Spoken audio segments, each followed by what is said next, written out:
What up, friends? Good morning. No, it's not morning. It's like middle of the day. So we are going to do a lot of things today. The biggest thing is going to be looking into the stability for each sign. So what that looks like is I'm going to go through every single sign. If you're joining right now, please let me know in the comments. I would like to know your sun, moon, rising, Mercury, Venus, and Mars. And whatever sign I'm reading for, like let's say I'm reading for Capricorn and you have a Capricorn sun, apply it to your sun placement. But then let's say you have like a Gemini moon, then watch for the moon placement Gemini, okay? So also what you can do if you want to be extra nerdy about it is see what's in your second house for sure. That definitely has a lot to do with our stability. And that's what the main theme is for today, is understanding what is blocking our stability, what can you keep in mind to enhance your stability and everything like that.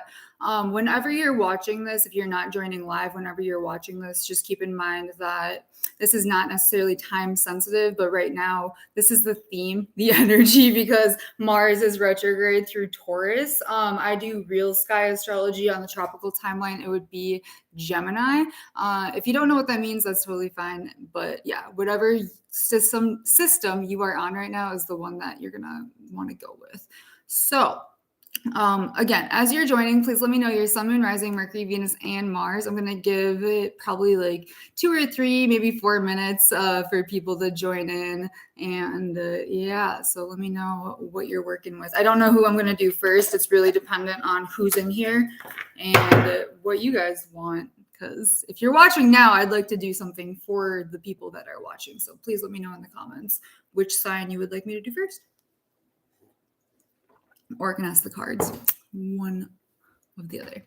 Hello, what up, June? Happy Sunday. I like Sundays. Sundays are pretty chill. All right, let me log off of Twitter and everything. Gemini, please. Ooh, Virgo sun, Aquarius ascendant, Aquarius moon, Leo Venus, Gemini Mars, Libra Mercury. That's quite a mix of energy. Wow, that's wild. I love it. Also, if you could give this video a thumbs up, that really helps out, the algorithms and everybody else who can watch this video. So we'll probably get started officially around 4 minutes. We're at like 2:40 right now, but how am I? I'm good. I'm excited to bring you this reading today. So yeah. All right, Robin, we got a Capricorn moon, Capricorn sun, Leo moon, Libra rising, Aquarius, Mars. That's exciting. I love Capricorns. They have a special place in my heart, honestly. Yeah. So yeah, hopefully you guys are doing good as well. I know things like at the end of the year tend to feel a little wild because end of the year energy, yay. I mean, what is time really, but you get it. All right. Okay. Let me log out of some of these things that will end up distracting me inevitably. Put my phone on airplane mode so people don't want to hit me up constantly while I'm busy. All right. Who should we start with? What do you guys think? We have a vote for Gemini. I guess there are actually a few Gemini placements in here. So we will actually start with Gemini. That sounds like a good time. Get the chaoticness out of the system early. I like it. All right, that's good.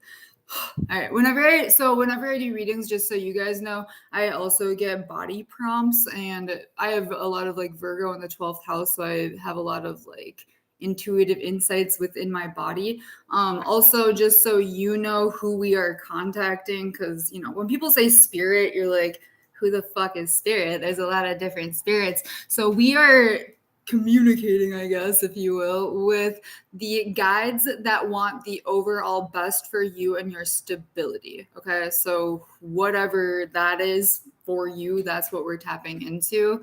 Yeah, it can be a lot of different things, but best for you and your overall stability. So I'm assuming some of what's going to come up is certain blocks and then also things to incorporate into your life to enhance stability. So if you've been feeling like unstable, this reading is for you. I mean, even if you've been feeling pretty good and, you want a little bit more stability, that's what we're doing here. So, all right. So So welcome everybody. When I'm done, I'll put timestamps in, but yeah. So this reading right now will be for Gemini, Sun, Moon, Rising, Mercury, Venus, and Mars. You can also look to see where you have Gemini within the houses and apply this reading to that house if you want to be extra nerdy about it. But if not, don't worry about that. All right, so guides that want the best for Gemini and their overall stability, what can you show Gemini right now that they need to hear? And there's no like set number of cards or anything. It's just kind of whatever comes out. Ooh. And when I read, like the feeling of the shuffle actually matters too. Like some are really easy, some are a little bit more chaotic. With Gemini, I can already tell there's like a lot of different energies pulling you a lot of different ways, which is exactly how it is for Gemini. Gemini is an air sign. They are the twins. It's kind of like this dual processing constantly. So sometimes choosing what to pay attention to is a problem. All right.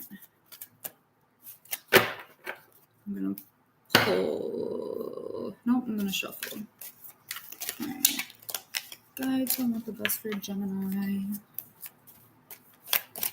So overall stability. What do they need to see that's blocking or they can incorporate? Ooh.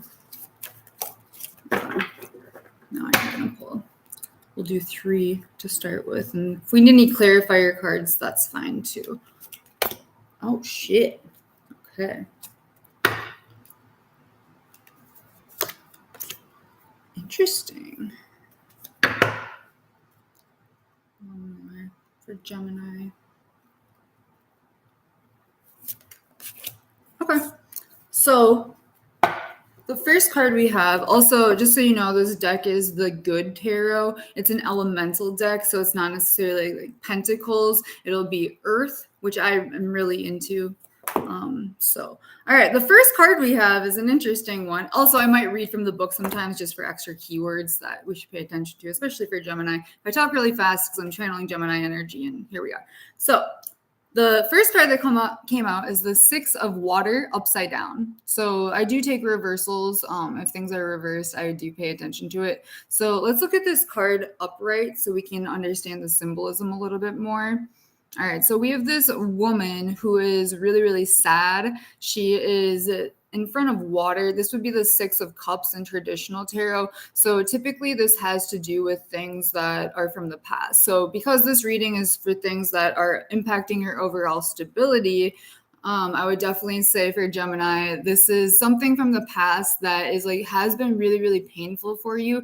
It does feel, because it was upside down, that there actually has been a little bit of healing that you have done, but there's still a lot more to be done. This is definitely feeling like from childhood. I mean, most of us at this point in life still have some childhood wounds that we really have to figure out in order to, you know, be stable humans in society, because a lot of our families really fucked us up, it turns out. And as you get older and as you start realizing like the patterns in your life maybe aren't what you wanted them to be, you understand, oh, wow, maybe certain ways I dealt with like emotional processing as a kid are now spilling over into adult life, and it's not helpful and it's not good. And I haven't had like good relationships. I haven't had good people in my life. I haven't had, you know, stuff like that. And that is a big part from our families and the energy that we grew up in. So this person, I mean, she's really not a happy camper. You know, she's in like pain and misery, clutching her stomach. So some of you may be dealing with a loss of some sort. That can mean, you know, somebody died or something that, something emotional that really is still impacting your stability overall. This is definitely an emotional card. Since we have water, it always deals with emotion here. Fruit fly. All right, cool. In the water, it's interesting. You can kind of see it. There's a person, a reflection in the water that's actually praying for her. So whenever I see this, it's kind of saying like, pray to your guides, pray to your ancestors, pray to the people that, you know, help you feel safe and secure on this planet, because chances are like a lot of healing can actually come from them as well. Another feeling I'm getting from this, well, because it's upside down, I feel like you maybe aren't necessarily looking at it or like willing to look at it, Gemini, which is a whole nother problem within itself, right? Like to kind of ignore these things over time, and like they will only continue to build up over time unless you actually deal with your shit. And by dealing with your shit, I mean like literally going to therapy and going to talk with people about how to sort out your emotions so that you can like better be a humaning with the rest of the humans. And it's like, I think the words, I think Gemini, you've noticed by now that like, you don't get me wrong, Gemini, I mean, any air sign can feel deeply. So don't think like Gemini is just out here causing chaos for no reason. Like they're not. But I think that a lot of what has been blocking your stability has been these like harmful relationships because of the unhealed energy that you are coming into them with. Because how are they going to heal? How is it going to heal you if you haven't like even attempted to figure out your own mind and your own heart and like how they are connected? Because that's a thing for sure. The other thing here, though, there is support. There is support if you seek it. There is support if you seek it. What up, everybody? As you join, please let me know your sun, moon, rising, Mercury, Venus, and Mars. This reading is for Gemini right now. So this is the first card of what you need to know about your stability overall. So like either what's blocking it or what energy to tap into to enhance it, everything like that. So a lot of different, and don't get me wrong, like this is a collective reading. So take what resonates and literally like throw away what doesn't, because there will be like, I can see this card and have 3 or 4 or 5 different storylines about it. You know what I mean? So don't think that all of them apply to you, but take what applies and just forget the rest. What else do we have here? So there's definitely some pearls up here and some seashells, which I see as Venus energy. So that's why I was kind of getting into like the relationship side of things. So yeah, just be aware that the relationships, the romantic relationships and or general relationships that you have may be a little bit unstable and have been maybe blocking your stability too because of the, like, I'm hearing like tumultuousness of them. Yeah. And that is a lot of it's coming from that your own inner chaos that you haven't like fully realized yet and taken the actual time and steps and energy to heal from. And it's hard, don't get me wrong, like literally everything takes energy. And these days, all of us are trying to find as much energy as possible. But yeah, I think that a lot of this has been stealing your energy too. So just, yeah, anyway. That's all for this card for now. If you have any thoughts on this, please let me know. We're going to move on to this next card here. The next 2 cards are pretty good, okay? So, that was, I think, what was blocking your stability. And this one right here is ways where you can enhance your stability. And this is, again, for Gemini, Sun, Moon, Rising, Mercury, Venus, and Mars. So we have the King of Earth. And so this would be the King of Pentacles in traditional tarot. I really like this card overall. Earth sign or earth energy is our stability, essentially. I do anticipate throughout like the rest of the signs that we're going to see a lot of earth energy come out and like how to enhance your stability for sure. So the King of Earth, let me read the keywords from the book for this one, because I do think that there's some good ones. This is a boss ass card. I'm not gonna lie. Like this is some baller energy for sure. So, all right. King of Earth. Enterprising, philanthropy, ability to attract abundant wealth, conscious manifesting, a reliable leader. Okay.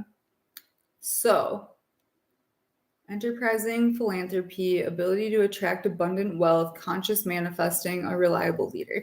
So, Gemini, you've probably noticed by now that you have a lot of really good ideas, okay? And because you're an air sign, like your brain is, no matter where it is in your chart, like Sun, Moon, Rising, Mercury, Venus, or Mars, like that Gemini energy will be very strong within you. So you're probably going to consistently have a lot of ideas surrounding, like business ideas or writing ideas or different things to bring to the table that you can get paid for essentially. And part of that is like bringing it down back to the planet and not just letting all of those ideas live in your brain, because it's really easy for Gemini to be like, oh, I have a good idea. Oh, I have a good idea. Oh, I have a good idea. Oh, I have another good idea. It's like, yeah, you do. So choose one or two or three, however like many your brain needs to do within this moment, and do them. I'm not gonna ever tell a Gemini you can only do one thing, because that's really not how Gemini energy works. They actually do better when there's two or three things that they're focusing on. Otherwise, like, I don't know, it's just a Gemini thing realistically. What was that one word I liked? So conscious manifesting is more so like we are constantly creating the reality around us, whether we are aware of it or not. Okay. And part of that is actually taking account of your thoughts and taking account of your mind and like thinking about what you're thinking about. And like, are you actively creating the life that you want or not? Basically. Hold on. There's still another word. Conscious manifesting.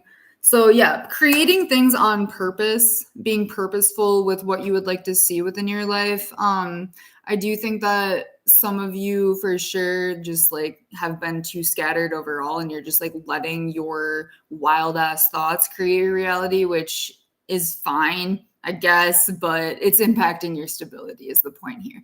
But this card is actually can be super motivational in the fact that you do have all of the knowledge to really put into place on this physical earth, like your ideas. So definitely tap into what you think is the next step for you, because it probably is. Okay. And I'm also getting like a little bit of, I'm on Gemini. What's up? Welcome.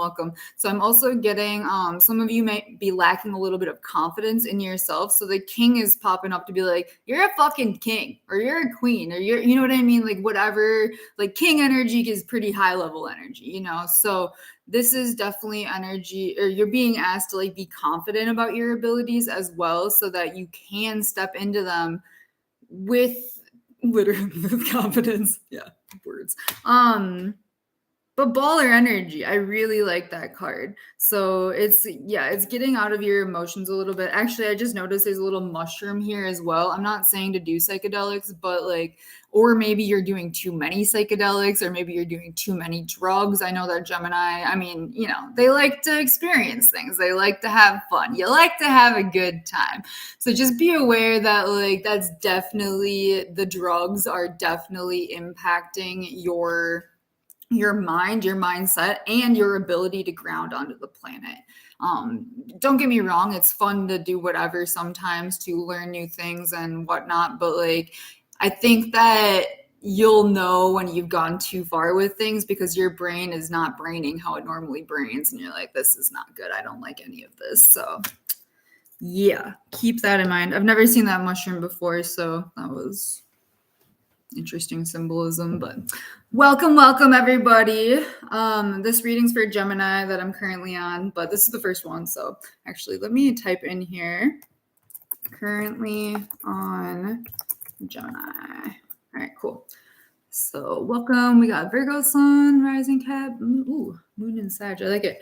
Okay, this next card for Gemini, and this is your last card. Unless you want a clarification card, I might pull one for this, but I think we kind of covered it. So let me know, Gemini placements in the comments right now, if you want to clarify your card for this Six of Water, or if that actually like made a lot of sense for you and I don't need to revisit it. But your last card, and this is, again, feeling more so like energy that you can tap into for overall stability, not necessarily things that are blocking it, is the Page of Earth. I like this card a lot. So it's not quite the king. The king's this grown-ass man that has a lot of experience, that's putting all of his thoughts and confidence and what he's kind of like taken out over his entire life and for his stability. Whereas the page is a little bit more of like, I don't want to say like incomplete, but more so like starting the journey out. Okay. So what I'm hearing is like, kind of don't be afraid to not necessarily start over, but look at everything you have right now Okay, cool. Yeah, look at everything you have right now and understand like what you can use within your life right now to move toward this king energy. Oh, interesting. So the cards like were like this. So I'm kind of getting the feeling like you guys are a little bit more actually comfortable in this page energy than you are in this king energy, which is interesting. And also, like with the Gemini or with Gemini, they are a little bit, I don't want to say like lower in the zodiac, but they're more like beginner phase sometimes. Like they're still learning, they're still experiencing. So just kind of be aware that you actually already know a lot and you do have the ability to step into this king energy. So don't feel like you have to stay in the beginner stages of things forever. Like you can go on to the next level. Like it's feeling like people do respect you, people do see what you're worth, people do see what you have to offer. Don't get me wrong, not everybody. Some people suck and they'll never see it because they suck and they can't see it within themselves. So that's not your problem. But Page of Earth. So he has a bunch of tools. He's on this journey. He's on the top of a hill. He has a very good like view of everything. He can see everything, but he's almost turning his back on this king energy. So don't think you can't be the king because you can be if you want to be. And you have fairy wings. You got a little, crowns, whatever, stick crown. You have things in your hands. You have armor on. You have, do you have shoes on? I'm not really sure. You actually don't have any shoes on. So your feet are in the grass. So maybe this part is also like, yeah, go outside, put your feet, on real ground. I know if you live in a city or if it's winter where you are, like that can be really challenging to actually like ground your energy. But that is actually a big part of what this card is to because Gemini is all, they're intellectual, they're air, they're up here. Whereas in order to actually find stability, you got to bring it back down into the earth, into your body, through the earth. If you're not really sure how to do that, you're Gemini, Google it, literally look up like grounding exercise, not exercises, but just how to ground your energy, like with like barefoot outside type things. Also, the sun is shining on him, so make sure you're getting enough sun. I know, again, like I'm, in Minnesota, so it's cold as fuck here, and like it, winter, and it's terrible.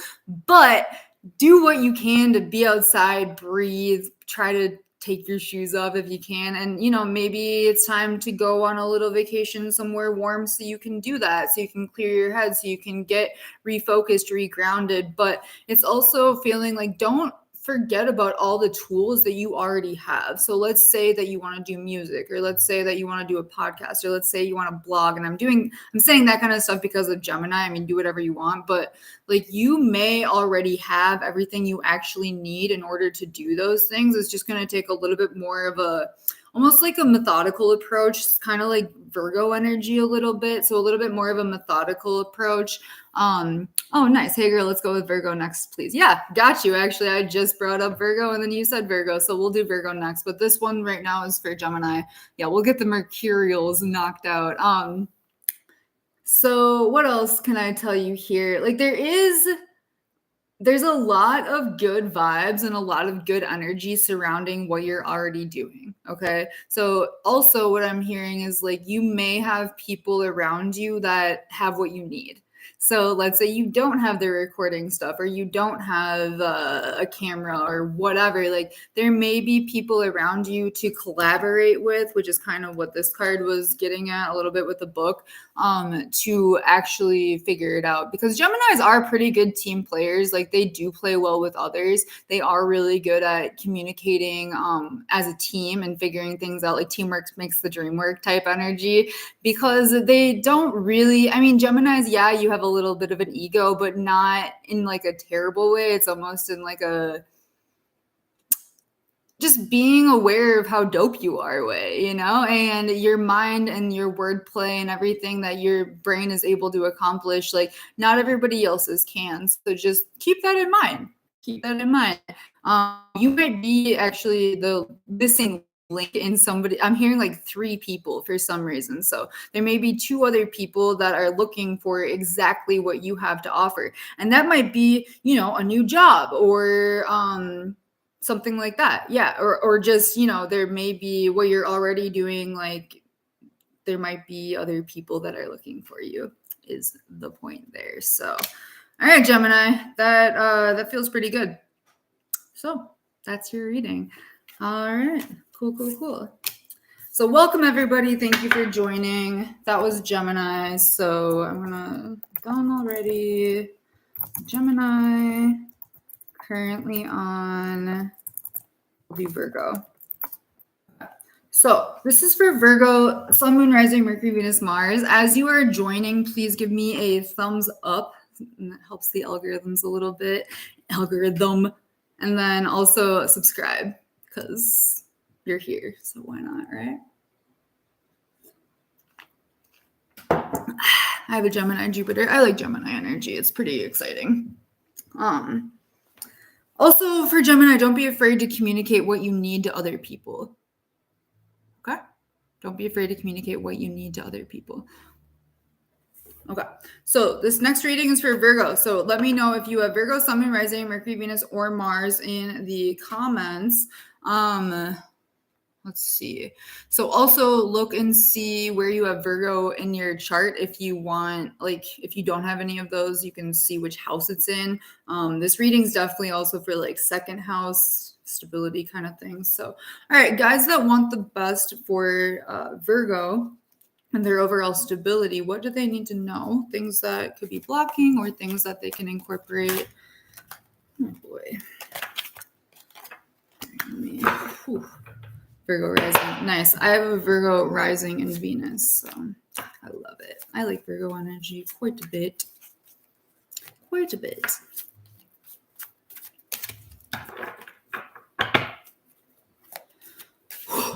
Man. Yeah, thank you guys for being here. I like doing lives with people in the comments. It's way more fun.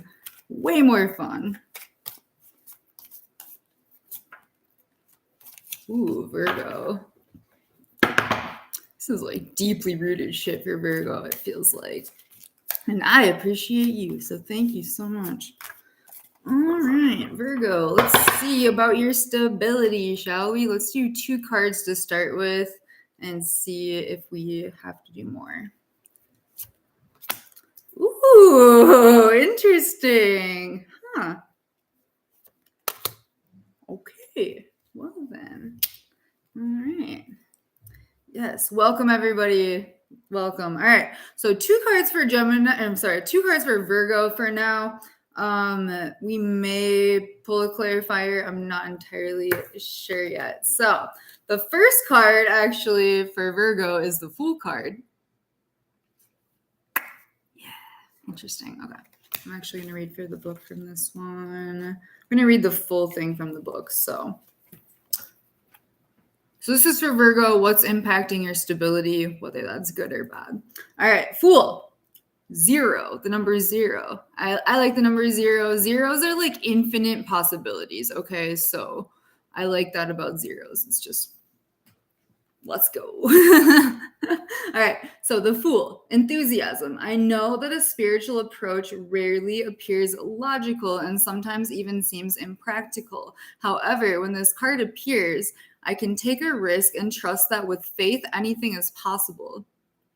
The invisible realms will reveal each step along the way. I am meant to experience this regardless of where I travel. This is a time when I'm learning that I am a spiritual being having a human experience. So, all right. So Virgo energy is actually the opposite of, or like the sister sign type energy of Pisces. So in the Real Sky, definitely, if you haven't got a Real Sky chart yet, I have them 50% off this month, and this is December. So definitely, because Virgo is actually 50 degrees. It's really big. It's the biggest constellation of the zodiac, so, or the biggest sign. So if you're a Libra or a Scorpio, you might actually have Virgo energy instead. So where was I going with that? Hold on. I got sidetracked. My brain got sidetracked. Oh, so Pisces is the opposite of Virgo. So it's kind of feeling like Virgo, you are a little bit too tapped into the logical and ignoring the spiritual side of things, which isn't good. And I think for some of you, Virgo, like you may have dabbled strongly in the spiritual and you're like, okay, that was too much. Let me go back to the things that make sense. Let me go back to the groundedness of everything. But this card's actually saying like, okay, or hear me out, or you can do both. You can like take the spiritual side and the analytical side and mix them together. All right.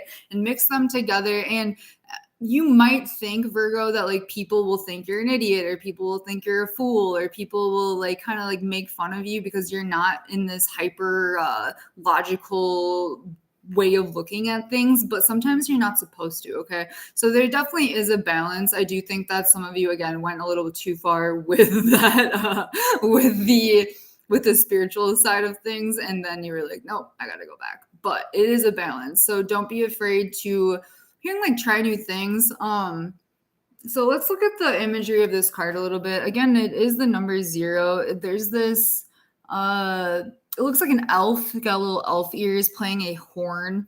So, and there's actually like a lot of energy coming off of them. I don't know if you can see it, but there's some energy.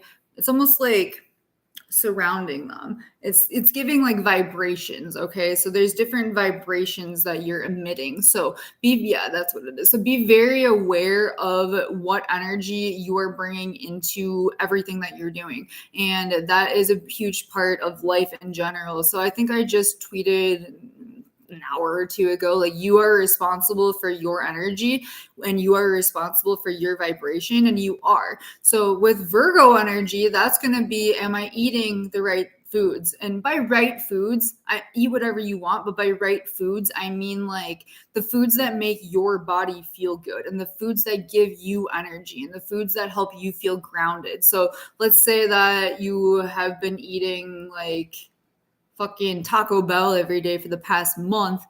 You might not feel that great because you don't have any fucking nutrients in your body. Okay. So be aware of the things that are impacting your physical vibration, because that is impacting everything around you, including like your relationships, your ability to make money, everything. So are you getting enough sleep? Are you drinking enough water? Have you had too much caffeine? Are you not taking your psych meds? You know what I mean?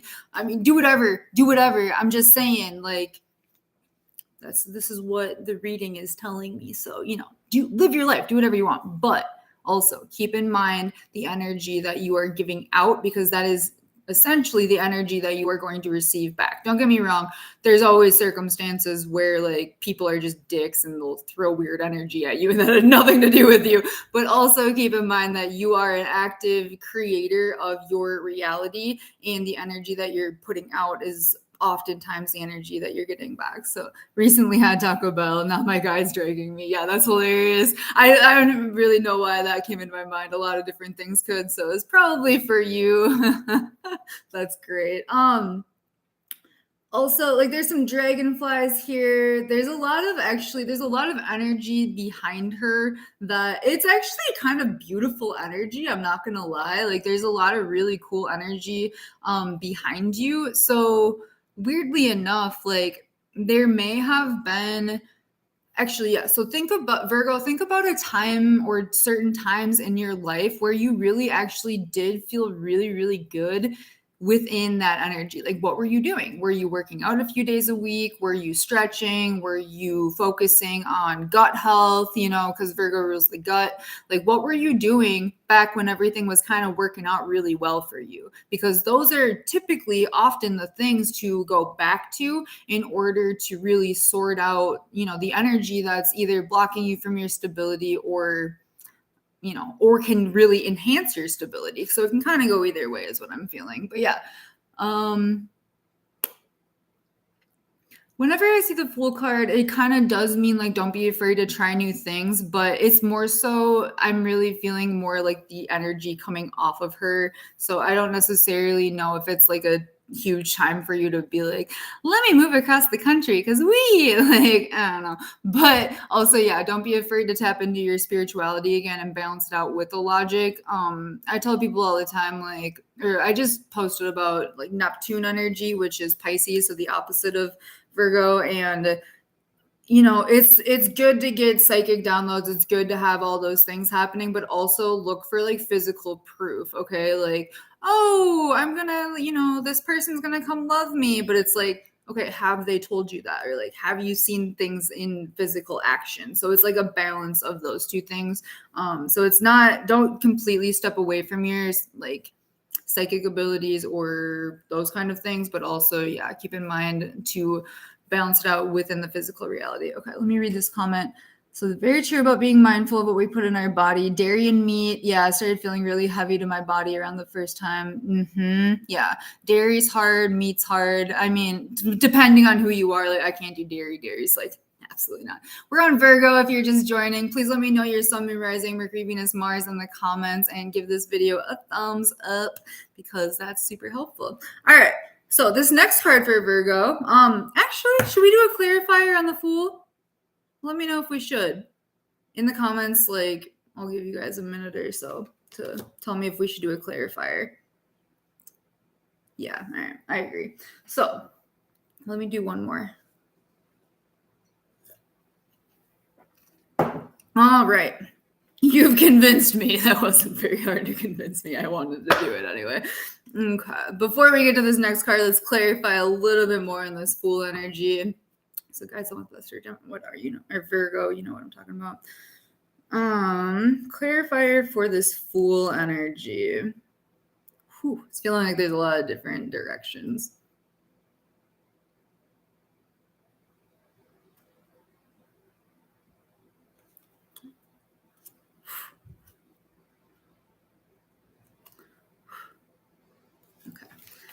Man, this got intense. This got really intense all of a sudden. Oh boy. Oh fucking boy. All right. Do you guys feel that energy? I'm like, oh boy, fuck. Whew. I guess we have two cards. Okay. Interesting. All right. So first card we have is the Seven of Fire. So this would be Seven of Wands, I guess, and the Nine of Earth, which would be the Nine of Pentacles. All right. Let's break down these cards. So the Seven of Fire, we have this unicorn that has some like lit up dragonflies around it, and they have a little harness on, like somebody is trying to ride the unicorn, but this unicorn was like, nah, fuck you. I will not be ridden. I will go to this top of this hill and see what I see and jump off it if I have to, but chill out. Don't do that. But you know what I'm saying? So let me read the book for this one. It is a badass unicorn. I agree. Yeah. It's a super badass unicorn. And like unicorns, people are like, unicorns. No, they will stab you with their head. Okay. Like, and that's very Virgo energy. Like Virgo will annihilate you mentally if you fuck around. Like fuck around and find out. You don't want to. So, all right. So Seven of Fire, personal best, going the distance, perseverance, and non-conformity. Biggest message here is I'm unstoppable.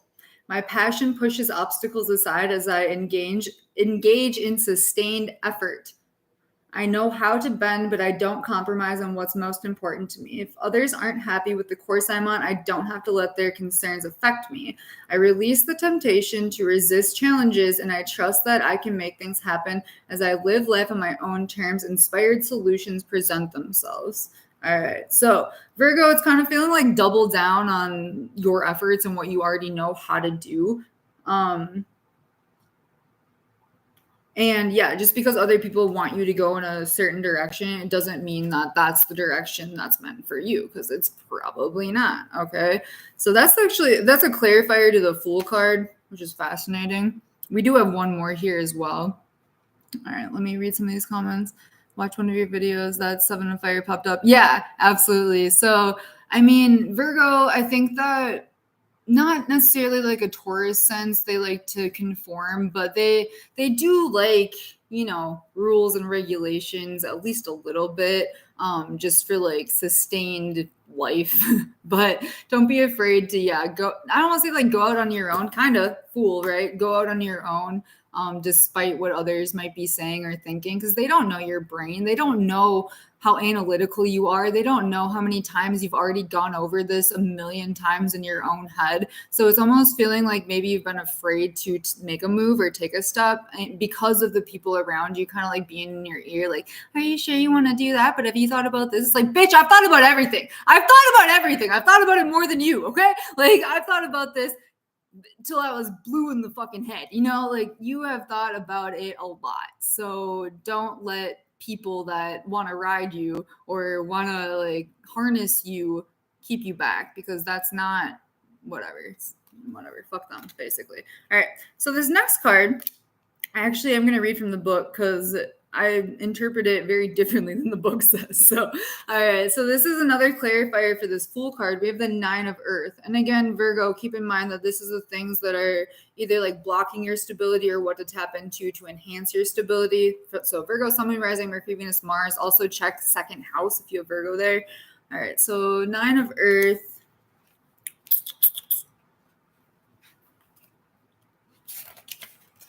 So the keywords here, Earth Gang Gang, yeah. So discipline, self-reliance, reliable resources, restraint, and self-control, a final stone placed in the foundation. Interesting.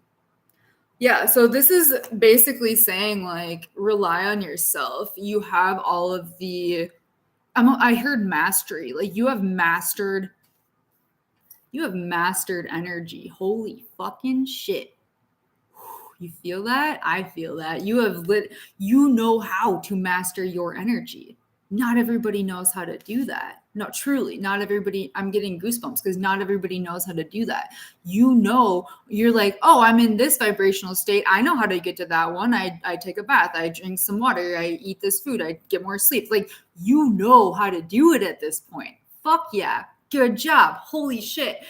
I'm like really proud because I mean I'm a Virgo rising in Venus, so like this is hidden for sure. Like this is, you really do know how to manage yourself and your own energy. So with Virgo, get methodical, and I'm yelling because I'm a Leo Mercury, but like literally like get back into the fucking routine of doing the things on the time you're supposed to do them. Okay, like literally like.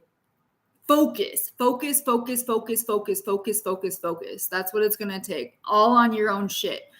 And like whenever anybody's like, me, let's just be like, honestly, I'm really busy right now. I like appreciate your thoughts. If you don't, just, you know, whatever. People are people. People be people. And just be like, oh, you know, whatever. I got some shit to do. I'm busy. Sorry, I can't come out with you because I got to go fucking create this new life that is literally in my hands if I only put in the sustained effort that is necessary in order for me to reach my goals. So I think goals are important too. Nope, haven't done Aquarius yet. This is Virgo still. So goals are going to be really important. I have a feeling for all the earth signs. I mean, for everybody, but especially the earth signs. So Taurus, Virgo, Capricorn.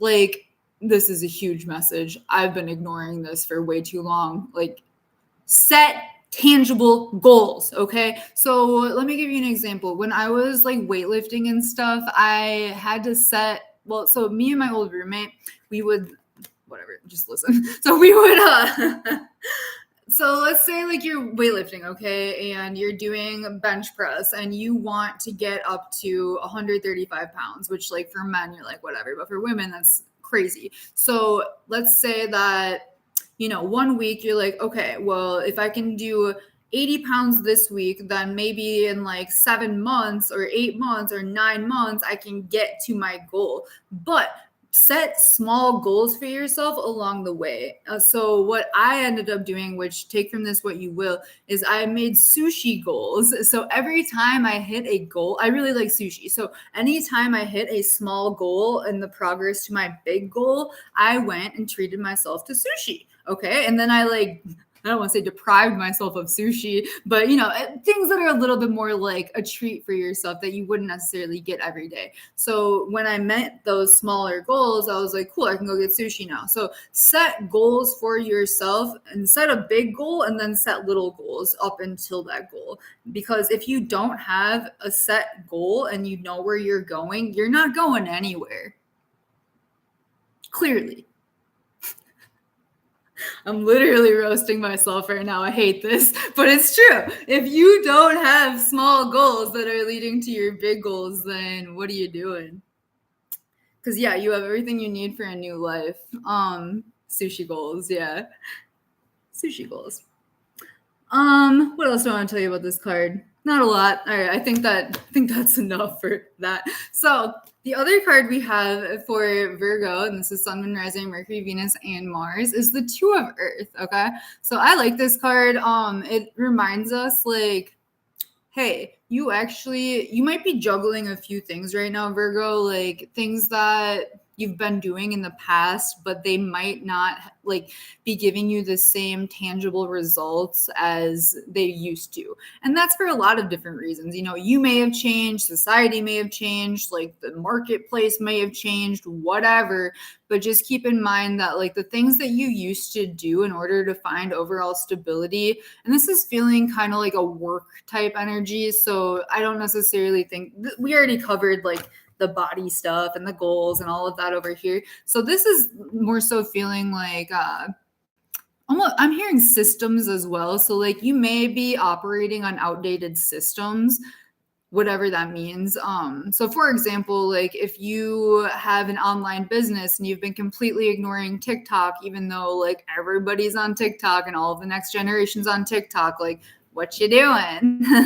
You know, like, so just check your systems and check to see like if the things you had been doing last year or 2 years ago are really even relevant right now. And like things change often. So keep in mind when things change and adjust accordingly. And Virgo is mutable. So you guys are pretty good at adapting when things aren't correct. All right. So take account of what isn't working anymore. And yeah, it's actually feeling like certain things just need to be completely like, don't even do that anymore because like it's not relevant on this current timeline for you, which is really interesting. And that can mean a lot of different things to a lot of different people. Obviously, I'm giving my, example because I do social media stuff, but there's probably a lot of different ways you can apply that. So the other part, so this person though, there's a woman in like a nice dress. It's really pretty actually. So also Virgo, definitely like put some effort into your clothing and your appearance. I think that's going to help you just feel really good and feel really confident in general, because Virgo does have a tendency to be a little hard on themselves and a little insecure, even though they're like literally gorgeous and amazing and everybody thinks they're hot. It's kind of sad actually that they are insecure because they don't have to, or not that they shouldn't be, but like it's based on how you grew up. It's based on other people's insecurities that kind of rubbed off on you that probably actually don't have anything to do with you. But as you manage your own energy better, and as you're in your own energy and just like, fuck you guys, I'm doing my thing, I think that your physical appearance is going to like, honestly, you can like cast beauty spells on yourself to be more beautiful if you want to be. So that's one part of this. That may not be for everybody, but for some of you, absolutely. And like the clothing you wear and the makeup you use and the jewelry or whatever, like, yeah, make sure that you really like it and it's adding to your overall appeal, and that makes you feel really good about yourself, to kind of get over those insecurities a little bit, those physical insecurities, because you're very critical of yourself. But just know that like pretty much nobody else sees you as harshly as you see yourself. Other people actually see a lot of beauty in you and like think you're really, really fucking cool. There's actually probably a lot of people that like really wish they could do a lot of the things that you do in the way that you do them, but they can't because they're not you, so that's I guess their problem. Not to like Leo hype you up, but it's true. So the other part of this, so like these are the old systems down here. As you can see, she's actually like, she's not looking at the old system. So what I'm saying is like, check to see if you're ignoring the things that aren't working, but also look at what is working. Look at what is working. Look at what systems are working for you. Look at the things in your life that like are going really well, and know that you can actually get to a more elevated place than you're at right now. And like you are pretty comfortable. You're not uncomfortable, okay? Like where you're, well, maybe some of you, this is like a rock chair. So I'm not going to say it's like the comfiest place in the world, but there's a lot more that you can integrate into your life if you choose a little, I don't want to say like higher path, but maybe let me read some of these comments. So yes, this is very true for me. I've been feeling guided for a while now to leave my current job, but because of finances I haven't taken that leap. Not surprised the Fool came up. Yeah. So annoyed with my wardrobe and thinking of getting rid of some stuff. I just got clothes and I feel more comfortable in. Yeah, for sure. No, I'm like feeling the exact same way. And again, I have Virgo rising in Venus, so that makes sense. Oh, well, thank you. I'm getting compliments. Don't amp my Leo up, or do. Keep going. No, I'm just joking. But you know, let me actually read the keywords from the book for this. There might be one or two more words here for you to pay attention to. So yeah, pleasurable work, adaptability, balance between work and play. So yeah, don't also forget to like have fun, because Virgos are like, I'm gonna work till I die, which is fine, but also, you know, have fun too. Don't just be all work and no play, because that's not sustainable either. So yeah, making sure that your systems are sustainable and that they're working for you, and that you're not just like, I'm hearing like wasting your energy on the things that just like kind of aren't, you know, benefiting you anymore. So yeah, look up.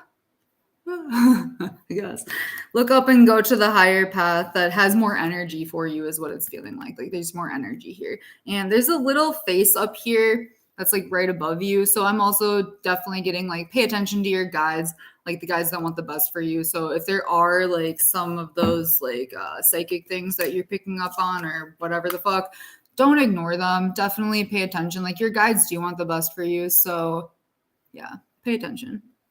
All right. As you were talking about the card, I was thinking her earrings look beautiful on her. Thank you. My friend, she makes these, so it's like native beadworks, and they're really pretty. So it's called Lily Nell Beadworks. So LILLIENELL. Yeah, she's super cool. So if you want to go get a pair of her earrings, I highly recommend it. I got 2 pairs and I love them. All right, who should we do next? That was Virgo. All right, so already done. We've done Gemini and Virgo. Appreciate the protections, but you put up really big unsafe spaces. How Leo of you. Yeah. I mean, no, people have definitely tried to fuck with my shit before, and I really don't appreciate it. I made the consequences very dramatic, like way more than they needed to be. But, you know, you got to teach people to not fuck with you. Truly, you do. All right. So, all right. Up next, we got, let's see. What did people say? Somebody said Aquarius. Let's do Aquarius. Well, that's true. You really do have to teach people to not fuck with you, because otherwise they will. They think they can get away with some fuck shit, and you're like, no, you can't. You know? So, nice try. All right. So this reading, so I did it wrong.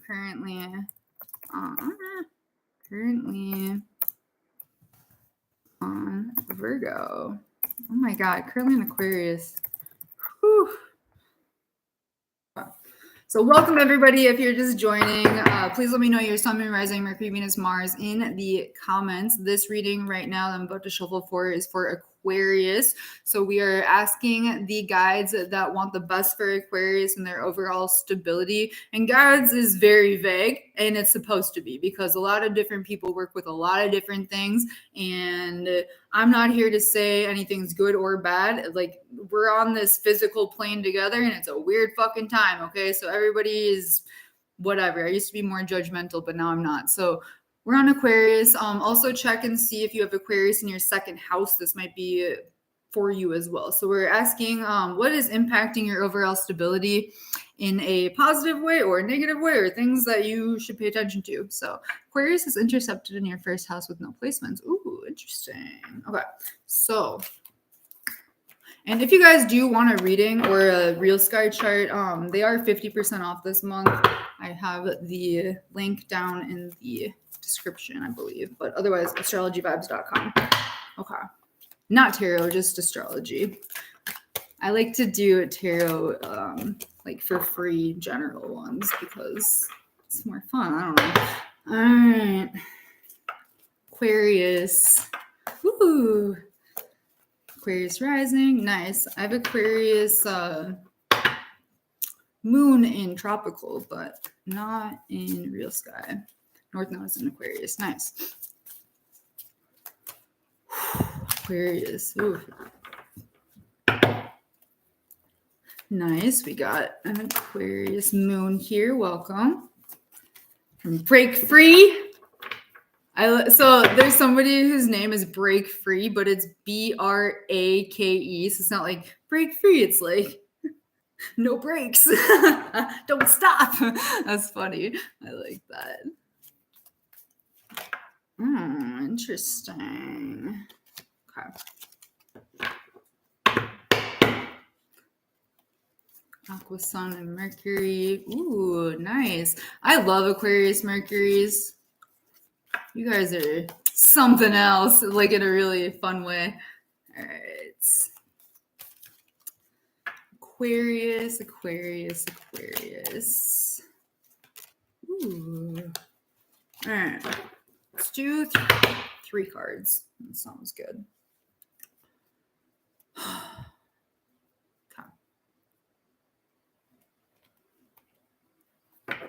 This is interesting.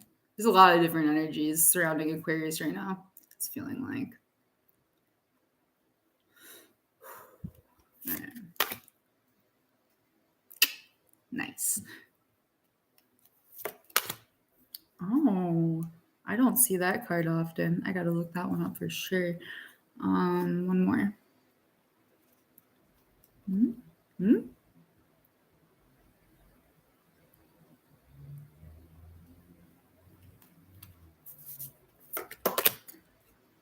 Okay, so this reading's for Aquarius, Sun, Rising, Mercury, Venus, Mars. Also, if you have Aquarius in your second house, this might be for you. So this is what's impacting your overall stability, good or bad, ways to enhance or whatever. All right, so the first card is the Sun.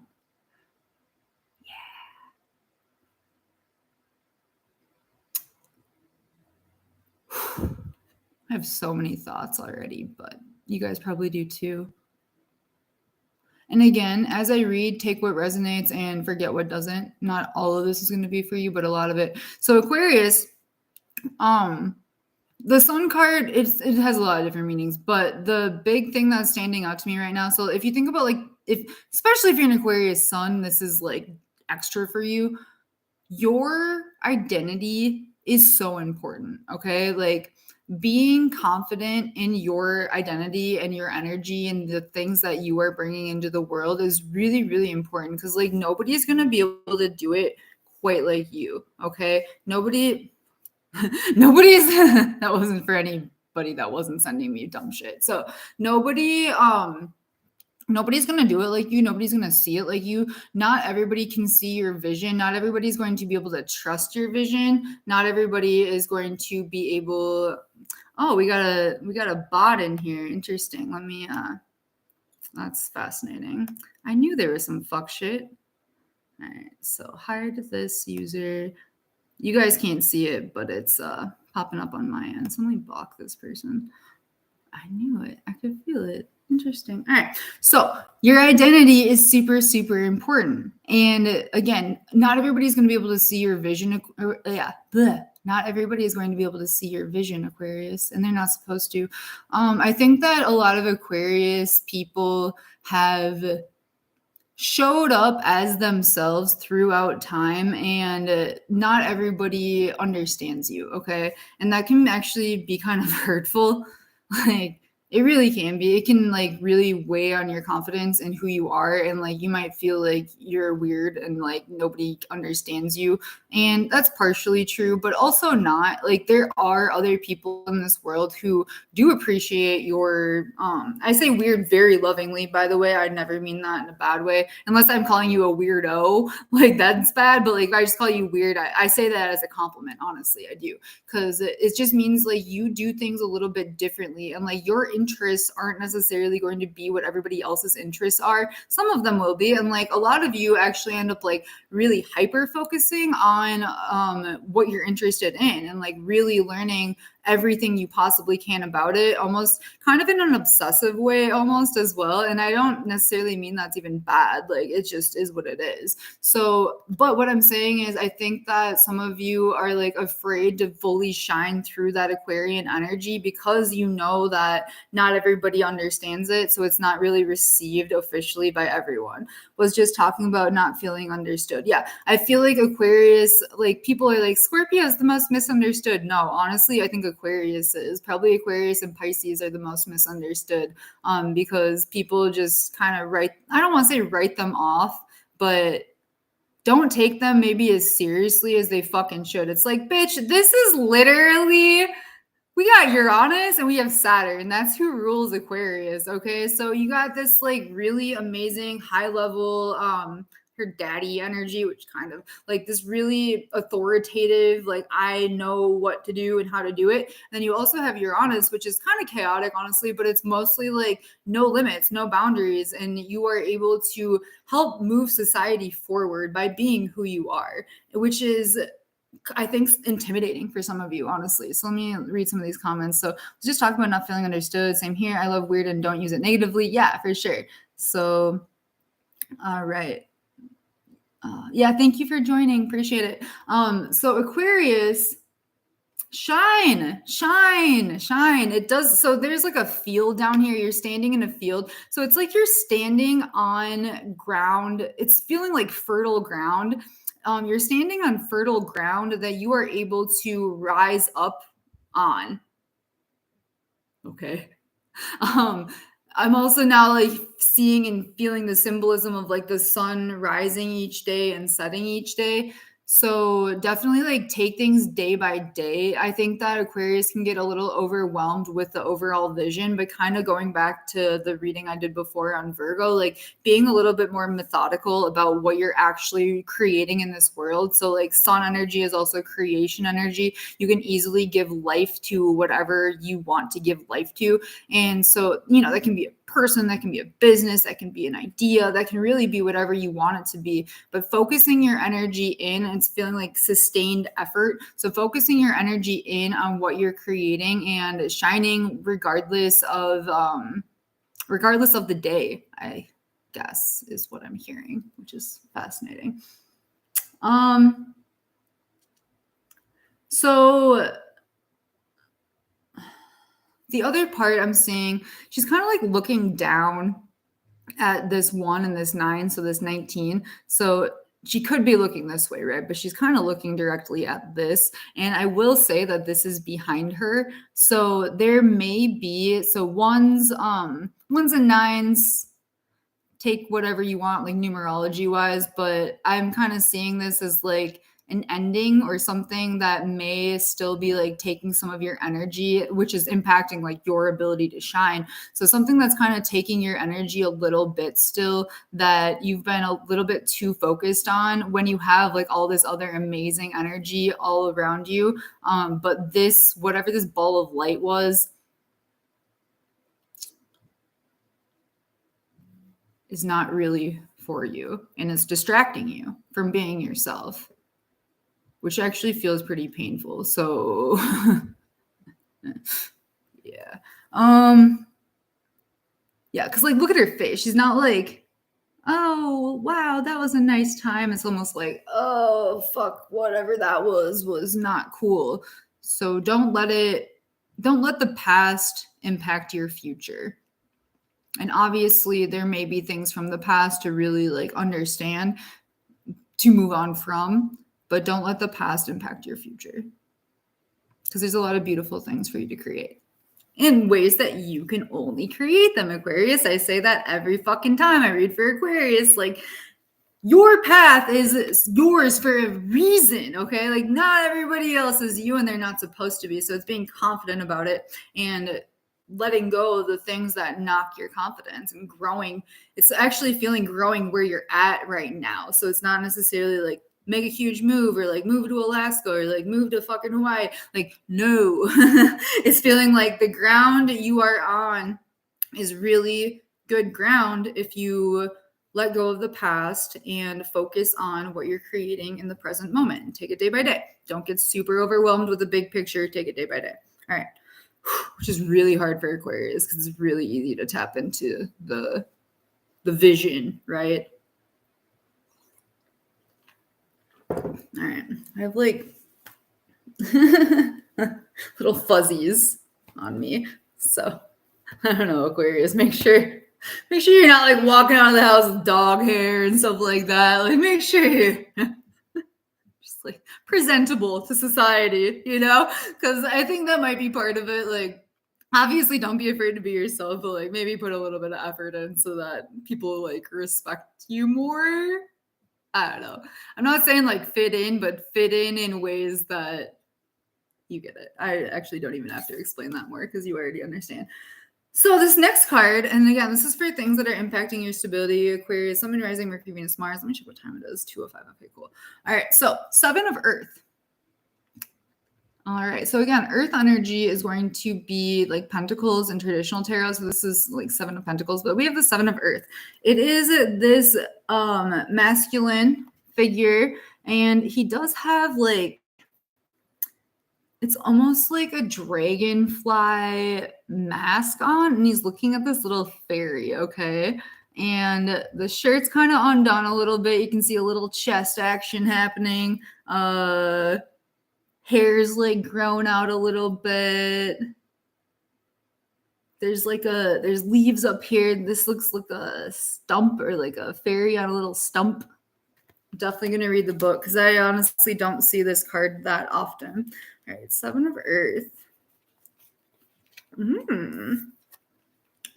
Opening to a new strategy, Aquarius. Interesting. Being at a crossroads, a decision to be made. I've literally been saying like for the past day or two, like, decisions have to be made. I meant that vaguely as shit. I don't know what I mean by that exactly. I mean, I kind of have an idea, but so the Aquarius, that was probably for you realistically. So a decision to be made, opening to a new strategy, being at a crossroads. So let me read the full description here just for you guys and for me, really. So as I reflect on my progress to date and see where I stand, I contemplate whether I want to continue singing the same song, interesting, or change my tune.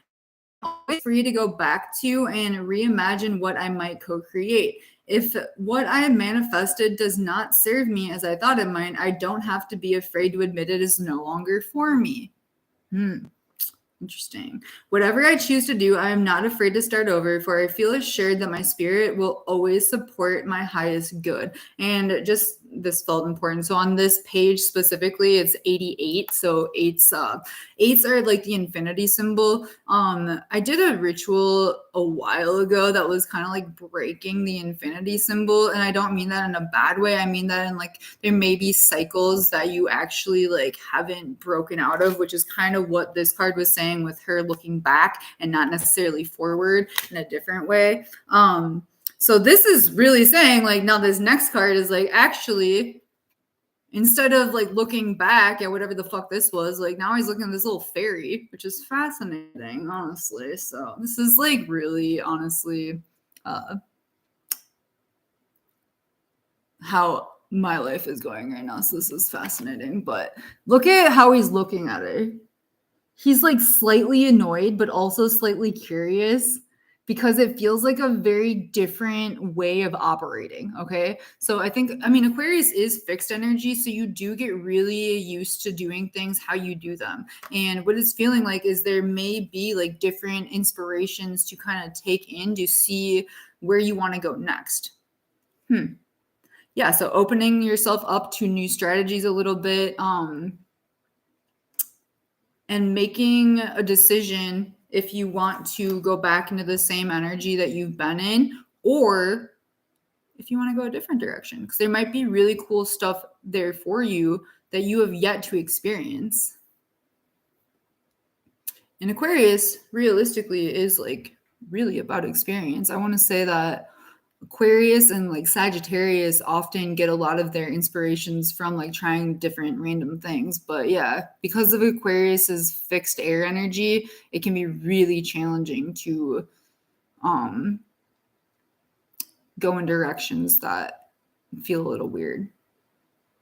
But you might have to. So hold on. There's a little bit more here. Let me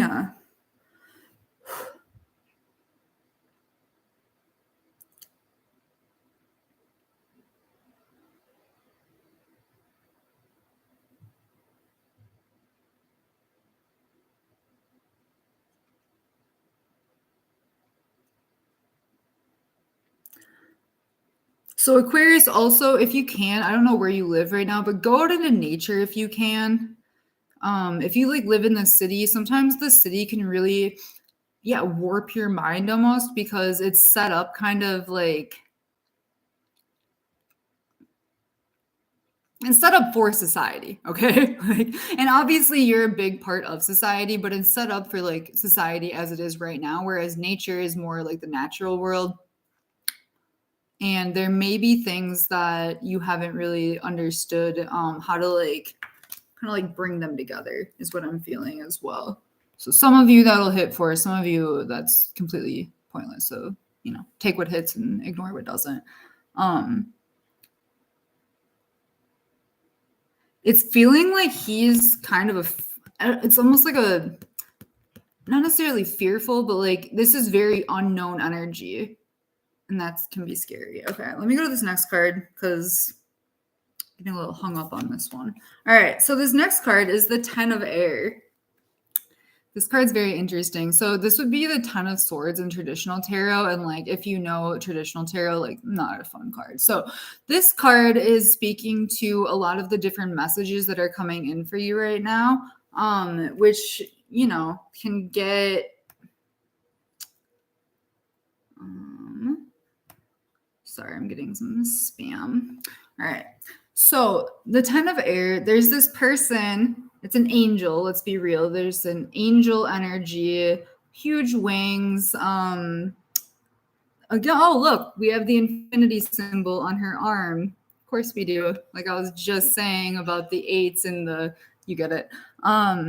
But there's a lot of different feathers. Feathers to me represent information or pieces of information. So what this person, what this angel is doing is actually like blowing air up at this really big like piece of information that, and again, this is what's blocking or impacting your stability. So Aquarius, right now, it feels like you're not necessarily like open, like your channel is not necessarily open to all of the different possibilities. And you're like, the big messages that you actually need, you're avoiding them and you're blowing them away. You're like, I don't want to see that because then I have to really think about it to like integrate back into my stability. And that's going to like really mess some stuff up because then it distracts me from what I'm already doing. It's like, okay, but what you're already doing, is that even serving you? Like there's a lot of other energy here for you if you so choose it, but you actually have to like open your eyes and see it. Okay.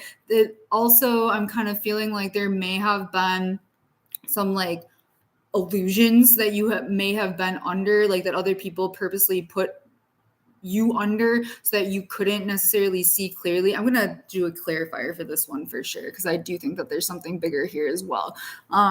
But you're definitely like, it's feeling like you're a little bit stuck in your own cycles because you're ignoring the messages that you actually need. It's almost feeling like you know better than your guides, which is very Aquarian, right? Like, what can my guides tell me that I don't already know? Probably a lot, okay? Probably a lot, you fucking dick. Like, no offense. Like, I love you guys, but like, you guys can get very much like, I know best. And it's like, yeah, you do, but also like, how's your life? Like, are you fulfilled? Are you stable? Are you happy? Like it feels like you're definitely stable in a lot of ways, but maybe not in the ways that actually are of value to you.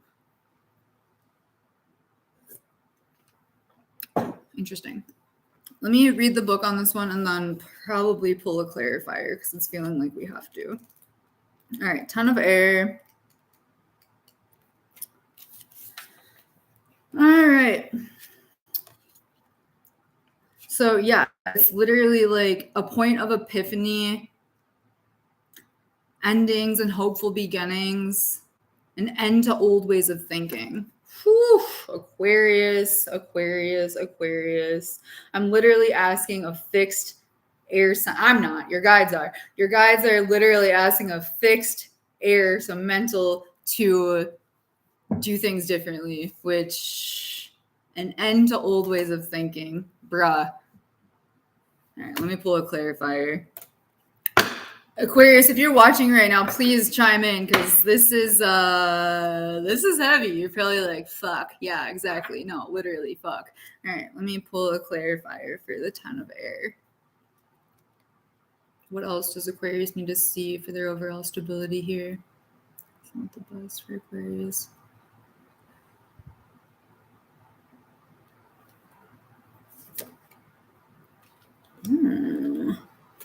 Okay.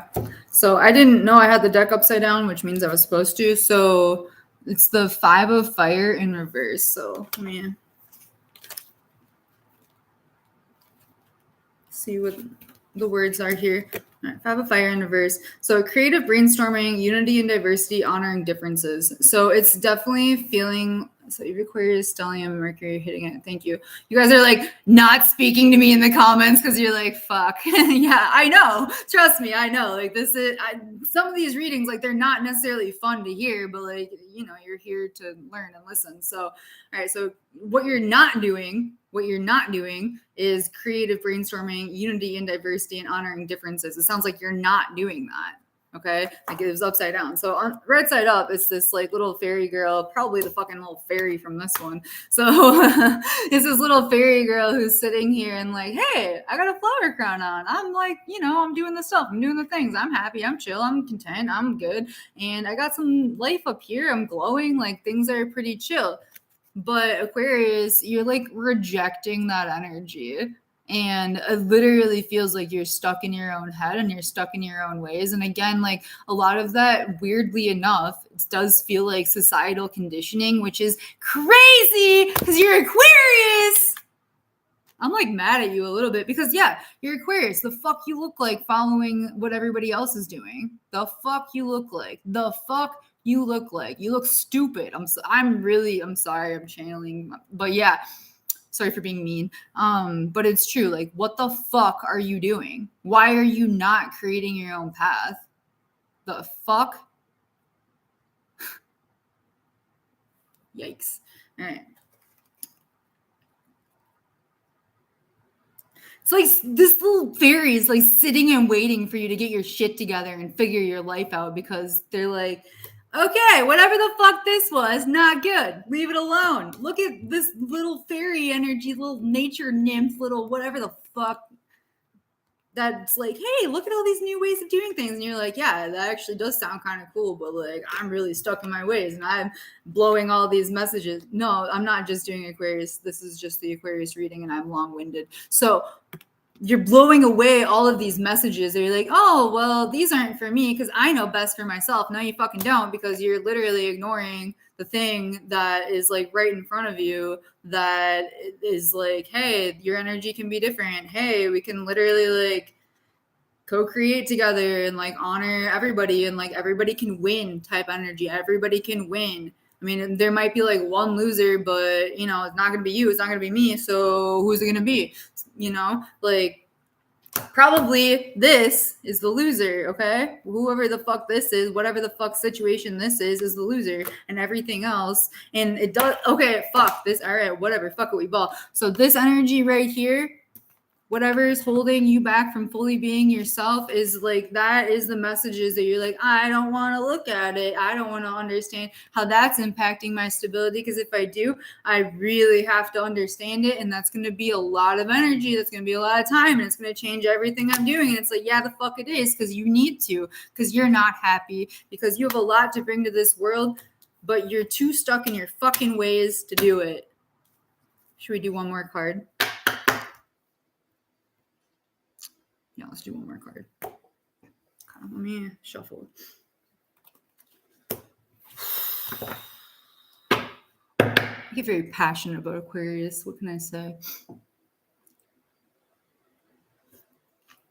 That's probably why I made an entire Aquarius Anthem account, because I really like you guys. So I'm not trying to be a dick, but like Aquarius sometimes needs to, I don't want to say like needs tough love and to be talked to you like that, but kind of. Because you don't take things seriously unless it's like in your fucking face. You really don't, because you think you know better. Okay, let's do one more card for Aquarius. All right.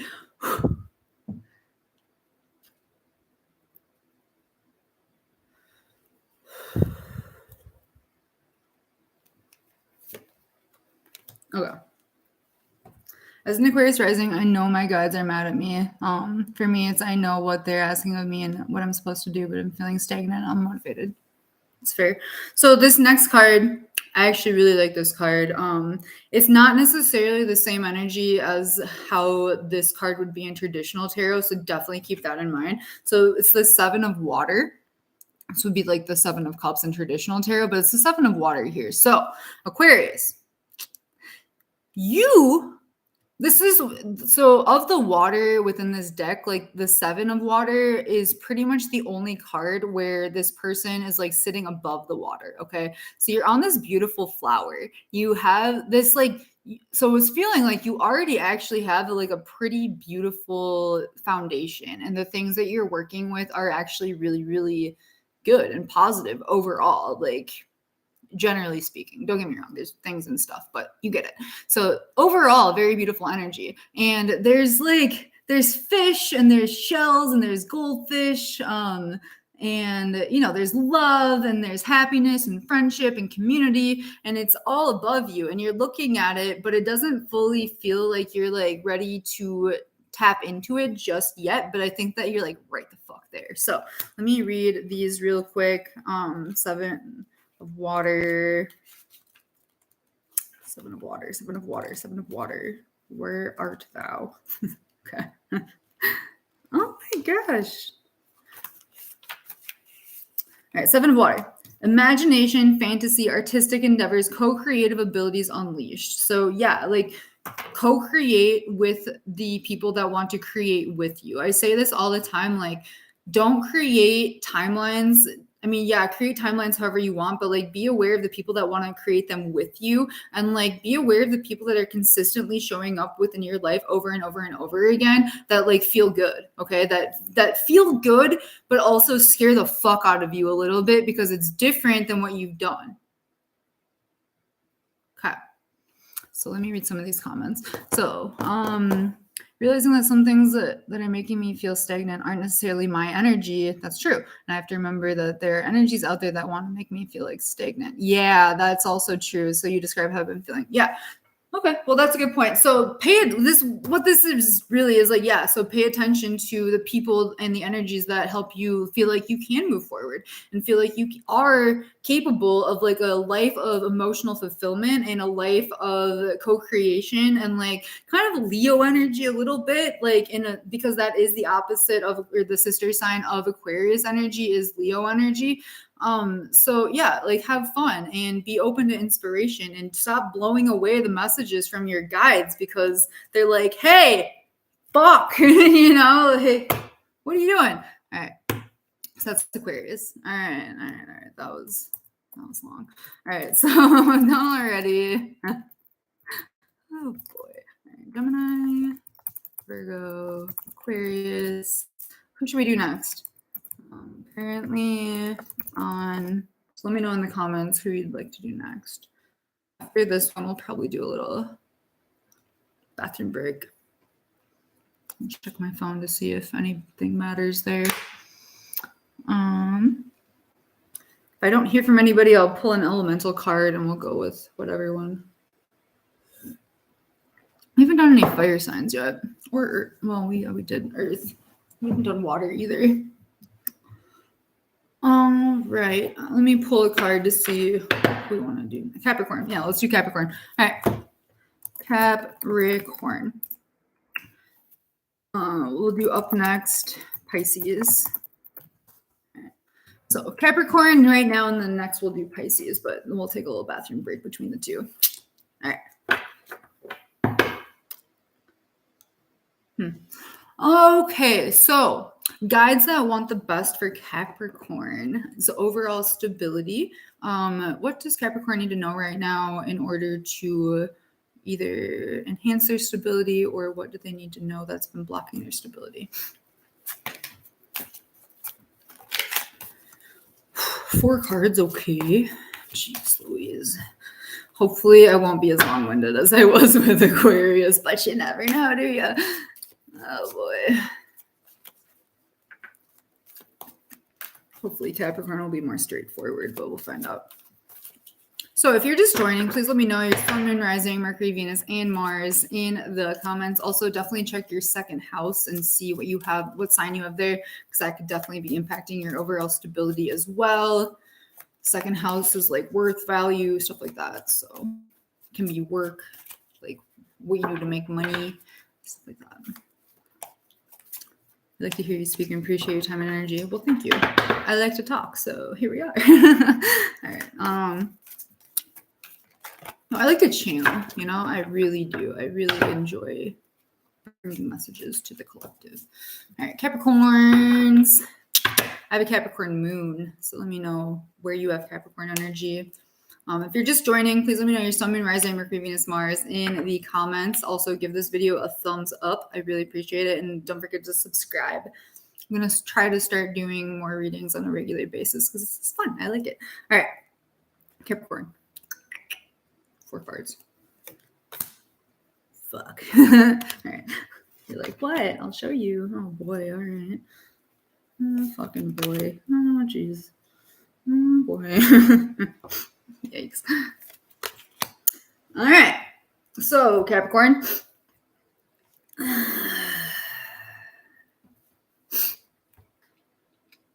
You ready?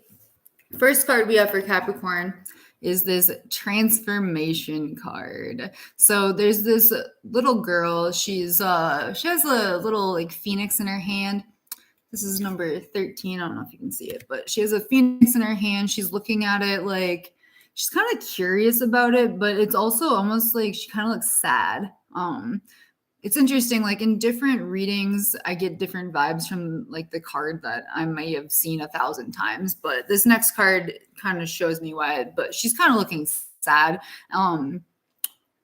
It's kind of feeling like, and this is definitely like what's impacting your stability in like a not so great way, it's feeling like. So I am feeling there was, and this is Capricorn, so of course. So Capricorn's ruled by Saturn, and Saturn energy is usually like, hey, here's some really harsh lessons so that you can learn them, so that you can like, 1, help other people heal, 2, integrate these lessons into your life so that you can like just, you know, be better, do better, whatever. But it's definitely feeling like there was a lot that happened within your childhood, which is very Capricorn, you know, vibes, whatever, that really has been impacting your overall stability and your ability to almost like rise like the phoenix out of that energy, because almost like it's honestly kind of giving Cancer in the fact that like Cancer can get a little bit too hung up on the past.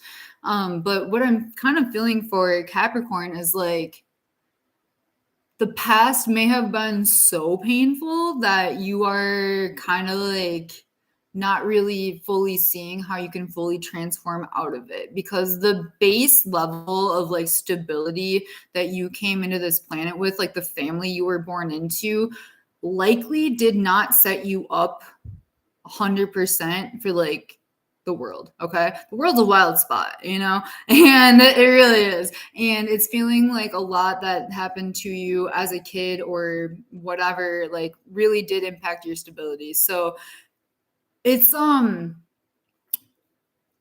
never say like that anybody like deserved anything that happened to them as a kid, because you didn't. Like none of us did. Like this is literally like there's too much evil in this world. I fully believe that, and I fully believe like the scales need to be tipped a little bit more like to the good side, so that like evil can kind of chill the fuck out, because it's gone too far. Truly, like none of the things that happened to us as kids like traumatically should have happened. Okay, and like they did though, right? And that is painful as shit. Like truly it is. So it's definitely feeling like things from childhood right now are meant to be understood and looked at. And I say that because the next card is the Six of Water. So like really painful, harmful, and my heart literally hurts as I say this. So I know that this is hitting, and like some of you are like, fuck yeah, like you're right. I did go through a lot. Part of this is like you went through a lot and you're still here, you know, like you did the best that you could up until this point with like the information that you had and the emotional processing that you had. Capricorns typically, like as children, were taught by the people around them that they had to figure their own shit out. Okay. They had to be responsible for themselves. Like people around them may not have been on their level of like spiritual maturity, emotional maturity, which led the Capricorn to then have to deal with everything on their own. And that can be a really painful place to be in general. And that's what I'm getting. So this next card, we have the Six of Waters. We had this card with, I forget who, I think Gemini maybe. But yeah, so Six of Water. So there's this woman, she's clutching her stomach. She's very sad. She's like in agony, honestly. She's in fucking agony. She's not having a good time. There's some like pearls up here and some shells. So this is definitely like whatever happened to you when you were a kid, it is absolutely still impacting your relationships, which are impacting your stability. Like, I don't know, Capricorn, like you might be like, yeah, I want to work and get money. It's like you also want love, okay? You also want healthy relationships. Like you can't bullshit me. I have a Capricorn moon. I know what's inside you guys. Like you are soft as fuck on the inside. You really are. But like you don't trust anybody. I mean, you kind of do, but not really, you know, like you've learned throughout time or people have taught you that you have to trust yourself. And you're like, well, what the fuck, right? Why is there nobody around that like is for me? But you have to be for you and then like literally like heal some of these things so that you can attract the correct people to you in order to like really work on healing. So that's gross. Yeah. Sorry, Capricorn. You have to work for it. Shocker, right? What hasn't Capricorn had to fucking work for in this life? Truly. Everything. But the work's not over. The work is actually, I'm just getting goosebumps. The work's just beginning. Fuck, right? It is though. So it's taking account of what these things were that like sucked. And like, I'm definitely feeling like this is more so like your emotional body. But I mean, I guess it could have manifested as physical ailments as well. So, you know, if your parents like constantly lied to you or you know, you didn't like have the right foods growing up or stuff like that, like you may actually like have some like literal physical issues because of the emotional, I'm hearing like neglect. So that can be physical neglect or emotional neglect or really anything that didn't set you up for where you needed to be, like to be a healthy person. Fuck yeah.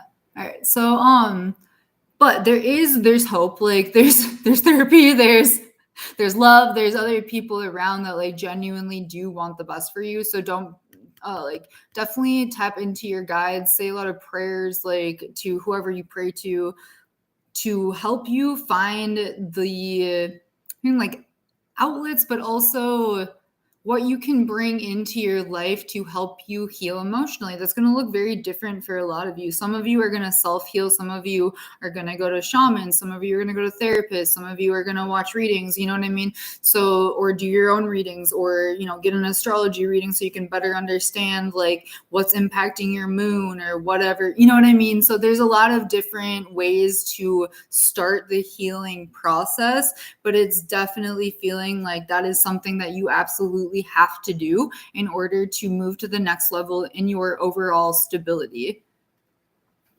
And it's going to suck and it's going to be hard and it's going to be painful and it's going to take a lot of fucking work. Soul work, like deep work. And it's funny because like Capricorn never is afraid of a challenge, but unless it has to like do with their own emotions. And then it's like, do we have to? It's like, you don't have to do anything. You literally don't have to do anything. You could exist how you exist right now until the time you die. And that's that. You know what I mean? But But if you would like to experience different levels of stability and like happiness and fulfillment, then these things are like worth looking at deeply. All right, we have 2 more cards. Capricorn, Sun, Moon, Rising, Mercury, Venus, Mars. If that's you, let me know in the comments. And let me know if that hit or if you're like, I'm great. But I'm pretty sure it hit. Also, personal anecdote, but I'm a Capricorn moon. So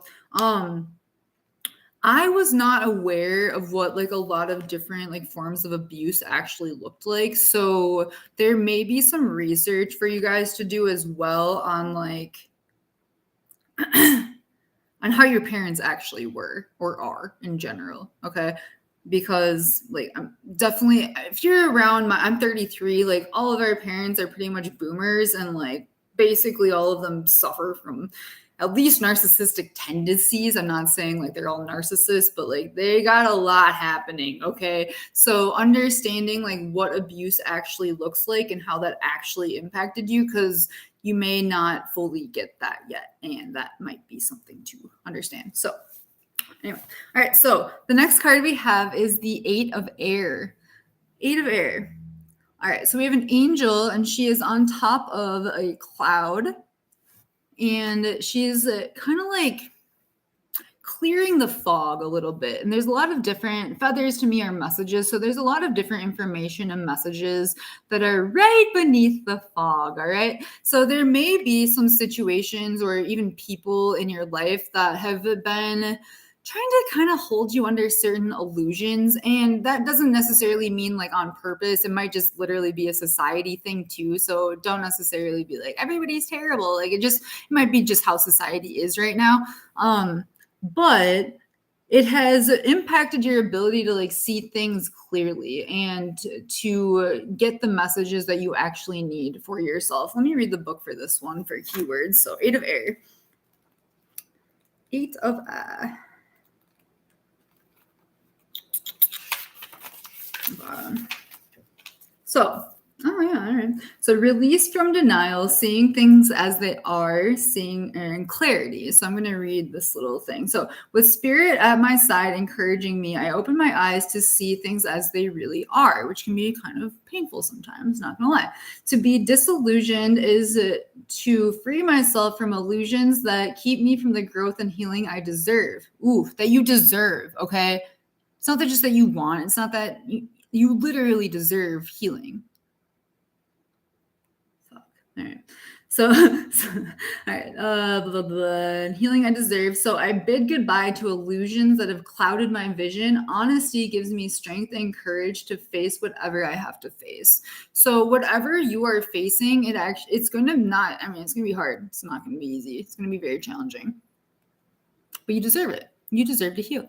You deserve to not have illusions over you. So I've been doing a lot like to protect my own energy. So daily at this point, fucking daily, I'm like, I am free from all illusions. I am free, which don't say that unless you're ready, truly, because I literally said this maybe like 2-3 weeks ago. And then all of a sudden, all of the illusions that I had been living under were like, okay, we're not gonna, you wanted to see the truth. Here's the truth. Turns out the truth can be pretty fucking intense. Okay.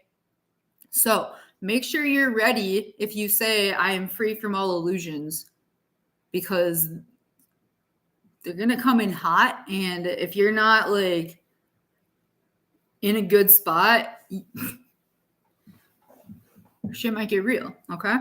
But it is important if you want stability overall to do that. So clear the illusions out. All right. Next card, a little bit more chill. Thank God. Oh my God. All right. So next card, we have the 9 of Water. 9 of Water. All right, so we have a mermaid. She's underwater. She's like looking at all these diamonds, and she has a little starfish in her hair. She's kind of like appreciating the luxurious things in life. And there's a little chest down here with some pearls on it. So there are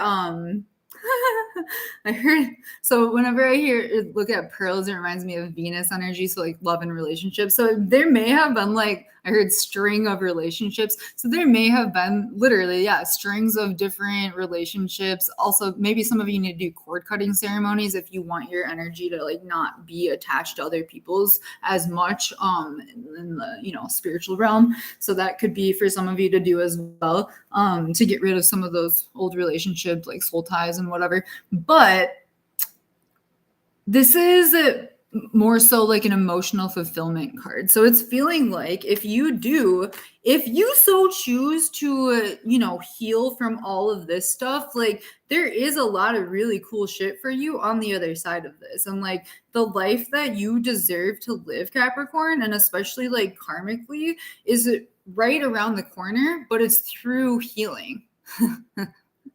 Which you're like, fuck, you know, because that's hard. It is, though. She has a key in her hand. So you literally have everything you already need in order to make all of this happen for you. But you actually have to do it. Okay, it's not just going to come. It's literally not just going to come. You have to work for it. All right.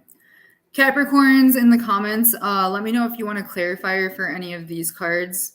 Let me read this one out loud just so you have a little more information on that to go off of. So 9 of Water, dreams come true, wishes fulfilled, completion, enjoyment, contentment, achievement of desires. So you can have whatever you want within this life, truly, but you have to address the illusions, the pain from childhood, and all of those things that are blocking your blessings. I tweeted the other day something about like Saturn and like, do you want more lessons or do you want your blessings? You know, like pick your ride, choose your ride. Like, do you want to keep repeating these fucking cycles and like learning different lessons in different ways through different people, but it's the same lesson because you haven't healed this stuff from childhood?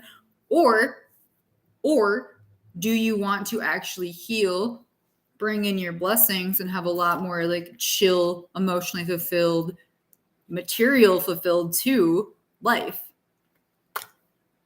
It's your choice. You're like, great. Yeah, I know. All right, cool. So, all right, let's do Pisces. I said I'd take a break after this one, but I lied. We'll do it after Pisces. So, yeah, then I'll choose who to do after we come back from our little bathroom break. All right, so this next reading will be for Pisces, Sun, Moon, Rising, Mercury, Venus, and Mars. Please let me know in the comments if that part is you. Pisces, no, good tinkle. You can go if you want. I don't know. Yeah, I mean, you can go if you want. I'm ready to take a second for yourself. No, I will after this one. This feels right to keep going with Pisces. I'm still in a flow, so I'm going to flow with it into the Pisces energy. But yeah, if you got to go to the bathroom, go real quick, and I'll literally be here. But anyway, let me take a little sip of the water. For Pisces. All right. So Pisces, Sun, Moon, Rising. Yeah, for sure. Pisces, Sun, Moon, Rising, Mercury, Venus, and Mars. Also check if you have Pisces in the 2nd house. I just heard like Pisces in the 6th house also. So those are the 2nd and 6th house have to do with like work and stability and money making and stuff. So definitely check what you have there as well. As I like check my pulse for no reason. All right. Or probably a reason. We're on Pisces. Everything I do during Pisces is super intuitive and like I might not know what I'm doing, but you're probably going to pick up on things I do that I don't even know that I'm doing because it's all very subconscious. So take this reading, but also take what I say and do and like, I don't know, read into it is my point because you're Pisces and why not? But also don't let don't let like too much in that isn't for you. Don't let too much in that isn't for you, Pisces. Don't let too much in that isn't for you. Discernment, okay? Discernment, Pisces, as I read for you. All right, let me shuffle. So guys that want the best for Pisces, overall stability. What do they need to know right now?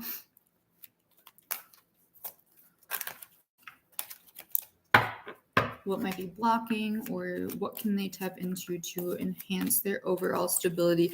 And this can be emotional stability, this can be physical stability, this can be mental stability, this can be a lot of different things. So stability is a broad topic, but you get it. All right. We had one card jump out, but there's more. There's always more. I'm going to pull two more. We might be doing some clarifiers already, so. 1, 2.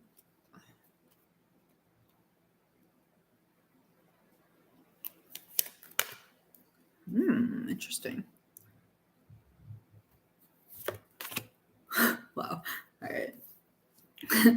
I'm already going to pull one clarifier for one clarifier, please.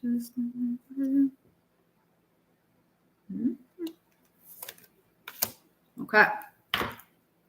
Got a lot of water happening, which shocks me 0% for Pisces. So the first card we have with the clarifier card is the Messenger of Water. Okay. I like the symbolism of this card. I think it's very interesting. So again, this is for energy that is like blocking your stability or impacting your stability, or things to tap into to increase your stability.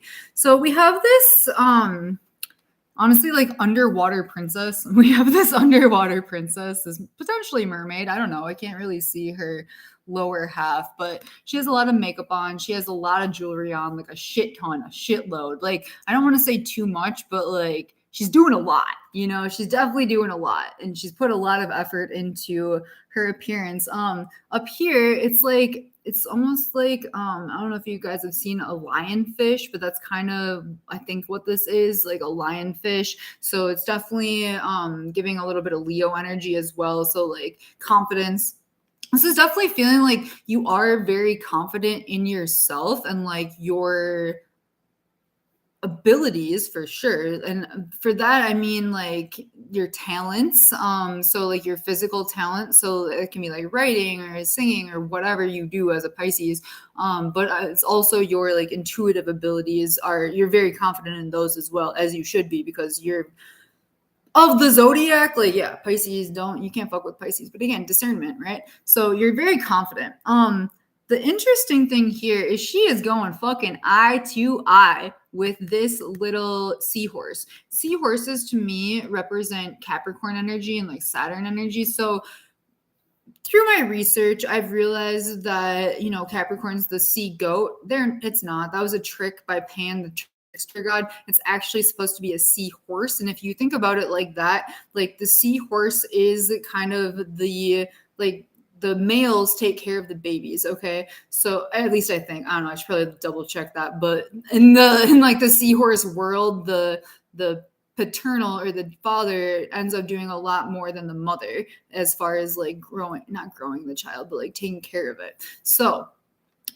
what that represents to me is like patriarchy a little bit, and having almost like hyper masculine. Okay. So especially Pisces right now, if you are still on tropical astrology, that is the masculine form of astrology. Okay. It's not even in alignment with the actual sky. That might be really throwing some of you off, honestly. Because if you've been intuitively feeling like, what the fuck is up with this timeline? You're probably on the wrong one. So definitely like get a real sky chart and like really see the links in my bio, like see where your actual placements are within the real sky on the day you were born, because the illusion of the tropical timeline might actually be pretty much fucking with you at this point. But beyond that, it does feel like you are ready to, like, you have so much faith and confidence in yourself to stand up to whatever this is. So this might be a man in your life. This might be like a boss at your job. This might be I'll get into it with this next one, but it might be like a romantic partner or somebody that it's feeling honestly like gaslighting energy, somebody that's been making you feel like what you are bringing to the table isn't valid because it doesn't necessarily like fit in with their mode of operating. Okay. But you're like, no, I know things. I feel things. I am intuitive. You can't pretend like this isn't how it is, because clearly this is how it is, you fucking dick. That's kind of the energy that this is feeling like. And she's like, she's ready to stand in her power and her energy. And if you're a dude, same thing, like you are ready to almost like embrace the feminine, the flow, the non-rigidity of life, and in a way that you never have before, like a very confident way, because that's where the world's moving toward. Okay, like we're literally moving into more Pisces energy, like with Neptune through Pisces until like 2040. Okay, like there's a lot of spiritual growth, and like there's going to be a lot of people that really need to hear the messages that you have, because Pisces, their brain and their energy is so like full encompassing of everything that has gone on, past, present, future, that you're unstoppable, truly. And it's time to go face to face with the people that are trying to make you feel less than, because they know your power. They're just fucking hoping you don't. Okay. So, because I just said that to my boyfriend yesterday. Do you want a candle or not? Yeah, exactly. Like, like it's feeling like, don't let them fucking play with you. Okay. Like, don't let them, like, it feels like a lot of Pisces energy. Like people, patriarchy, men, generally speaking. And I love men. Don't get me wrong. I fucking love men. I date men. I love men. Love them. Wholeheartedly obsessed with you all. I fucking love men. But the societal standards that have been set by like elite men, or I call them the deletes really, but the societal standards that have been set aren't even working for men. Men hate it too. You all hate it. You know what I mean? Like everybody hates it. Nobody's having fun. Nobody's having fucking fun. Yeah, you're a Pisces man. So yeah, exactly. Like nobody's having a good time because it's too rigid. It's not flowy. It's a bad time. All right. So yeah, thank you. So we got a Pisces man. He's like, yeah, absolutely. So great. So, like so there's people that have been trying to make you feel like what you have to offer isn't valid. And you're like, nah, bitch, it is, and it's time to, I don't want to say make them see that, but like be so confident in your own shit that they can't ignore it. All right, the clarifier for this Messenger of Water card is the 5 of Water. Okay. So this next card, 5 of Water. So in traditional tarot, this would be the 5 of Cups. So we see the seahorse again, which is very interesting. We see the seahorse again right here, and it's like below her. She has little fins on her hands, and she's like half within this shell. So again, shells to me in general signify Venus, and we also have pearls down here. So this is like, I'm not even hearing just love relationships, like any relationships that you have really like put a lot of value and put your heart into, really like put your heart and soul into, because it's almost feeling like people aren't like seeing how much energy you are bringing them and how much like light and enjoyment, I guess, that you are like helping them feel within their day-to-day lives. Because and it's not even a you thing, to be honest. It's like a society thing. Like they just literally aren't like there enough to respect what you're doing just yet. But that's why it's like really important to be so confident in it. That's like, you'll see it when you see it type shit. You know what I mean? Like you'll see it when you see it, if you see it, and it's not up to me to control if you see it or not, because you're going to see it or you're not. So you're trying to get out of this, like honestly, like you're trying to get out of this, I'm hearing like stagnant energy that's been holding you back from being who you truly are. And a lot of it does have to do with that, like the more masculine way of doing things, because you're Pisces. So water and earth energy is the feminine aspects. And then we have fire and air, which is more masculine energy. So don't necessarily think of it as gender, but I definitely do think like the genders do tend to flow into masculine or feminine a little bit more, but that doesn't necessarily mean it has to. Anyway, just to clarify. So definitely be aware of, there's almost like little strings coming off of this little seahorse as well. So think almost even back into like childhood, about the lessons that your family tried to instill in you that might not be for you, that may be like keeping you, I'm hearing, in like lower level cycles a little bit as far as the relationships that you have within your life. Like if you are with, you know, somebody that like is super analytical and like really doesn't understand the spiritual side of things at all, like maybe that was to, you know, fulfill like an old patriarchal fantasy that has been set for you. But as we move into this more flow state, how society could look, you know, more balanced energy, it's feeling like making your own choices, making your own decisions, and freeing yourself from the almost like clutches of the hyper masculine way of looking at the world. Because it's like she sees the light up here. She's trying to swim toward it, but there's so much energy down here that's trying to hold her down. But again, be confident in your abilities. A lot of different people are going to take a lot of that in very different ways. So also Pisces, look at the symbolism in this card. If you're getting downloads for you right now, that makes sense. Like, despite what I'm saying, like, think about it in your own terms too. Okay.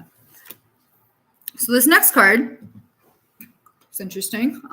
We have the Two of Air. Okay. So, Two of Air.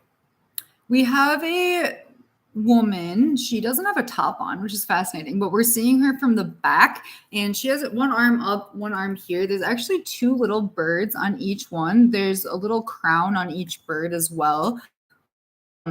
She has a bunch of feathers in her hair. She actually has a pentagram on the back of her. So there may actually, and this is, you know, Pisces, you're going to understand this. I wouldn't necessarily tell everybody this, but because you're Pisces, you'll get it. But there's also like a feather skirt. So the pentagram, if you think about like a pentagon.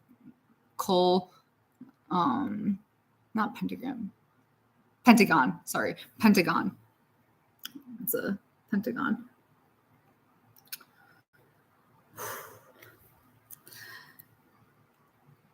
There are a lot of outside influences that you can't even see that have been trying to, and this is going to sound conspiratorial to people that aren't Pisces, but because you're Pisces, you'll understand.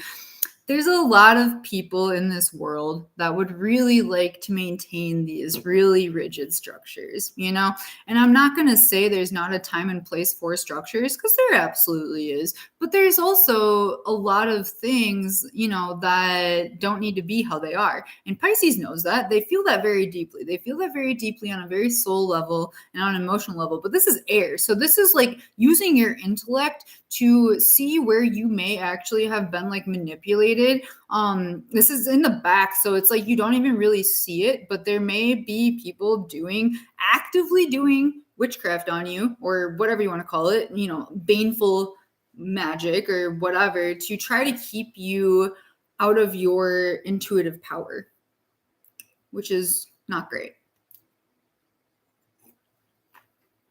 So kind of like I was saying, I think for Capricorn, maybe like clear every single day, Pisces, you need to, 1, ground your energy onto the planet. 2, say, I am free from all illusions. Okay. I am free from all illusions. My energy is mine. Like, you know, conspiracy. I feel this. Yeah, exactly. Like, you know, it is what it is. Like, the world's a weird place, and there's people in control and power that really would like to keep it that way. And a way to do that, yeah, I would absolutely be fucking with Pisces, because Pisces is Pisces. Like, you guys are everything. You're the beginning and the end. You're all of the signs. You're everything that exists. Like, past, present, future, you're it, you know?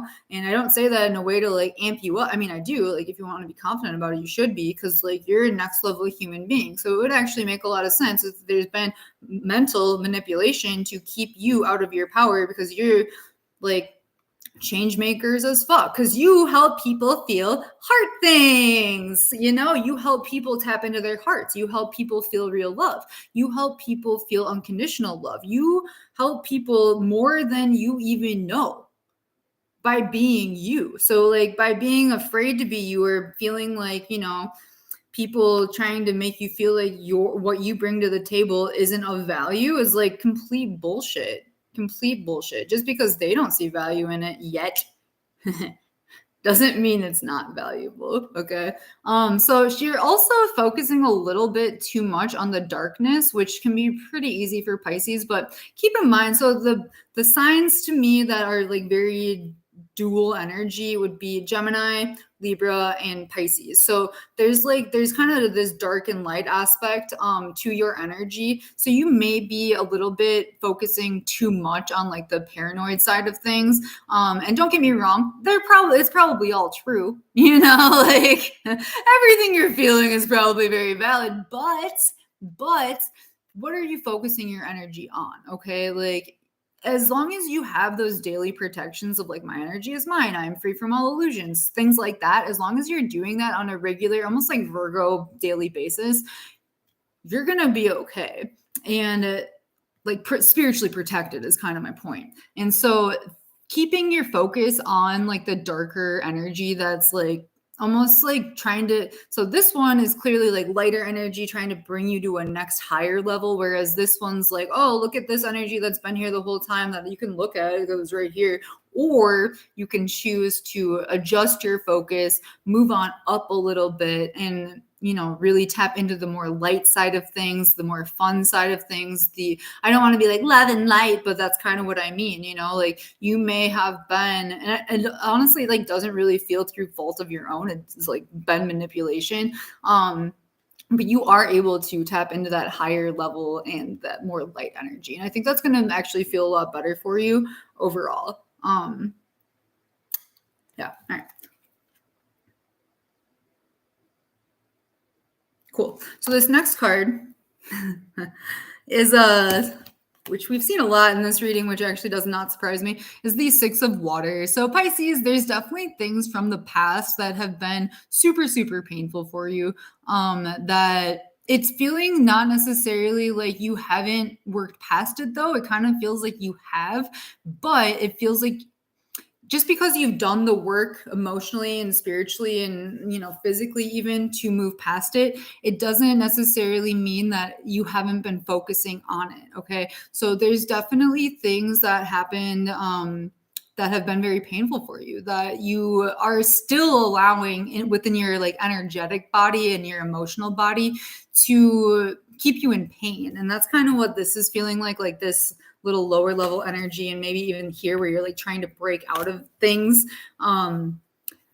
It's keeping you in emotional pain. And when you're in emotional pain, you're not necessarily seeing all the paths for yourself, and you're not necessarily understanding that there is like love and light energy for you to actually tap into when things are too dark.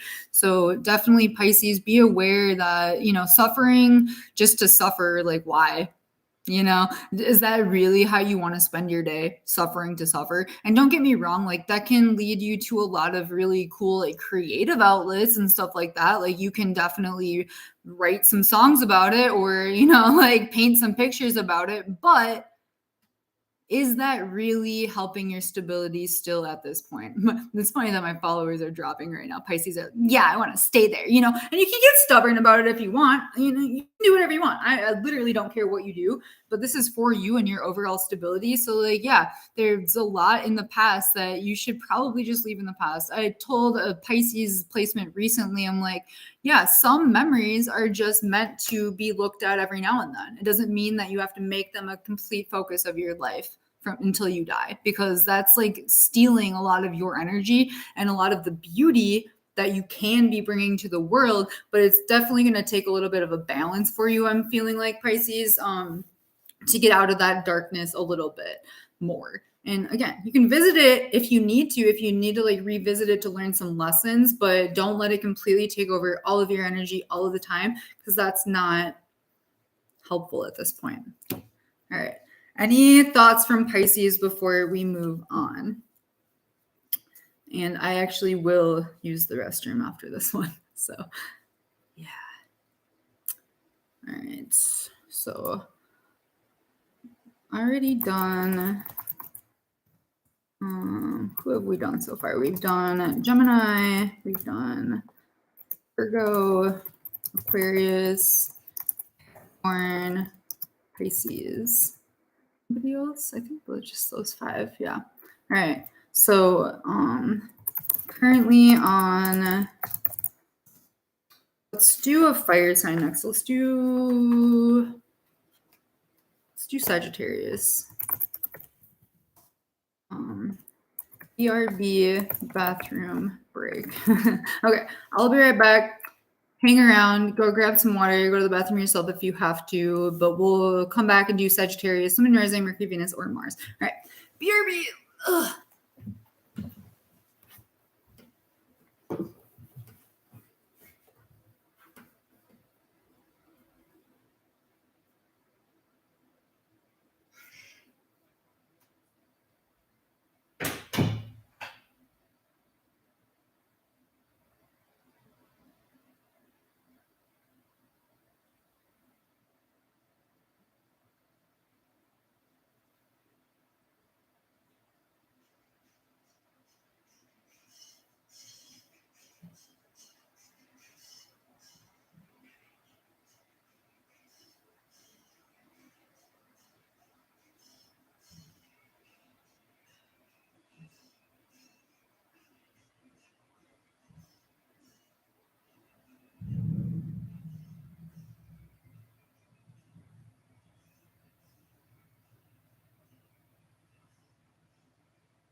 Great.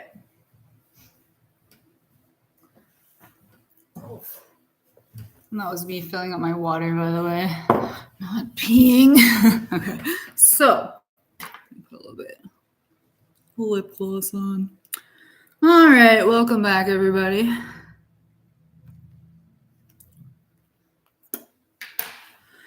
Let's do Sagittarius. I wonder if I can. Oh, I can remove my own comment. That's cool. Okay. I didn't know that. All right. So, I gotta keep an eye on the time, kind of, because I'm a little too long-winded. So, we'll do Sagittarius, and then currently on Sagittarius, up next, we'll do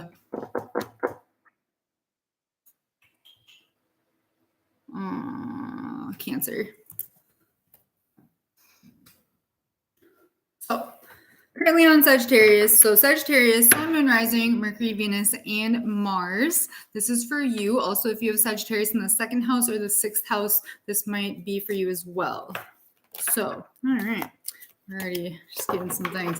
But we are asking the guides that want the best for you and your overall stability to show us the things that are either blocking your stability or the things that you can integrate into your life to actually increase your stability, enhance it. All right, so we're on Sagittarius right now.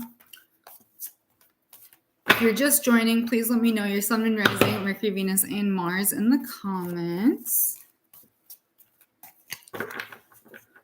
Always interesting to see. Okay. Oh, jeez. So Sagittarius. All right, let's do 3 cards.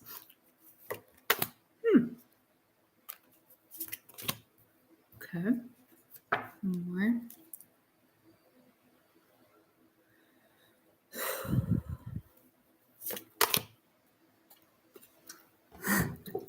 Well then.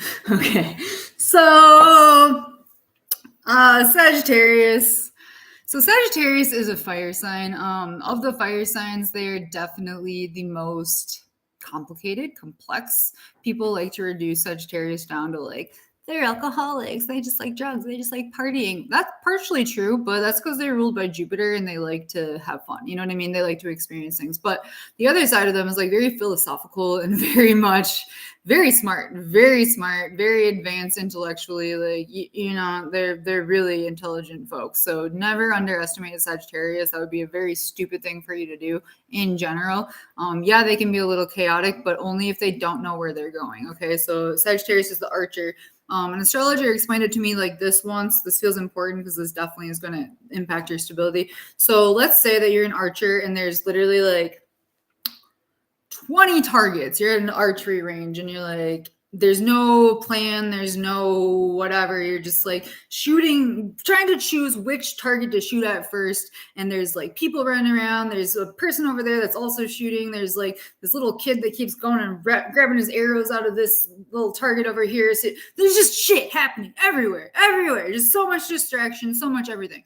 So unless that Sagittarius can choose one target, and just literally direct all of their energy into it, they're going to hit that bullseye every fucking time. But if they're out here like, they're never going to take a shot and they're never going to figure it out.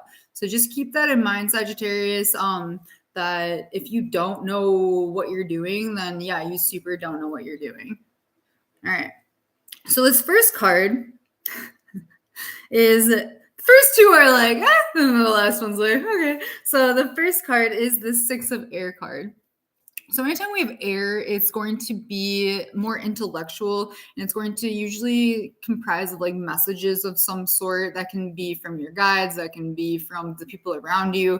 So we have the 6 of Air. So we have this ship that's in the air, this airship. I mean, some of you like that could mean like traveling like on an airplane and going somewhere and trying a different thing. Or like if you literally, Sag, like if you aren't happy where you physically are right now for whatever reason that might be, like maybe you do need a little bit change of an environment, and that could be traveling or that could legitimately like be moving to a place that is more in alignment with your overall energy. Because if you're not happy with where you're at, that's definitely going to be spilling over into everything that you're doing, and it's going to bum you out. Like a bummed out Sagittarius is a bad time. Like any fire signs that aren't like on fire about what they're doing and passionate about where they're at, what are you doing? You know, so it does feel like you've been ignoring some of these like impulses almost. And then that's very on brand for Sagittarius, because it does feel like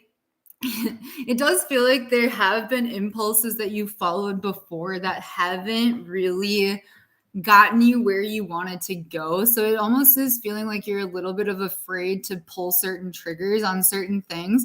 But if you have like, so for example, if you have money in the bank and like you're able to go make moves, like go make them, you know? But if you are making moves that are, I said this earlier, I don't remember when or where, but I said, like intuition is very calm, whereas what was the word else? So intuition is calm, whereas those other like intuitive things you feel can be like very manic, and that's not your intuition. Like that's fear. That's not what it is. So if you like wake up and you're like, I gotta leave, fuck, like that's not a good vibe to pay attention to. But if you like feel really calm about certain movements that you want to make, or certain trips, or certain, whatever, like that might really be your next step. So if you're also feeling weighed down by the people around you that want you to stay in certain energy with them, like they know that you're a fucking airship. They know that you can go wherever, do whatever. Like there's some birds beneath you. Like literally, this is kind of like, I don't want to say your friend group is blocking your blessings or like, your stability, but they might be. Like you might honestly, actually, there is one or two people in your life that are some shady motherfuckers. And I think you know that. And whoever came to your mind right now, I mean, them. Those one or two, like them for sure. And like there's certain people, don't get me wrong, like there are definitely people that support you and want the best for you, but you got some haters. You really do. You have some haters around you that want you to stay stuck in whatever energy they're in with them, because they're like feeding off of you. This is not the energy that I thought I would get from this card, but here we are. So they're feeding off of your light and your energy because you are a fire sign. Like you do bring a lot of energy to the table. You bring enthusiasm, you bring ideas, you bring fun. Like you're the party, legitimately. Like you are fun. And whoever these one or two people are, they don't have that, and they just like inserted themselves into your life and into your presence so that they could also have that, but like they never really learned how to create energy for themselves. And fire signs are constantly creating energy. And other people sometimes can't. Okay. So be aware of the people in your life that aren't, it's not even necessarily like on your level, but aren't, I guess, kind of. So let me read the book here for this one as well. 6 of Air.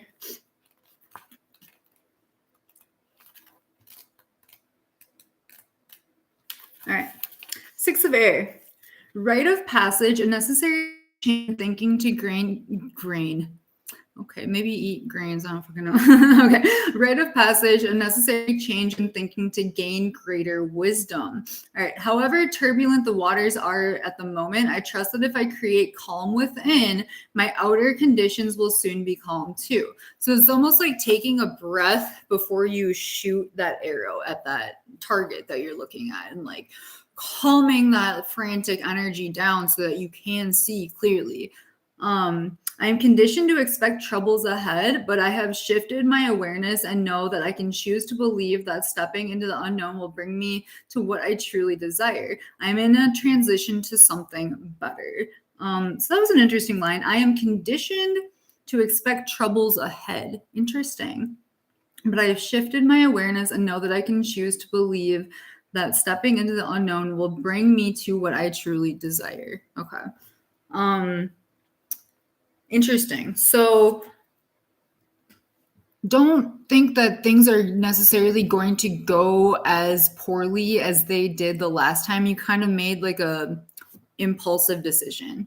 What up? Welcome. So, yeah, like Sagittarius, it does kind of, like I said, it kind of feels like you're afraid to make certain moves because they may have not worked out in the past, but it's feeling like moves that you made in the past were more from like a, I don't want to say manic state, but like not grounded state. Whereas if you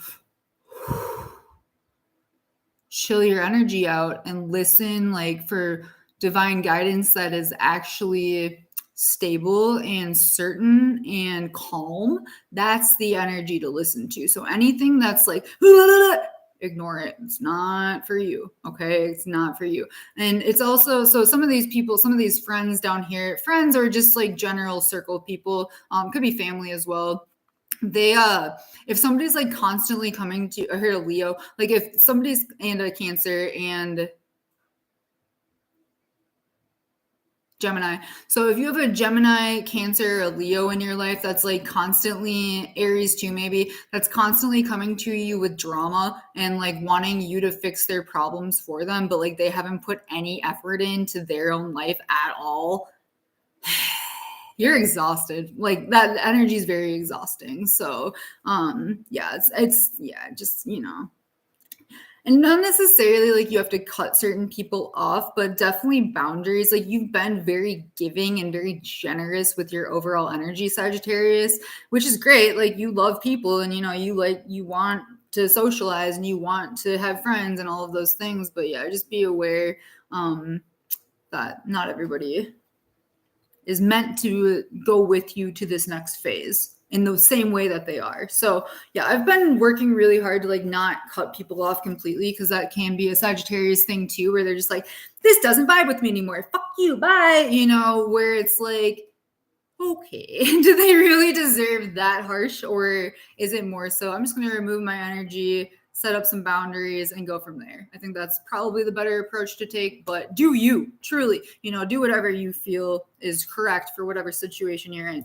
So this next card for Sagittarius is the call card. Okay. So this is a lot of different meanings, but this number 20, we have an angel with some trumpets. There's a little thing in her hand right here. I am going to read the book for this one because I don't know, it's just kind of a weird card, I think, but whatever. So purpose and true prosperity is what this is. So I have everything I need right now to move forward with purpose. All right, yeah. I am being called into a deeper and more authentic relationship with myself, with my higher power, and with others. So you're very powerful. Stop denying that, okay? That's a big part of this. Stop denying how powerful you actually are, Sag. I'm here for a reason. I'm required to step forward into my true self, expressing that through my actions. I need to trust that my life has a purpose and that I am enough, and that within me is a divine blueprint that has meaning for myself and for others. All right. So yeah, let's go back to I'm required to step forward into my true self, expressing that through my actions. There may have been certain times in your life, Sagittarius, where you, which is hard, where you kind of like stopped being authentic a little bit. Not that you stopped, because you can't fully stop, but like I'm hearing like you were in certain scenarios, you were almost like trying to fake it until you made it. But I think you learned pretty quickly that that's not sustainable energy for you. Like you do actually have to show up as yourself and through your own energy on a very regular basis in order to create whatever you're working to create. So yeah, it's this is honestly like finding your purpose and really stepping into it. So also for Sagittarius, look at your 10th house, see what you have there. 10th house is like overall high level career and like legacy and what you actually want to leave on this planet.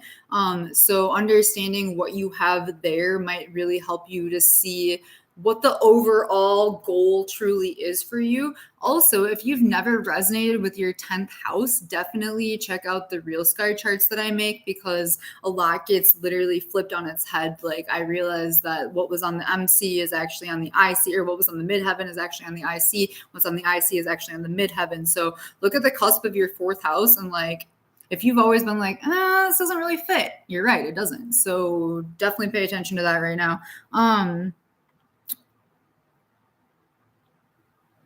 I do think there's a little bit more on this card, like symbolically, that we can pay attention to. So she has this little note in her hand. She's actually holding it with these 2 fingers right here, which is like kind of honestly an occult symbol, if you know what I'm talking about. So definitely be aware of like old contracts and old energies that might be trying to keep you out of your next step from things. And you guys will know what I'm talking about if you know what I'm talking about. If you don't, then you won't, and it's not for you. So just, skim over that. But it does feel like it's almost like this little light of mine, I'm going to let it shine, bitch energy. So yeah, like definitely don't let this fuck shit hold you back from your overall calling. Because like if your energy got taken from you early and you made some choices that were impulsive, that you were like, maybe that wasn't the right path. why do I have those 2 fingers pointed out right now? Yeah, exactly. So you know, there may be some like manipulation that's been done on you on purpose to try to make you not like go out and be a Sagittarius and like create the actual purpose for yourself. Like, so on a spiritual level, this is Sagittarius, so I can talk about this with you guys. Talked about this with Pisces a little bit too. So on a spiritual level, like there are people in this world that are in power, that think they're in power, that know who the powerful ones are within society. Okay. Like, and a lot of your actual power, I mean, as a Sagittarius, has been, I don't want to say hidden from you, but it's been like manipulated to be used for other people's purposes, but that aren't actually serving you, which is not great. Okay. So, kind of like I was saying with the Pisces reading, like daily say, I am free from all illusions. My energy is mine. My decisions are mine. Like everything I do is of me, okay? Of me and my guides that want the best for me, because there's a lot of things that are trying to pull you in all of these directions so they can almost like siphon your energy and use you for their purposes versus your own. And like Sagittarius energy, Sagittarius and Aquarius are like the most maybe Aries too, are the most like independent of the zodiac. So to be forced into other people's energy and for them to be like feeding off of you is a really not great place to be in general. So if you feel that's happening, you're right, it is. All right. And I really hope that you guys can get over this fear of overcoming what you think is keeping you trapped, because at this point, and I can tell you this with absolute certainty, that it's a fucking illusion, okay? Some of you will know what I'm talking about, some of you won't. But there's a reason you're watching me say this, you know what I mean? Yeah. All right. So this next card is the Tower. Yeah, certain things in your life need to just like fall over and die in order for you to get to the next level, honestly. The Tower card, anytime we see it, like it's an intense card. This is intense energy, Sagittarius. I'm not even gonna pretend it's not. Like, I think that you know, Sag, that literally certain structures and certain I really mean that. Like, I'm not saying, I am not encouraging arson, okay? I would never do that. I would never encourage that. But no, I'm not. But I'm not. Never would I ever. I would never tell you that. Nope. Never. But yeah, certain situations and certain things, certain physical structures, certain physical structures, but also mental structures. So definitely keep in mind the things that are keeping you mentally trapped and keeping you in a sense of, I'm hearing like insecurity about your own power and your own abilities, because you actually have more than a lot of people. And that's been trying to, you know, certain people have been trying to siphon that from you, but it's your time to knock over whatever is not meant for you. And it's not even just a you thing, okay? It's a collective thing as well. Like the things that you have you gotta speak your truths and you gotta speak it loudly. You just do. You gotta fucking trumpet that shit. You gotta fucking amplify it. If not you, who? You're a Sagittarius. I'm getting massive goosebumps. Like, you are the truth tellers. You are the bullshit cut throughers. You are that bitch. Okay? I've said this for a long time and I really truly mean it. All of the hot girls, fire signs, or just, you know, hot girls, all the hot girls hold all of the secrets. Because we do. We know everything. Because the hot girls, some of you might be sex workers, like legitimately. So the hot girls, city girls up, like the hot girls literally have the ability to knock everything over. And you should, because a lot of things deserve to be knocked the fuck over, do they not?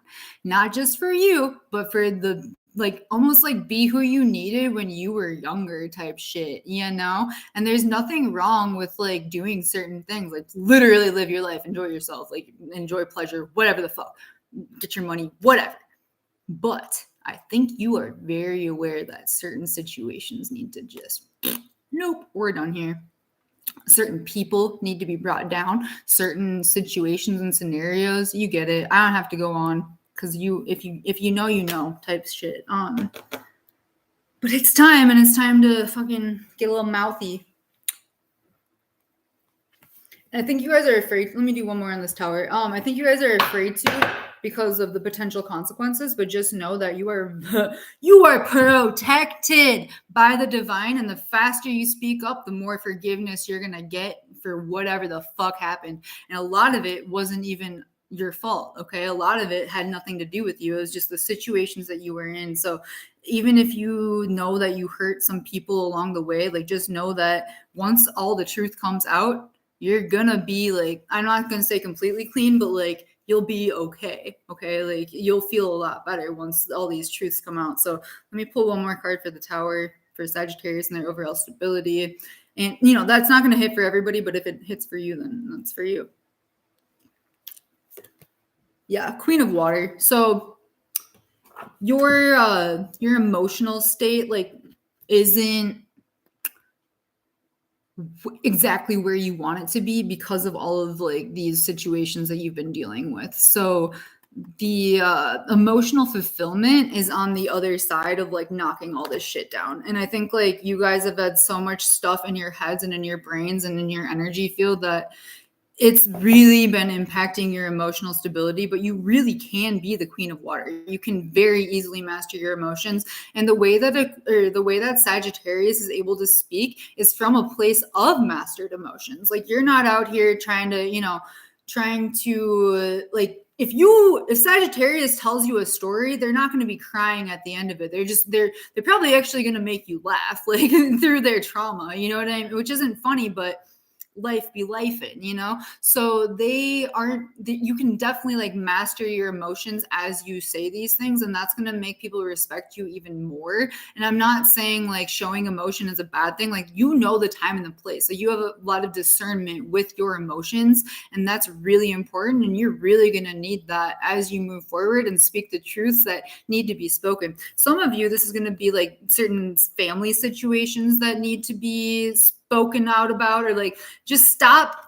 Don't let people like hold your fire into your mouth, because like right now is the time to get mouthy. What you don't want to do though is like do that based off of an emotional reaction. Okay, you want to be at a very grounded place and a very like secure place emotionally before you speak. Otherwise it's not going to come out how you want it to, and that's when things are going to get weird. But if you are very like composed as you do these things and like know the direction, then you're going to be great. And you're going to be great, and all will be well. So, and emotional fulfillment's on the other side of this shit. So really tap into your intuition, your feelings, your everything, and crush it. Yeah. All right. Love you.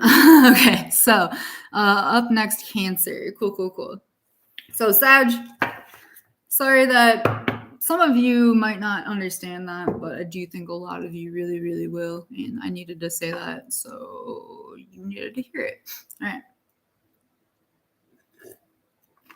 right. Okay.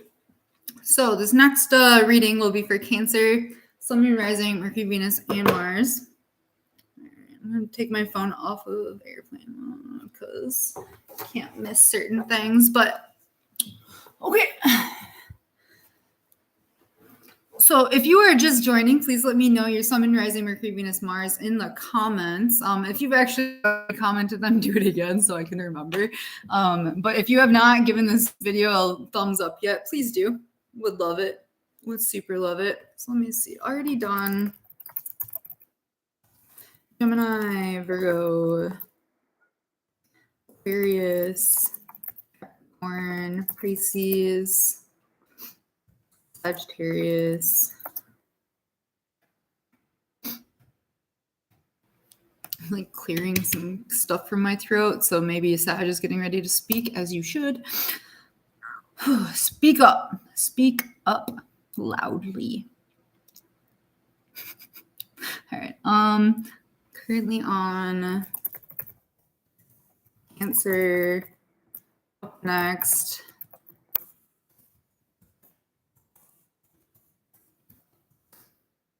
Should be next. Let's do Aries. Cancer. Cancer, Sun, Moon, Rising, Mercury, Venus, Mars. Also, if you have Cancer within the second house or sixth house, this reading might be for you as well. We're tapping into the guides that want the best for you and your overall stability, okay? So this is for Cancer. So we got a nice. All right. Cancer babes, what's up with you? Oh, jeez. Gave me like so many cards. Chill out. Cancer's like, everything's affecting my stability. Oh, is it? Probably. Oh, man. Oh, jeez. I hope I don't get a little roasty, but I might.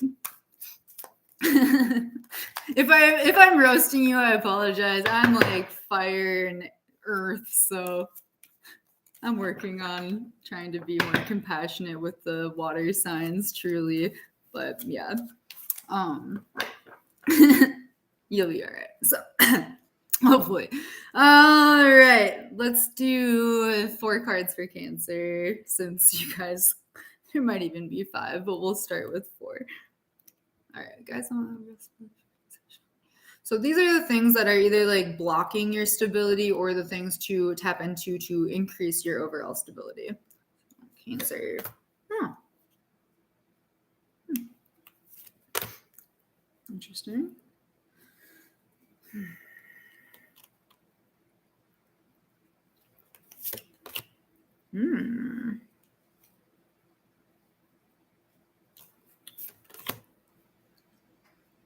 Okay.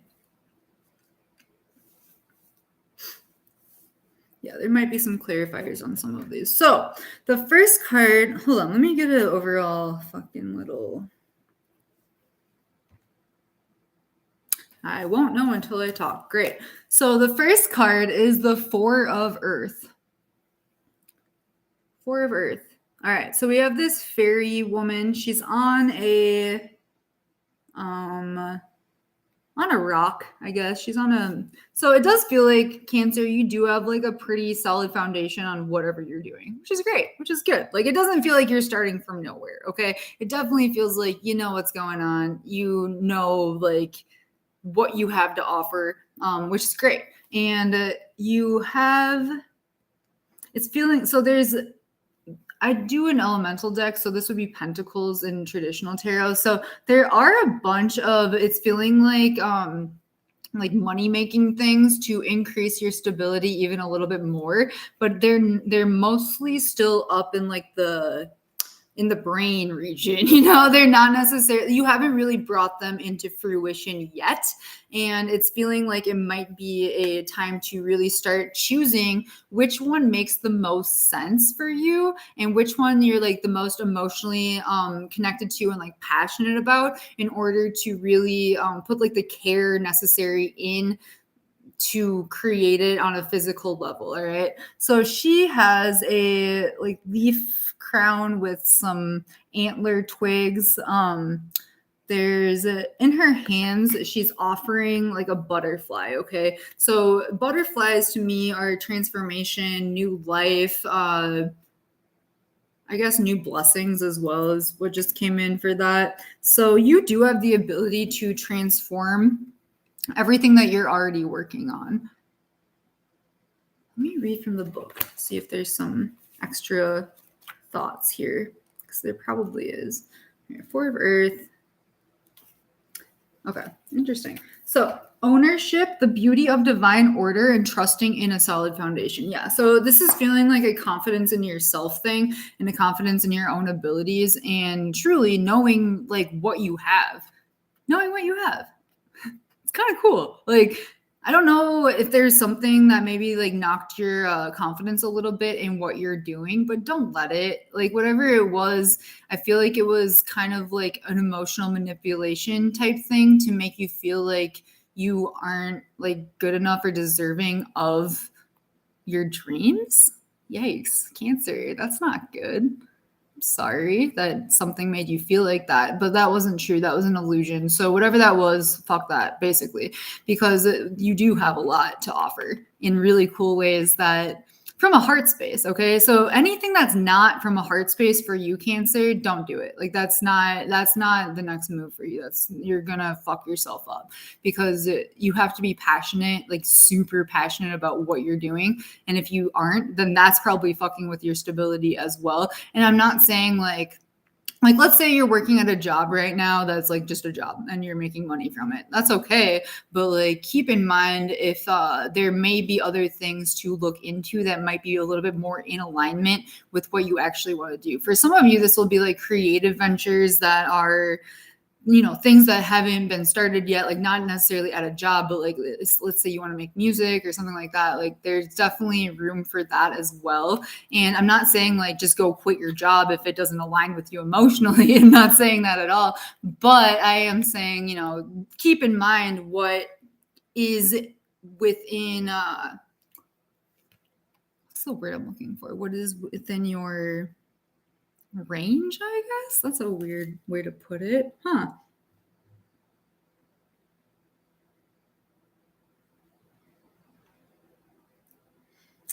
You actually might also feel pretty stuck where you are, which is interesting. There's some things growing up from this foundation that, so you're like almost solidified into where you are right now. So that's fine if that's where you really want to be, but if not, then keep in mind that that might be blocking you a little bit from like going where you actually want to go.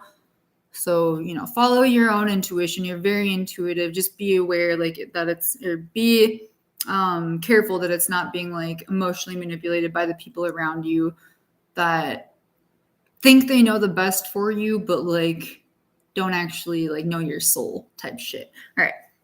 So this next card for Cancer is the 9 of Fire. All right. So there's this girl in a cave, right? She's like in a cave, and it does feel like there's some water down here outside of the cave. The sky's up here. She's very focused in on what she's holding in her hands right in front of her. So the 9 of Fire, this would be the 9 of Wands, I believe, in traditional tarot. So there's a lot of, which doesn't always equate. Okay, so just take the symbolism for more so what it is. So she has a lot of flowers in her hair. She has little elf ears on, so she is a little elf. This might mean like you legitimately, not might. This means like the way that you go about things, Cancer, might not fully make sense to other people, and that's all right. Like, don't feel like you have to fit into the mold of what everybody else is and expects you to be, and like has expected you to be from the past, even, is what I'm getting. So like, let's say that your family is really used to you being one way, but like you don't really resonate with being like that anymore. Don't let them make you feel like you always have to be that person. Okay. Like there may be ways for you to tap into your authenticity a little bit more so that you can receive the actual like blessings and stability in your life that you really want, you really crave, and you really like deserve actually at this point. So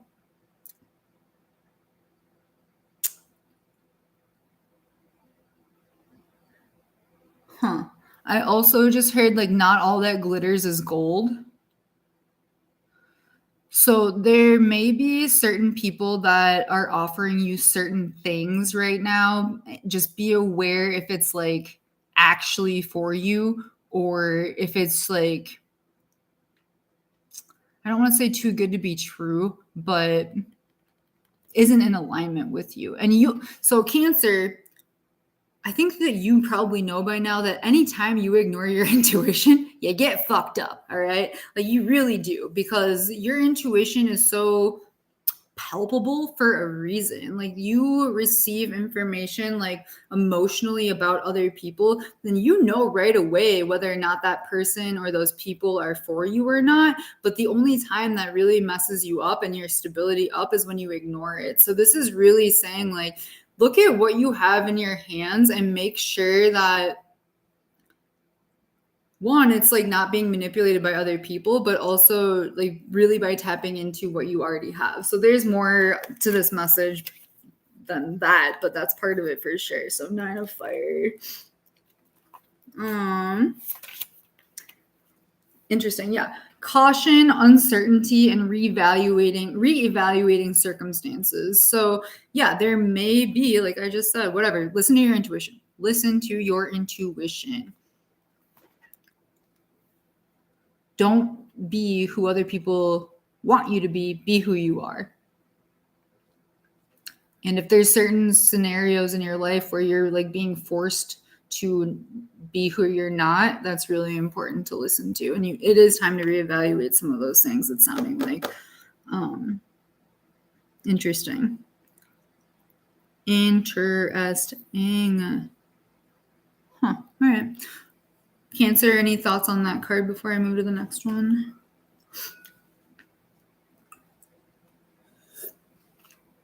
Okay. So, next card for Cancer, what is impacting your stability, for better or for worse? We have the King of Air. All right. So the King of Air card right now for you, Cancer, is really feeling like tapping into your intellect, and your intellect can be your intuition as well. All right. So it's giving masculine energy. So there may be some masculines around you that want to confuse you a little bit, but also this is you as well, like taking a little bit more of the, I don't want to say that intuition isn't masculine because it is, but like, let's say that you get an intuitive download and you're like, I don't know if that's 100% correct. You're exactly right. It's not. So it's like, it's taking that intuitiveness, but it's also applying a little bit of logic to it as well. And understanding like the things around you that may be giving you, I don't want to say like false information, but that's definitely part of this. So this person has a mask on. It is like an older man energy for sure. Is this a feather? Would you say that's a feather right there? It kind of is. What side is that on? That's on the right side. Okay.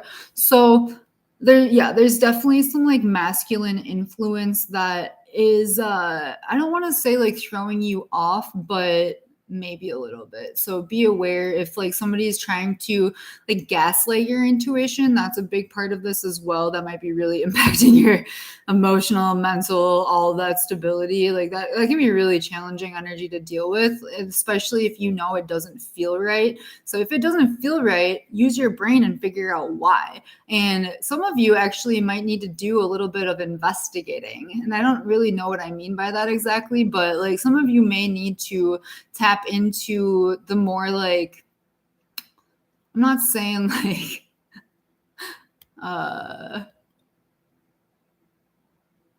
I'm not saying to, go too far down that road, but, you're like little FBI agent friend that like, I don't actually mean like a government person. I mean like your friend who is so good at like looking into people's stuff that they should be in the FBI. That's kind of what I mean. Like really good at gathering like information and intel on other people. That's kind of what I'm feeling. So I don't know. Take from that what you take from it. This is very channeled. I don't really even know what I just said. That's how channeled it is. So yeah, but this is from your guide so that you can see things clearly and not be under emotional manipulation or mental manipulation. So definitely look for the logic within your intuitive impulses because you're probably right, but you may not have all of the information to prove that you're right. All right. But doesn't mean that you can't go find that information. Like there's ways to do things and stuff, and it might be time to do some of those things and some of those stuff. So, this is also like this person has wings and some armor on, so you might actually have to like crab it up a little bit, you know, not necessarily like tell everyone what you're doing and tell everybody your next move and everything like that. Like being a little bit smarter about how you're going about things and not just like connecting with people to connect with them, like connect with them purposely and for a reason, not just to like make friends and like, we're, you know, we just met in the bathroom 20 minutes ago. We're best friends now. Here, take my number. Have my fucking cell phone number. You want to sleep over tonight? You know what I mean? Like, chill the fuck out. Like, not everybody who smiles at you is your friend, okay? So really understanding like that is a really like hard lesson for Cancer because they are so loving and caring and giving and generous with their energy, but it's those emotional boundaries so you don't end up getting manipulated by people that honestly think you're fucking stupid for being so loving.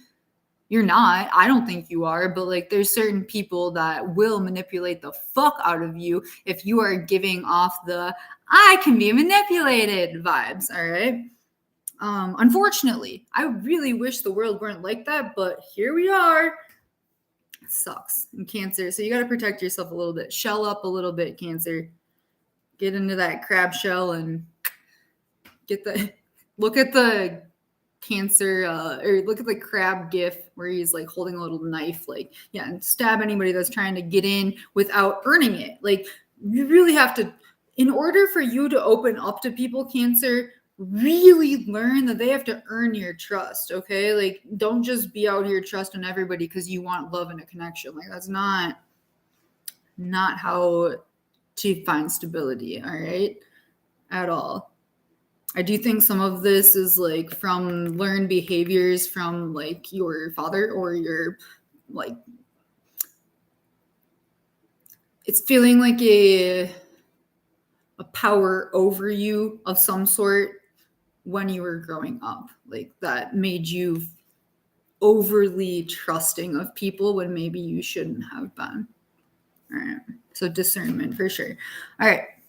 This next card for Cancer is the Two of Fire. Okay. So this Two of Fire energy is very fascinating. It's this little woman. Yeah. It's not a child, but it's not like an old person either. It's definitely like this woman riding a giraffe. Has a little, harness on the giraffe. The giraffe actually looks pretty chill. He's kind of hanging out. He's holding a lantern. Like there is light leading your way. There's also a little like candle behind you, but the way that you look, like it's almost like you're defeated a little bit. It's almost like the energy has been knocked out of you a little bit based on a lot of other things. So like you might not really trust yourself at this point, which is hard, which is a hard place to be. Know that like you can move forward with the right knowledge is kind of what I'm hearing. So with the right knowledge and on the right path, but making sure it's lit up and you're not just like going into things blindly. And that's kind of where like the, find more information about things is, and make sure that the next steps that you take are actually in alignment with you and not just like, not going to steal your energy and your joy.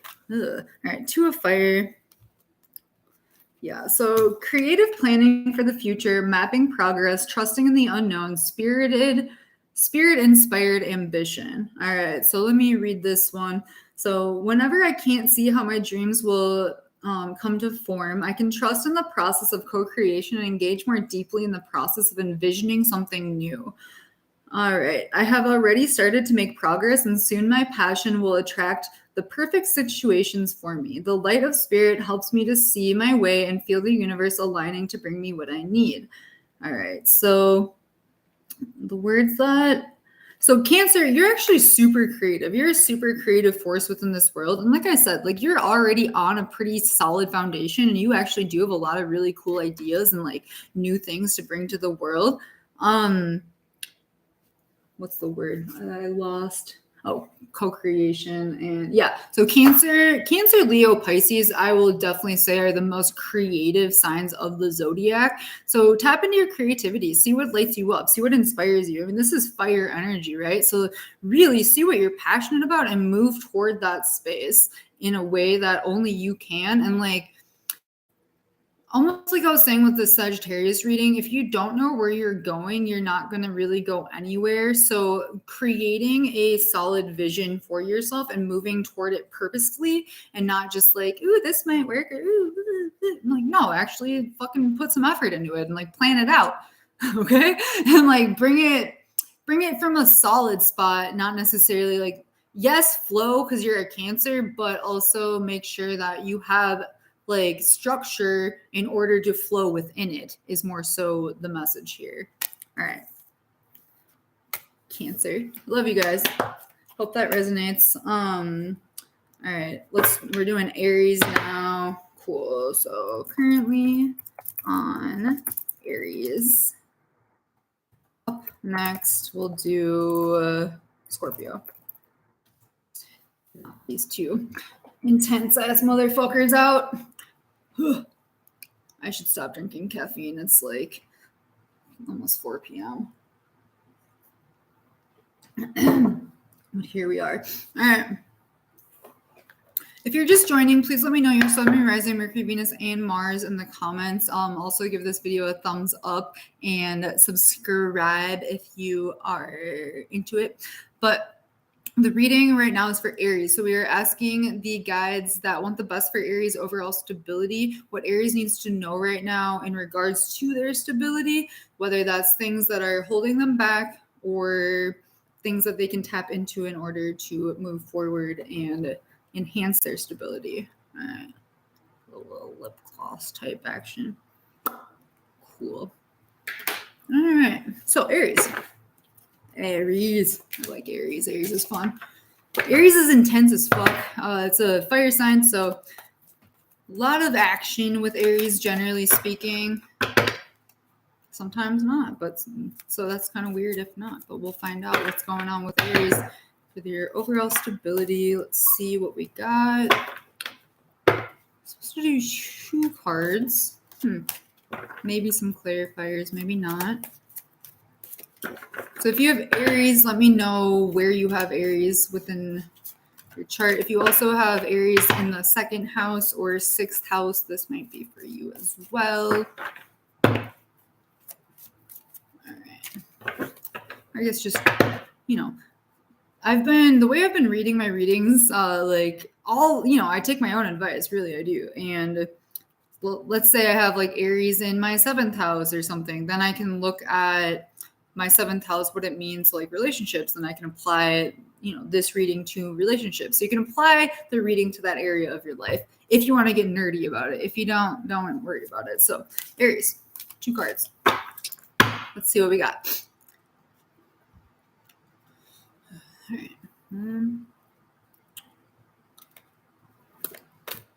Are you fucking kidding me? All right. Wow. This reading, I've had this card come out. This is like the 3rd or 4th time overall.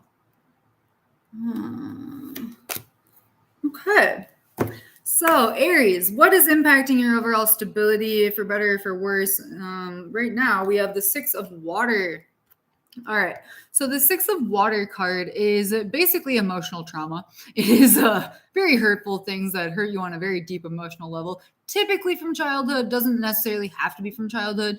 It can signify a loss of somebody in your life as well. So I'm sorry if that has happened to you as of late and you're like still dealing with it, or this could be like, something that you never really got over. That was very painful for you emotionally, like really, really painful. And as you can see, she's like clutching her stomach. So, that can mean certain things with certain people. I don't want to necessarily trigger anybody, but yeah. So, there's also been a lot of like failed relationships that have been pretty not good for your overall stability that you might be like still actually pretty hung up on, which is interesting because, well, a lot of Aries actually, like if you have a tropical Aries anything, you are actually a Pisces. Okay. So literally look at the real sky, literally look at your real sky chart. If you've never really felt this like full Aries energy, it's probably because you have other shit happening that's actually in Pisces. So yeah, my readings and my charts are 50% off this month. So definitely go check that out if you are like, oh shit, she's probably right. Yeah, okay. Anyway, so there is guidance for you though. Like there's help for you if you so choose it. Don't think that you Aries have to deal with everything on your own. You don't. I know that it's like, I don't want to say tempting to deal with everything on your own, because you are very independent, you are very capable, you are all of those things. But keep in mind that like certain things, certain healing is to be done with others and through others, and whether that's counseling or grief counseling or whatever that you might be going through that really needs to be looked at on an emotional level. Like I don't want to say stop ignoring it. I think it's becoming almost impossible for you to ignore because you're like, fuck, yeah, that was really hurtful. Almost like admitting to yourself that it hurt because you're the warrior, right? You don't want to admit when things really hurt you, but like if it really hurt you, it really hurt you. And that is what it is. Like you can't ignore that, Aries. If it was very painful for you, yeah, okay, admit it and then heal from it or work to heal from it. Because if you don't, it's just going to continue to almost like fester beneath the surface is kind of what I'm feeling. And like you won't necessarily be able to get to an emotional space of like safety until you address the things that are actually taking up your emotional space and mental space too. And it is impacting all of the relationships in your life right now is what I'm feeling. Listen to your guides, listen to divine guidance. Don't be afraid of healing.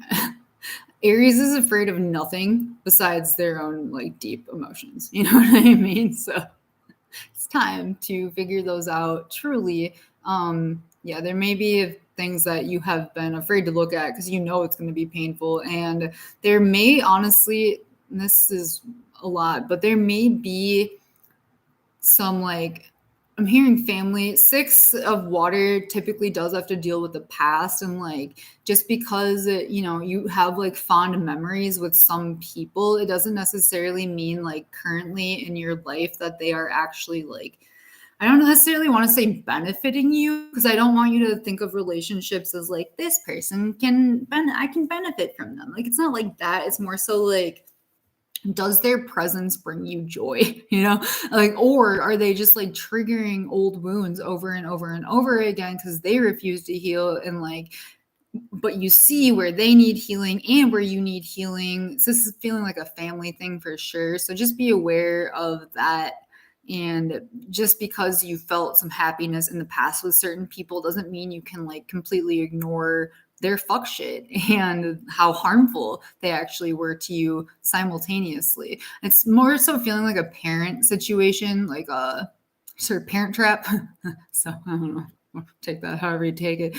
But so I mean, that could be a stepmom, that could be somebody that passed away, that could be a lot of different scenarios for different people. This is a collective Aries reading, so I don't know necessarily, but yeah, I'm sorry that you had to go through whatever you went through, but it's kind of feeling like making sure that you aren't allowing the same people that harmed you to keep harming you over and over and over again just because of your emotional attachment to them. So definitely look into like styles of attachment and attachment issues because love and attachment are 2 different things, okay? Love and attachment are 2 different things.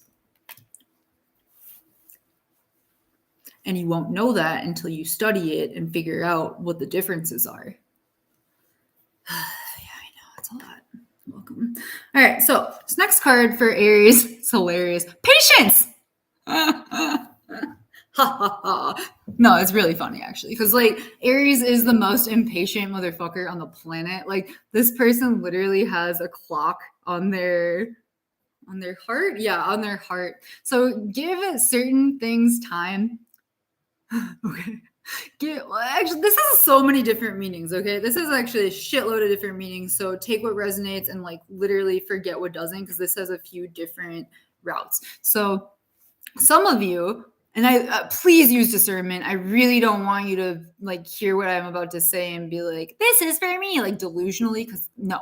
So certain things emotionally certain relationships, rather, like I am hearing for you to be a little bit more patient within. So like, for example, if you're dating somebody and like everything's mostly good, but there's like a few things where you're like, give it time, don't necessarily like jump ship and burn a bridge right away just because it's a little uncomfortable. Like nothing's ever going to be 1,000% perfect, and that's understandable, but like give things a little bit more time to let things heal. Like as you heal these older wounds, like a lot of the things that you are working to maintain within your current like relationships will end up working out better, but like you have to give it some time. Okay, that's not for all of you. So some of you need to burn that bridge, jump that ship, so don't take it the wrong way. But if you know it's for you, it's for you. If it's not, it's not. All right, so the other things here, as far as like, because that's on the heart, things that weigh on the heart, give it some time. Others of you, honestly, I just heard like time's up. So like you've been very patient and it's not going how you wanted it to. Okay. And if you are finding yourself in that case, in that scenario, can't ignore it anymore. Like, yeah, for some of you, you actually weirdly enough have been very patient and it's still not doing what it's not supposed to, but what you thought it was. Some of you got into certain situations for yourself that you legitimately like thought was going to be one thing, and now you're realizing, oh shit, it's not at all, like really not even slightly. And that can be very like challenging to accept and to understand and to move on from, but it's important, and it's like about time to do that. So there's one more message here.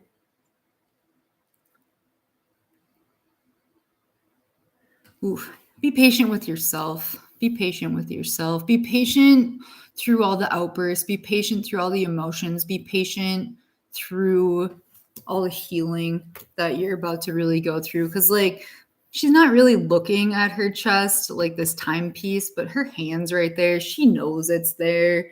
She knows it's time to really heal, like, internally. She doesn't necessarily want to look at it because it's hard to look at, because it's not fun, but have patience with yourself through this process as you learn and grow.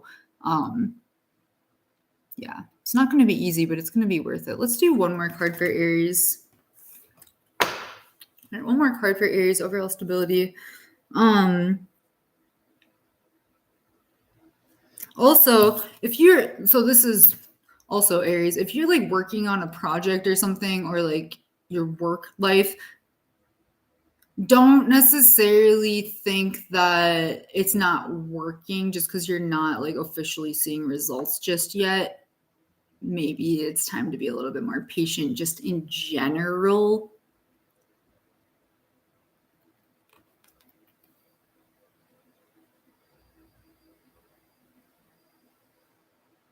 One more card for Aries. Hold on.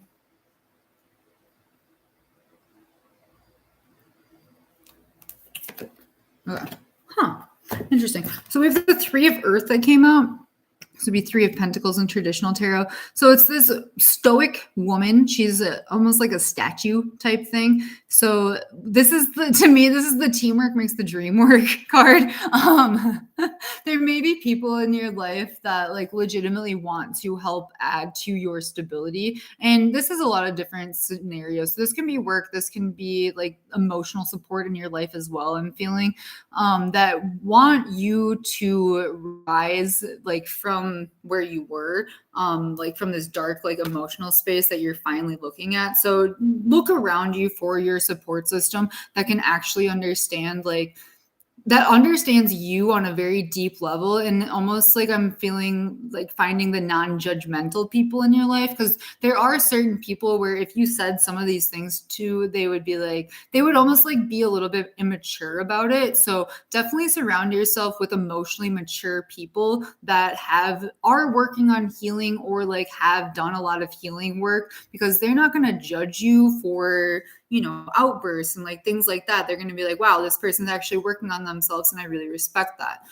This also could mean, there may be some like work scenarios where you do have to be a little bit more a team player in general in order to find that stability, in like financial stability, to bring the things into your life that you need.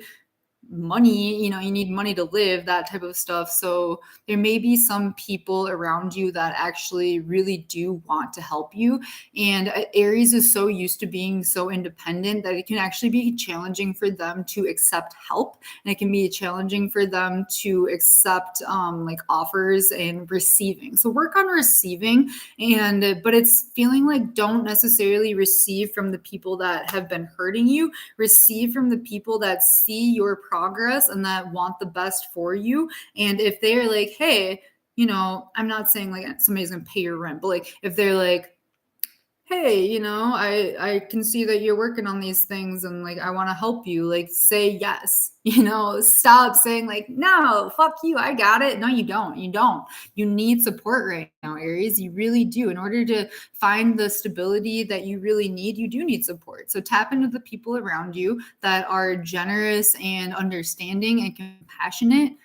Even if those aren't the people that you've necessarily like had really close emotional bonds with, there are other people that I don't want to say you've been ignoring, but like that can really, really help you get to your next level, whatever that looks like for you. It's gonna be very different for all Aries because you guys are very different humans, which I love for you. But yeah, okay.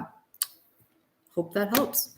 Love you, Aries. All right, up next we have Scorpio. Welcome, everybody. If you're just joining, please let me know your sun, moon, rising, Mercury, Venus, and Mars in the comments. I'd be very curious as to what you are. Also, give this video a thumbs up and subscribe. All right, so we got Scorpio next. So we're going to do Scorpio. Who should we do it after Scorpio? Let's see. Already done. And thank you guys. If you've been watching the whole time, I love you. Thank you for hanging in here. Virgo, Aquarius, we've done Capricorn, Pisces, we've done Sagittarius, we've done Cancer, we've done Aries. Wow, we've done a lot. All right. So currently on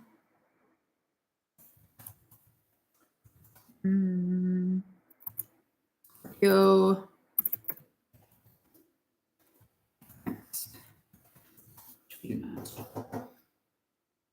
Leo next. I love Leo. All right. Scorpio. All right, Scorpio. So again, I am a real sky astrologer. Whatever you follow is totally fine. Like if you're tropical, sidereal, Vedic, whatever, great, enjoy. But keep in mind that the timeline I'm on, there's actually Scorpio only takes up 9 degrees of the overall zodiac. So Scorpio energy is very rare. Not a lot of people are Scorpios. A lot of Scorpios in Sag are actually Ophiuchus, which I'll do Ophiuchus at the absolute end of this reading. But so, and if you're like, fuck you, that's not a thing. All right. Fuck me then, but it is a thing. So keep in mind, you may not actually be a Scorpio. All right. My readings and my charts are 50% off this month. So if you're like, oh, you're right, maybe. And even like if you are like have been in the depths of Scorpio your whole fucking life and you would like a little bit different of energy, great. That's available to you whenever you so choose it. Keep that in mind. All right. So, but otherwise, this is for general Scorpio archetypal energy, no matter what timeline you're on, doesn't fully matter. We're asking the guides that want the best for you and your overall stability, what you need to know right now, what you need to see right now. Some of these things will be what's blocking you. Some of these things is energy to tap into to get to your next level of stability. All right, so this is for Scorpio. Welcome, everybody. If you are just joining, let me know your sun and rising, Mercury, Venus, Mars in the comments. Also, Scorpio, second house or sixth house, this might be for you as well.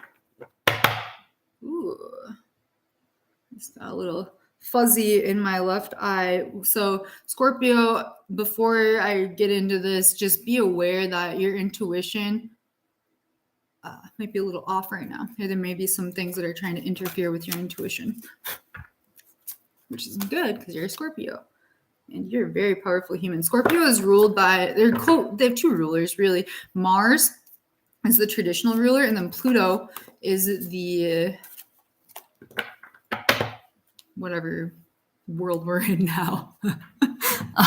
Pluto energy is very intense. So is Mars energy. So, I mean, Scorpios are fucking wild. Let's be real. Scorpios. I like Scorpios. They're water sign, but everybody on the internet's like, they're basically a bonus fire sign. Yeah, that's true.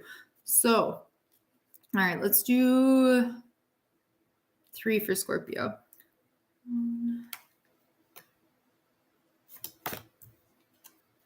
2. There's like floaty things everywhere. And by that, I mean like lint. But only for this reading, like there hasn't really been for other ones. Interesting. More. All right. So, first card for Scorpio, we have the 7 of Air. All right, 7 of Air. So it's this woman. She has a mask on. So some of you might be a little bit masked right now in a sense of like not fully showing up as yourself, which, you know, Scorpios, they're like, we got to keep an air of mystery. Not everybody needs to know our business. Very true. Absolutely true. But also keep in mind where that might be blocking your authenticity a little bit, because that's going to make some relationships in your life weird. Like the people that have earned your trust, you know, earned whatever. You don't trust anybody, but like also you kind of do. Like be authentic with the people that you know is safe to be authentic with is the first point of this. But it's an angel lady. She has a lot of birds around her. So there's this one bird on her lap that is looking straight up at her. She's actually like not really even paying attention to any of these birds. Okay. She's just kind of like looking ahead of herself, and not in a bad way. Like this, there's a lot of different meanings here. So just strap in, take what resonates, throw away the rest. All right. Use your discernment for sure. There's a lot of people that really actually look up to you and respect you in a lot of different ways, in a shitload of different ways. People see who you are, like, or what you've shown them, and they're like, wow, this person's really deep. This person really gets it. This person is really hearing analytical even, which is interesting like that, because this is air energy. It's not necessarily like water energy. So actually there's no water in this reading. So Scorpio, for you right now, it is actually feeling like you have been taking a more intellectual approach to things, which is great. Okay. Which is really, really good, because getting out of your emotions a little bit can be really helpful for Scorpio. So you're not just like spiraling around in this terrible depth of despair, right? So you actually are a little bit like elevated. And if you're not, definitely understand that you can tap into the more intellectual, the more thinking side of things versus feeling. I don't ever want to tell you to not tap into your intuitive like feeling sense, but also it definitely feels like the more intellectual route is the route for you to take for your overall stability right now. But she has one foot that's wanting to move forward. There is this little bird right here. I think it's a duck, honestly. So pay attention to like duck symbolism in your life a little bit, that like doesn't necessarily want you to move forward because they like where you are right now. So this is feeling like other people's influences on you that might be blocking your stability a bit, because they are very comfortable with you as you are right now. But if you're like, wait, there's more for me, like there's more out here that I still would like to experience or incorporate into my life, that's really important to pay attention to and do it. You know, there's a lot of incoming people for you in like that can be friendship, that can be work, that can be relationship, that can be really, you know, romantic relationships, that can be anything, but like new people that are, there's actually some people that you can't see too that are like watching you. And I don't even think, this doesn't feel like in a bad way, like you're like really paranoid. No, don't get paranoid about it. Like watching you in a sense of like being inspired by you and who you already are, which is really awesome. Like, I don't know if you post on, you know, if you have like a social media thing where people look at you a lot, or, you know, videos like this or whatever, but like, yeah, people are noticing you and what you are bringing to the world. And like, they're not even like, people aren't really envious. That's not what I'm getting. It's more of like, they're inspired by you. They're inspired by your depths and your willingness to like be authentic, even though you still have a mask on, because you realize that not everybody needs to know everything, but that what you're showing, what you're choosing to show mentally, like making conscious choices to show, people are pretty into it, which is awesome.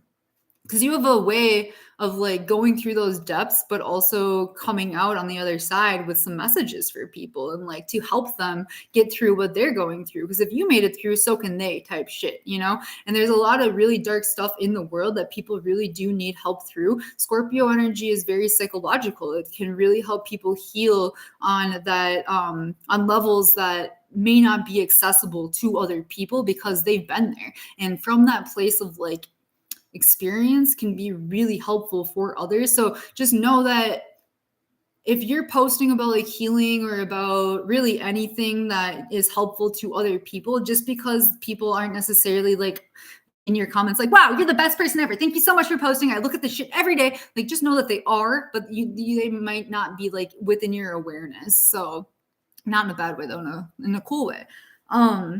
Yeah, there's a lot of people that look up to you and respect you. There's some people that really like want to just walk alongside of you because they really appreciate your company and your presence, and that's dope. But there's this one motherfucking duck that's like, I don't want you to take a step. Don't take a step.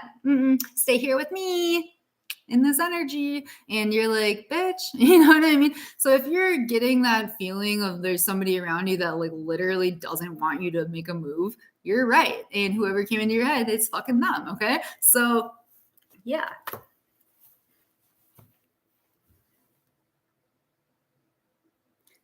Do what you want with that. You know, I'm not here to say cut them off. I'm not here to say anything. I'm just telling you that there is one person in your life that doesn't want you to make a move because that they feel like they will then like lose access to you, or like I'm almost actually hearing like you'll actually see who they really are. Like you'll see their true nature, you'll see their true energy, but like they kind of suck.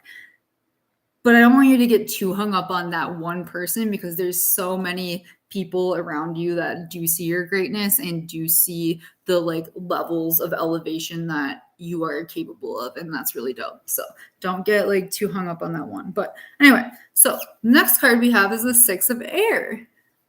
I like this card a lot. This is inspired travel. This is inspired movement. This is really like having the confidence to move to the next level once you have all of the information that you need. All right. Like there's going to be some people who also want to try to come with you. Some of them are supposed to, some of them aren't. Okay. Like it does feel like the people in your life right now are pretty solid overall because I mean, Scorpio, you know, you're very intuitive. You get senses about people all the time. Like if they're there for you or not. Like this one motherfucker, like this doesn't even feel like terrible energy. They just don't want to lose you. Okay. They just, I don't know. Not that they are really like intentionally blocking you. It's just, it's almost like an unintentional thing just because like they really like you. And yeah, so take it like that. But so the Six of Air though, you are making moves. You do see more for yourself. You do see that there, it's almost like light at the end of the tunnel vibes, like for Scorpio. You see that there's so much more to experience within this world.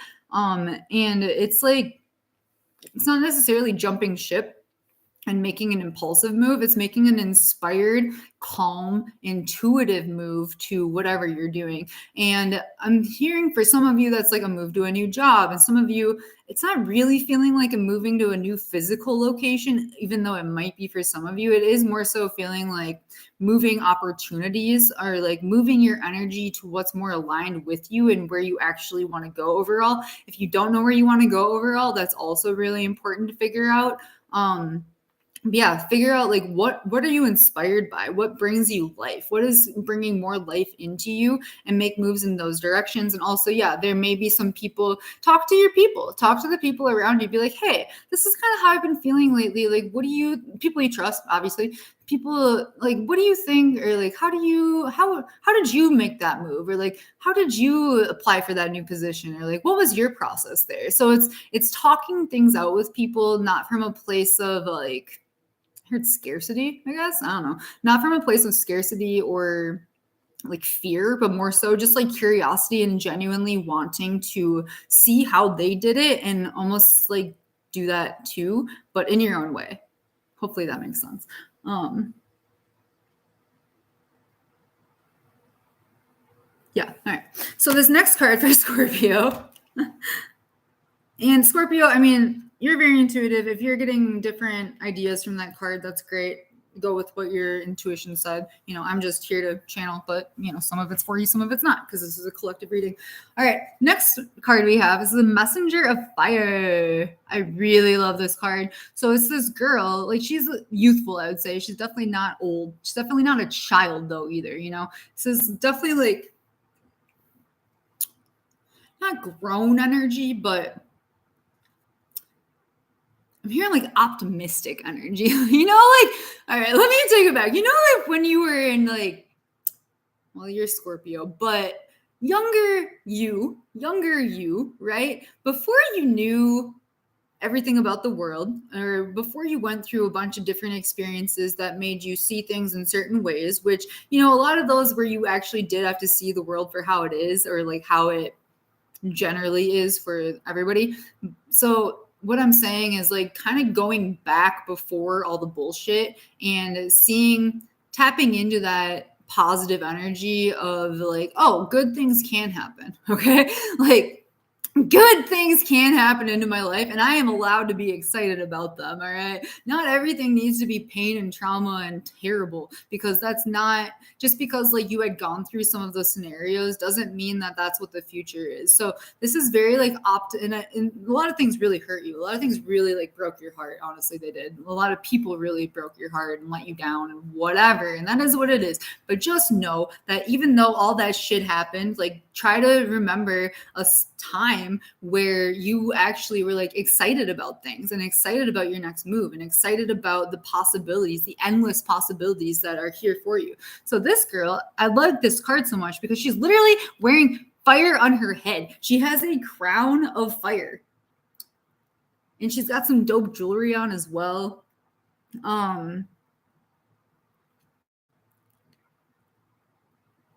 And she's very determined, okay? Very determined. This is very determined energy to get to a space of positivity, to get to a space of harmony, I guess I heard as well. And understanding that you are worthy of that, Scorpio. You are worthy of like the light as much as you are worthy of experiencing the darkness. Like you have so much to offer yourself and everybody else. And it's through a place, like look at her eyes. She is ready to fucking go. She's ready to go. And it's not even a fight. It's like a inspired action. All right.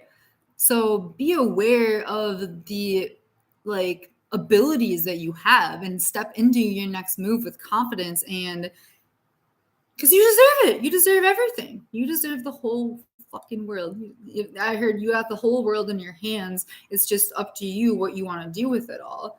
Let me read from the book for this one real quick, just for some keywords that might be helpful for you. Some Messenger of Fire. All right. Determination for a new adventure, innovation, independent, creative action, spirited, and headstrong. Yeah.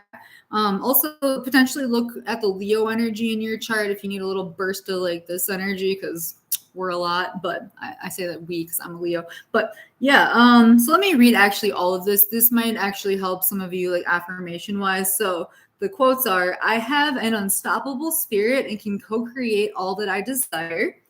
This is for Scorpio. Surrounded by spirit, illuminated by the wisdom that rises up within me, I set forth on a path to innovate. Ooh, innovate. Interesting.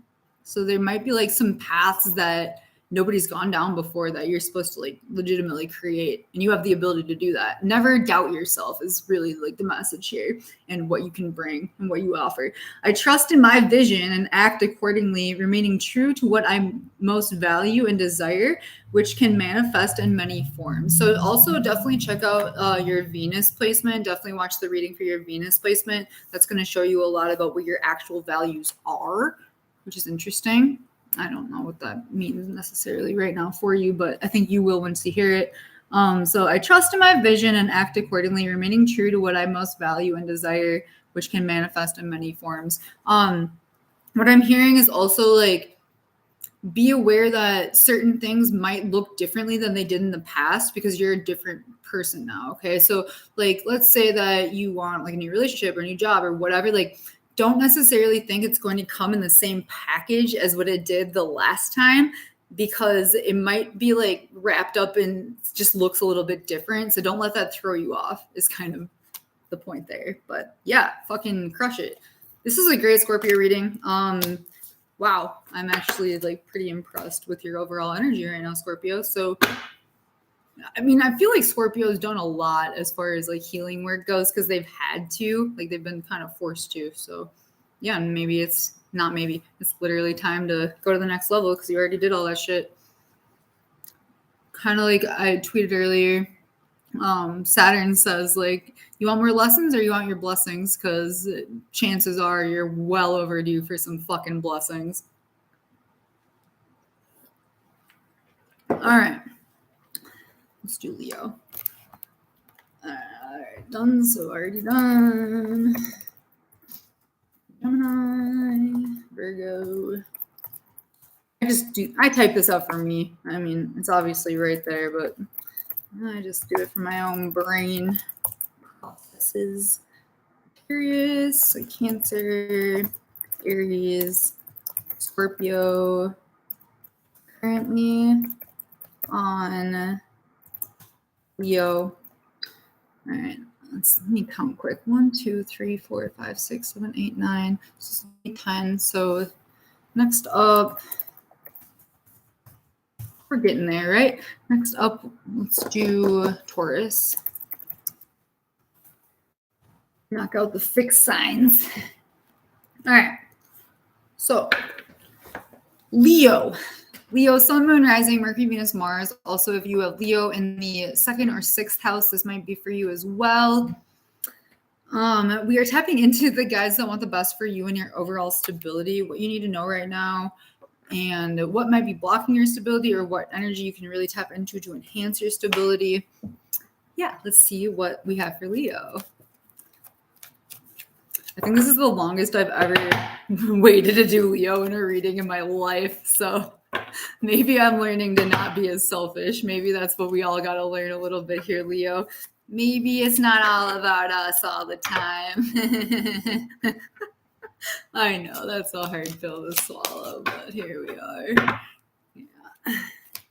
I have Leo, Sun, Mercury, and Mars. So I have a Leo stellium, and I am here to tell you, yes, it is exhausting.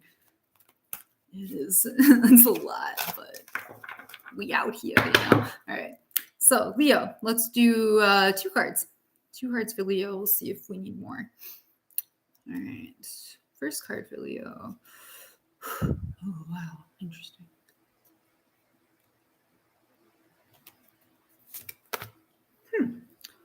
One more. Nice. Okay. This actually is very on brand for Leo. We have 2 fire cards. I love it. So this first card is the 4 of Fire. All right, 4 of Fire. So this card's very interesting. It's a fairy. She's playing a flute. She's sitting on this rock that actually has a huge hole in it. But I mean, she's stable, but like there's gaps to fill in her stability. Absolutely. Hearing like a wind tunnel. So I don't know, maybe, whatever. But anyway, so she has some lanterns up here. So like there is a lot that's in the light for Leo. Like Leo, you basically already like know what's blocking your stability. It's feeling like or you know like the gaps in your foundation already. You legitimately do. They've been there for a while and you're like pretty aware of them, honestly. And it's going to take a little bit of like inspired action to actually like fill those gaps in, is what I'm getting. The 4 of Fire here, she has some like energy radiating off of her head. So it's actually feeling like use your head. Obviously use your heart because you're a Leo and it's impossible for you to not, but also use your head in a lot of scenarios as well. It's feeling very much so like expressing your energy in even bolder ways. Yikes. Like, Leo, you want to get more bold out here? Like, really? Maybe. I mean, fuck. Shit. God damn, that's a lot. I don't make the rules. Maybe I do, but like, not really. So, wow, Leo. Yeah. Get even bolder in your self-expression. I think that some of you actually have not been saying the things that need to be said in order to fill these gaps in, which is interesting. So it also almost feels like you're not asking for what you want and like what you need, actually. Like you're almost afraid to ask for it. I'm not really sure why. Let me actually get a clarifier for this one, because this is kind of vague. Clarify the Four of Fire, please.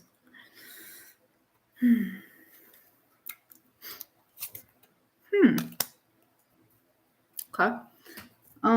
Yeah, all right, that makes sense actually. So she is like a butterfly fairy though, okay? So this is not a normal fairy. This is a butterfly fairy. So you can actually like burst out of whatever situation you're in if you so choose. And that is going to be through like speaking in words and actually like voicing what you want and need. I think that Leo does get kind of used to being, which is weird because like, yeah, you're selfish, but like not really. I think people underestimate how giving and generous Leos actually are, because we really are. We're very generous people, and we really do want everybody to win, especially when we're like in our high vibration. Like we want everybody to win, truly we do. But sometimes we honestly don't even speak up for our own needs, which is not good. Like weird. Why do we do that? Why we do that is because of old relationships where they made us feel like we couldn't speak up for what we wanted and needed emotionally, or they may have, like, other people may have made you feel like you weren't deserving of the things that you actually wanted. So that kind of made you like shut down your throat a little bit, like as far as what you're saying to people, out of fear of a lot of different things, which is wild because you're a Leo, but that's the energy that we have here. So we have this mermaid underwater with this Four of Water, and she's holding this pearl out in front of her, even though there's other pearls here. Pearls to me represent romantic relationships, because I can equate pearls with Venus a lot of the time. So relationships in general, but like I am hearing romantic relationships right now more so, that like I think Leo learns a lot about themselves through romance, because we love love, we just do. But a lot of the things that we have learned are like been almost like conditioned. It feels like a conditioned thing that you are being asked to step out of for like your own emotional stability, and like speaking up for the things like, hey, I don't like when you do that because it makes me feel like this. So if you would like to continue, not like an ultimatum, but like, if you want to be around me, like these are the things I need in order to feel stable. And it's okay to voice those things, because you can't say, you can say things in the wrong way, but you can't say the wrong thing to the right person. Okay. Like the people that love you genuinely love you. And if they are, or you're going to find out real quick, the people that are just pretending to love you and like don't actually want to give you the things that you need in order for you to feel good within a relationship with them. And that can be really fucking hard for Leo to especially move past, once they realize like, oh, that person just likes me because of the energy I give them, and they don't actually like me for me. They just like me in relation to them. And that's trash. That fucking sucks. And so don't let like these old emotional wounds, conditioned shutting down of like speaking what you want and what you need, really impact your future, and like asking for what you want and need within the present moment that you're in. Because you're not on like this could be like a ship, or this could be like crumbling rocks. You're not on foundation that's not based on something. Like there's definitely some solid shit there. It's just more so like you actually voicing what you need in order to get to the next level of your stability and not being afraid to do that. I know this is resonating hard as fuck. What up, Rachel? Yeah, this is a lot, but it's true, you know? And like, I don't want to say guilty of this, but I've definitely fallen into these patterns too of not fully speaking up for my own needs, which is crazy because we're Leos. Fuck. But yeah, we got way too used to letting people use our energy. Dislike.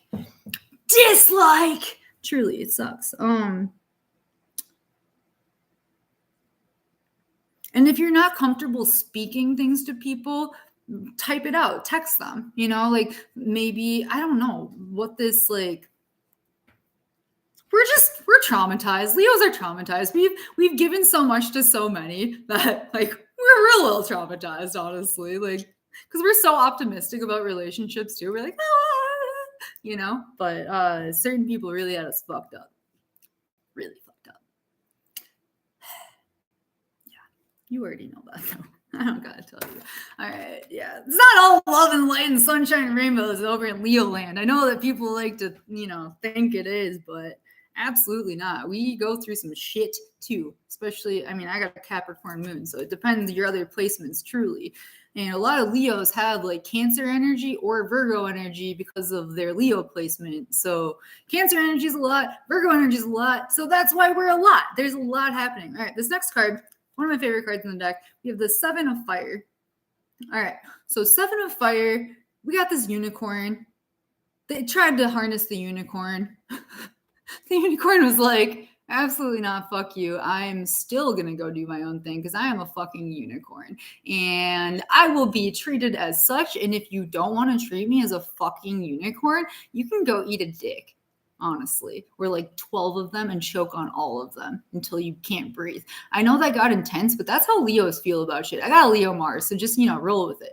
But that is how Leo can approach the world if they so choose, which is intense as fuck, and not everybody can handle that. But it might take a little bit of that energy and that confidence and that give no fucks energy to actually, you know, step into the power and the energy that you are capable of bringing to the table. It's like, it's not being afraid of things. It's not being afraid to be your own person fully. Let me hold on. It's like non-conformity. There's one or two other words here. 7 of Fire. All right. Personal best, going the distance, perseverance, non-conformity. I'm just going to read this because I like this message a lot. I'm unstoppable. My passion pushes obstacles aside as I engage in sustained effort. So if you do have Virgo in your chart, definitely tap into that energy to sustain whatever effort that you're putting into things. I know how to bend, but I don't compromise on what's most important to me. If others aren't happy with the course I'm on, fuck them. That's not what the book says, but that's what I say. So if others aren't happy with the course that I'm on, I don't have to let their concerns affect me. I release the temptation to resist challenges. Interesting. And I trust that I can make things happen as I live life on my own terms. Inspired solutions present themselves. So I release the temptation to resist challenges. Leo, you like challenges. You like when things are a little hard. You like to, well, you do like hard things, you know, but like, yeah, you like when things are a challenge. You know, if things became super easy to you, you'd get really bored. Okay, you really would. You know that. You know that about yourself. You like effort. You like to put in work to get what you want. Truly, you do. You're a fucking lion. You like to hunt shit down and eat it. Okay. I'm not gonna say like don't rest and like don't, Leo. You know, conserve your energy for like when you actually have to bring it out and play. But like, don't let these idiots. And I truly mean like the people from the past that you're like, but I, you know, they hurt me and emotions. And yeah, that's all valid. Don't get me wrong. It's super valid, super fucking valid. But move forward with confidence, move forward within your own energy, and speak up for yourself and what you really need, because you deserve the best and you want the best. But by you not speaking up for what you want, you're not getting the best, you know? So I'm like, my heart's pounding as I say that because there's like two different situations in my life where I need to do this. And I'm scared shitless. It scares the fuck out of me to actually ask for what I want, which is wild. What? Who are we? We're unicorns. No, we are. Like, oh man. Oh, Leos really are traumatized. It's tragic. All right. Anyway, love you, Leos. We got this. I believe in us. All right. Next up, Taurus. So currently on. Up next, we'll do. Who do we have left even? We got the water signs knocked out. Earth signs we're about to have done. Fire signs are done. Libra. Okay, so hold on, let me count. 1, 2, 3, 4, 5, 6, 7, 8, 9, 10. Okay, this will be 11, 12, and then we'll end with Ophiuchus. Okay, so 3 more readings. All right, so this one is for good. I don't have text that will interrupt my life yet, so that's great. All right, so Taurus, sun, moon, rising.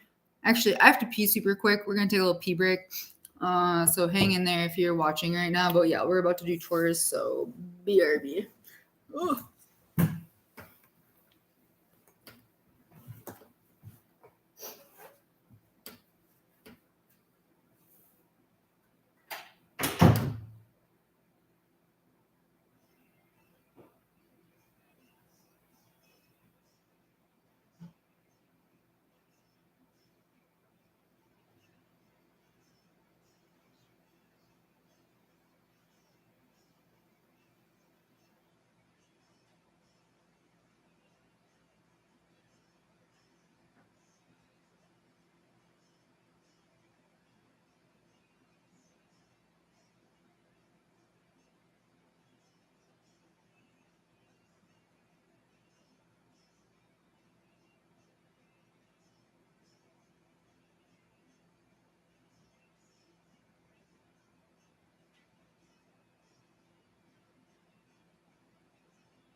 All right.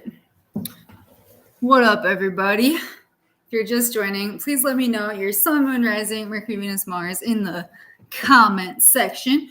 We're about to do Taurus. So Taurus, sun, moon, rising, Mercury, Venus, and Mars. Or if you have Taurus in the 2nd house or the 6th house, this might be for you. So we are asking the guides that want the best for you. Just got out of breath.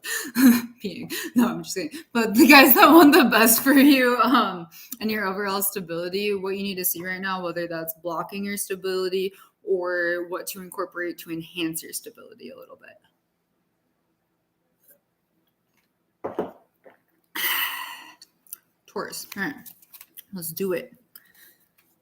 I like Taurus energy. They're an earth energy. They are fixed signs, so they can get pretty stubborn, pretty stuck in their ways.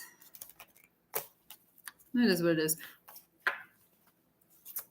I was saying with the Capricorn and Virgo reading that earth signs right now might need to make some like tangible goals for themselves as well. So if you've been kind of just like free floating, now might be a really good time to actually make some like concrete plans for yourself and work toward them in like a sustained effort type way. All right, but let's see. That's without the cards. Let's see what the cards have to say for Taurus. 3 cards. My throat's already like, so yeah, Taurus, you probably have to say some shit. I know that Leo does, but we'll see what Taurus has to do.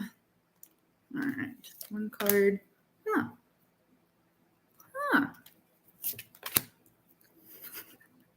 Interesting. Okay.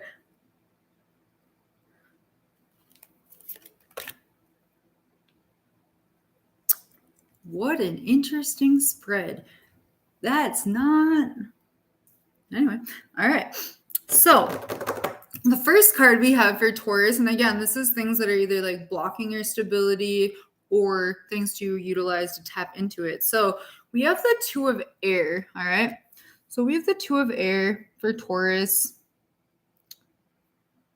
It's a woman, but we only see her back. On her back, there is a pentagon, which is interesting.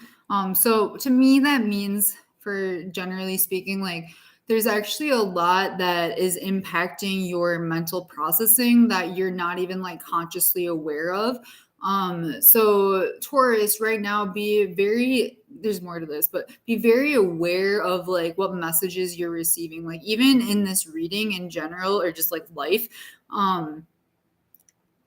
Use your discernment. I think you already do really, really well, but just also, there may be like certain things that are impacting you mentally that that are not in your awareness. And it's kind of really been fucking with you, honestly, and keeping you in like a darker spot. So she has no shirt on. So I don't know, get your titties out, rub some coconut oil on them. I don't know, do whatever. But also I'm hearing like pleasure. So there might be good or bad, like you might need a little actually more pleasure in your life from like the correct people, or you might be maybe overindulging in pleasures a little bit too much as well. So if you're like hooking up with somebody right now, but like they don't give a fuck about you and like they don't like you at all, or they're just not nice to you, keep that in mind for sure. So resonating so hard with my Leo energy. Yeah. Taurus moon. Oh boy. Yeah. So,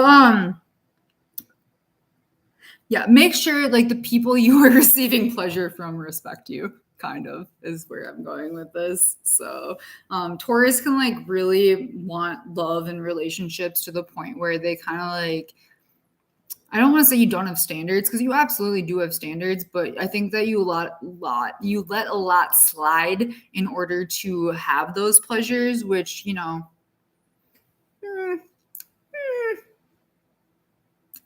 decide for yourself. You get it. All right. So she has a feather skirt on. That's nice. I don't know. It's a nice skirt. Pretty aesthetically pleasing. So dress how you want, dress up nice, dress up like the Taurus you are, put some effort into your appearance, enjoy those parts of life as well. Like I think that if you've like gone into a phase of like being I don't want to say lazy, but if you're more internal right now, when you do step out, like outside into the world, like even grocery shopping, whatever, just put a little effort into your appearance. Don't just do whatever you want, but like what your guides are saying is don't necessarily just like go out in sweats all the time. Like maybe it's time, if you've been neglecting those parts of yourself or like the self-care, that it is time to actually like, no, you actually really feel a lot better about yourself when you put effort into your appearance and when you try, basically. So if you've gotten lazy in a sense of like you're not trying anymore, that to me, for you, I don't want to say for everybody, some people just don't care, you know what I mean? Like legitimately, and it doesn't affect them at all, but it does affect you because you're a Taurus and you like to smell good, you like to look good, you like to taste good, all of it. Some of you actually need to work out your like sexual health. There may be some things there for you to get checked out, like literally at the doctor. So if you've been like, oh yeah, maybe I should do that, probably go to it. Anyway, so there's other than that, there's like you've been focusing a lot, Taurus, on like the darker side, on the like not pleasant side of life. And that's not good, right? Like, I mean, it has its purposes, okay? It has its purposes.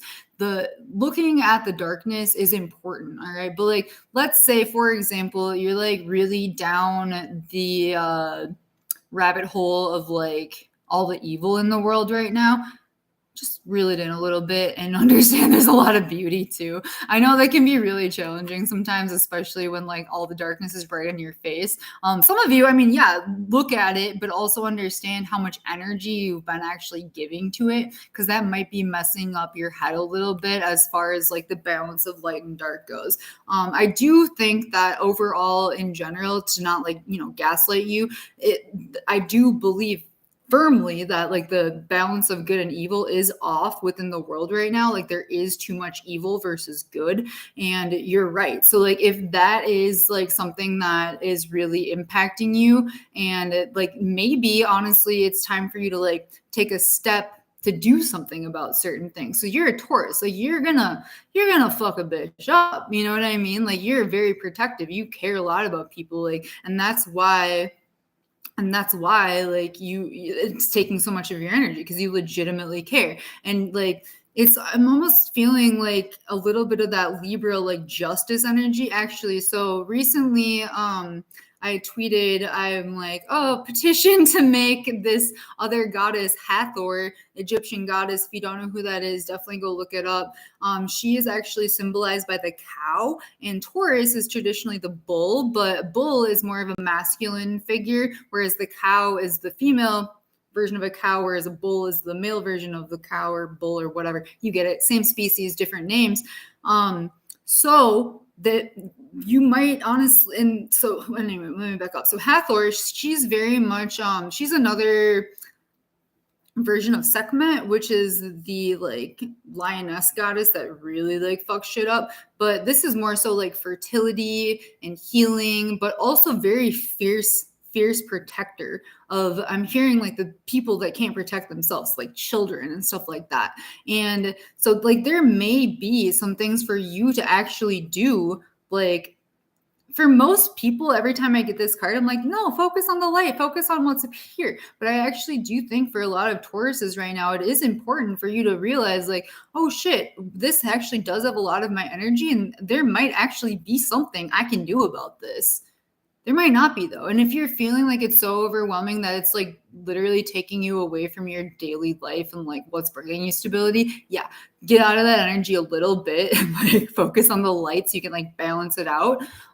But like I said, for others of you, like if you're feeling like you want to go fight some motherfuckers, and I mean legally, I mean, whatever, do what. I'm not saying to go watch the movie Boondock Saints and incorporate everything that they do. I'm not saying that. I'm not telling you to do that. That's not what you should do, okay? Don't do that. Do not do that. But if you happen to watch it and get inspired, just saying. Yeah. So both of these birds have little crowns on their head. I don't really have any significance for that currently. You might. That might mean something to you that doesn't mean to me.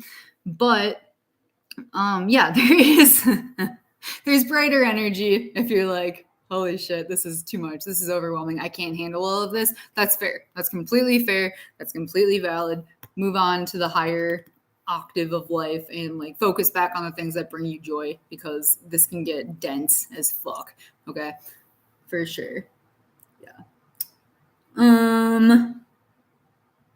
That's all I have for that card for now. Let me read some of these comments quick. All right, so let's see. We also let so much slide because it's what we've been taught, taking on so much responsibility. Yeah, that's true, actually.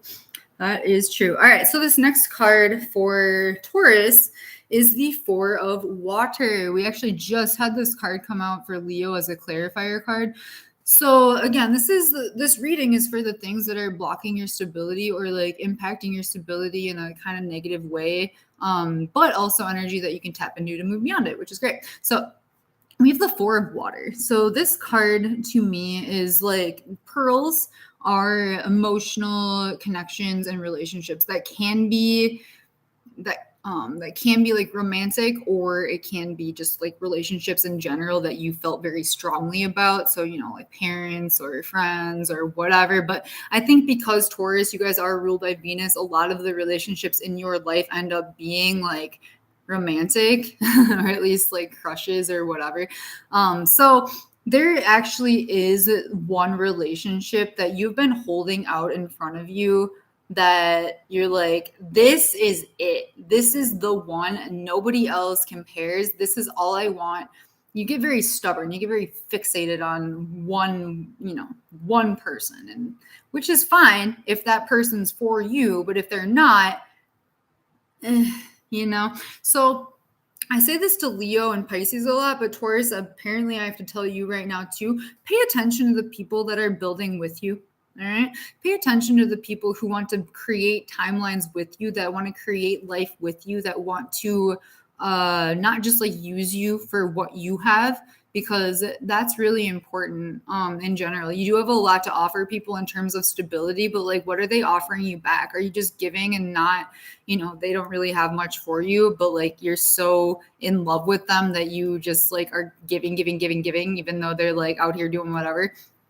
That's not all of you, but some of you, yeah, for sure. Like there are other love relationships. There's one down here at your feet that honestly is kind of like, this is in the past. So something still in the past, like you're not looking at it and I'm feeling it's not in your conscious awareness. That's been actually really painful. So I'm feeling that in my back. Something that hurt you really deeply emotionally. I don't think that you actually healed from. You were just like, well, that hurt. Bye. But it's actually important for you to go back and look at what that was so you can understand why you keep choosing people that may not fully, be for you. Because you deserve to have people that are, for you as well, as much as you are for them. Some of you are dealing with a Cancer. Some of you are dealing with a Gemini that like don't know how to give back. Weird, but I don't know. Take what resonates, leave what doesn't.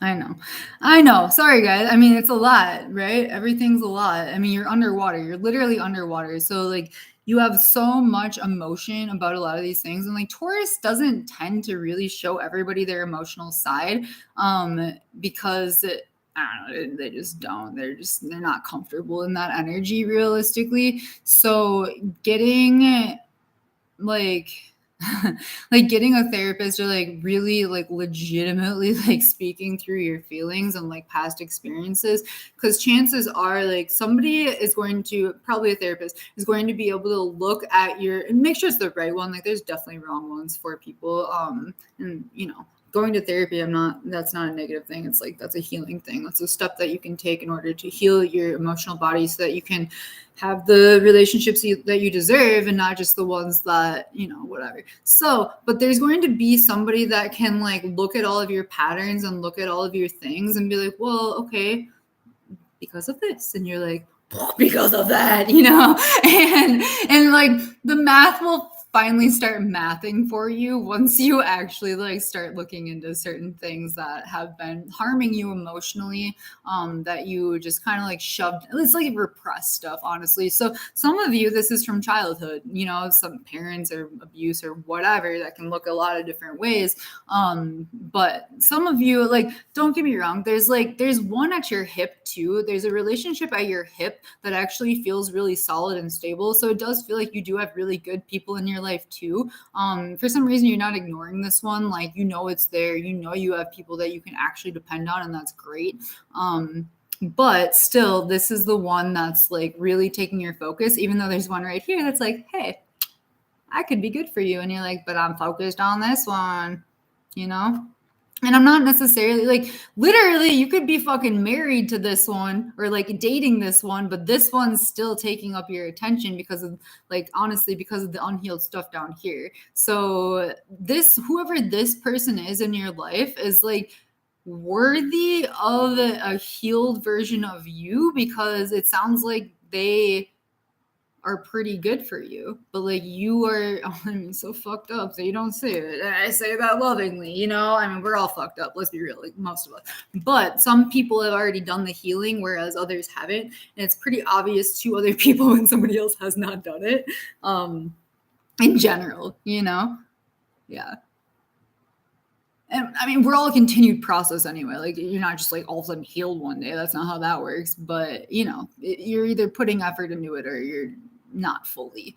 And Taurus needs to do things 1,000% with all of their energy behind it. They can't half-ass things. When's the last time you half-assed something, Taurus? Exactly. Never. So before you go down this path of like, oh, these are the things I need to heal, make sure you're ready, right? Make sure that your energy's there, that you're ready to take those steps, that you're like legitimately ready, because otherwise it's just like this half in, half out energy, and you've never gotten anywhere with that energy, and you still won't because you're a Taurus. All right. This last card actually kind of makes sense, is the Hermit card. All right. So this is the Hermit card.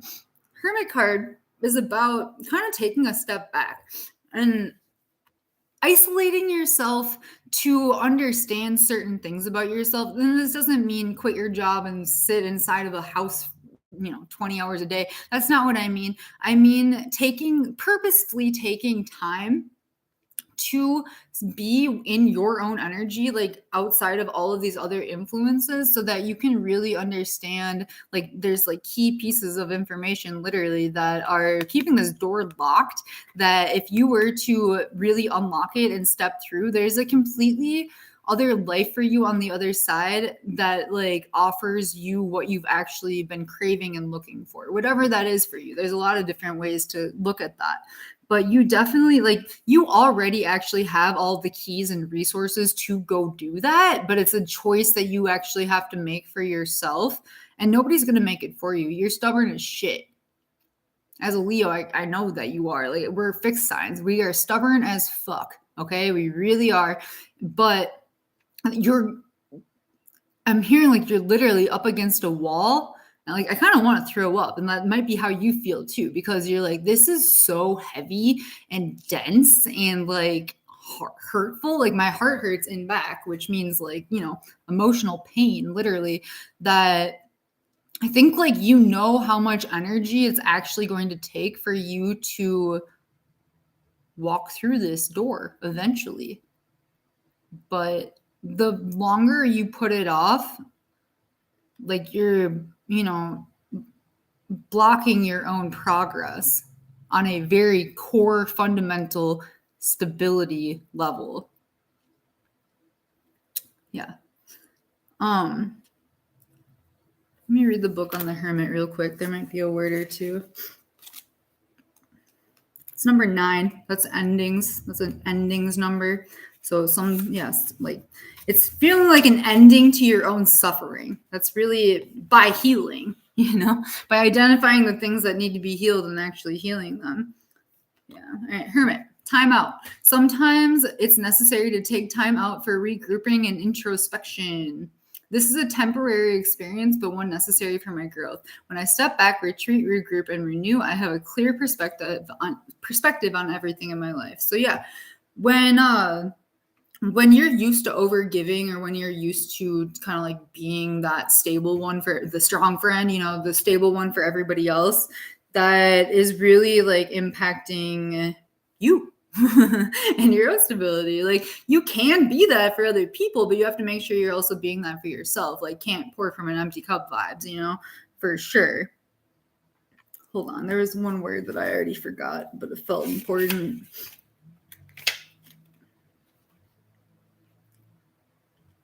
Yeah, temporary experience. So just know that like this is not like this hermit energy is not going to last forever, but like it is important to do for a little bit for sure. Yeah, to gain a very clear perspective on everything that you've been dealing with, because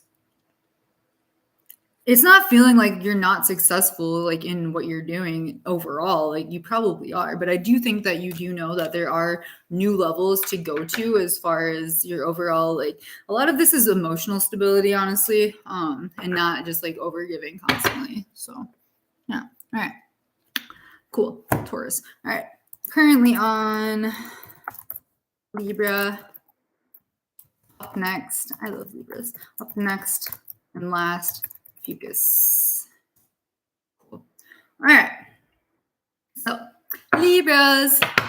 If you're just joining, please give me a thumbs up and also let me know your Sun, Moon, Rising, Mercury, Venus, Mars in the comments. So this reading will be for Libra, Sun, Moon, Rising, Mercury, Venus, Mars. If you have it in your 2nd or 6th house, this might be for you as well. We are asking the guides that want the best for you and your overall stability. I say guides very vaguely because a lot of people work with a lot of different things, and that's fine. We live on an earth where there's a lot of wild shit happening. So yeah, I've released a lot of judgment for a lot of things. I used to be very like, you can't work with them. You can work with whoever the fuck you want. Let's be real.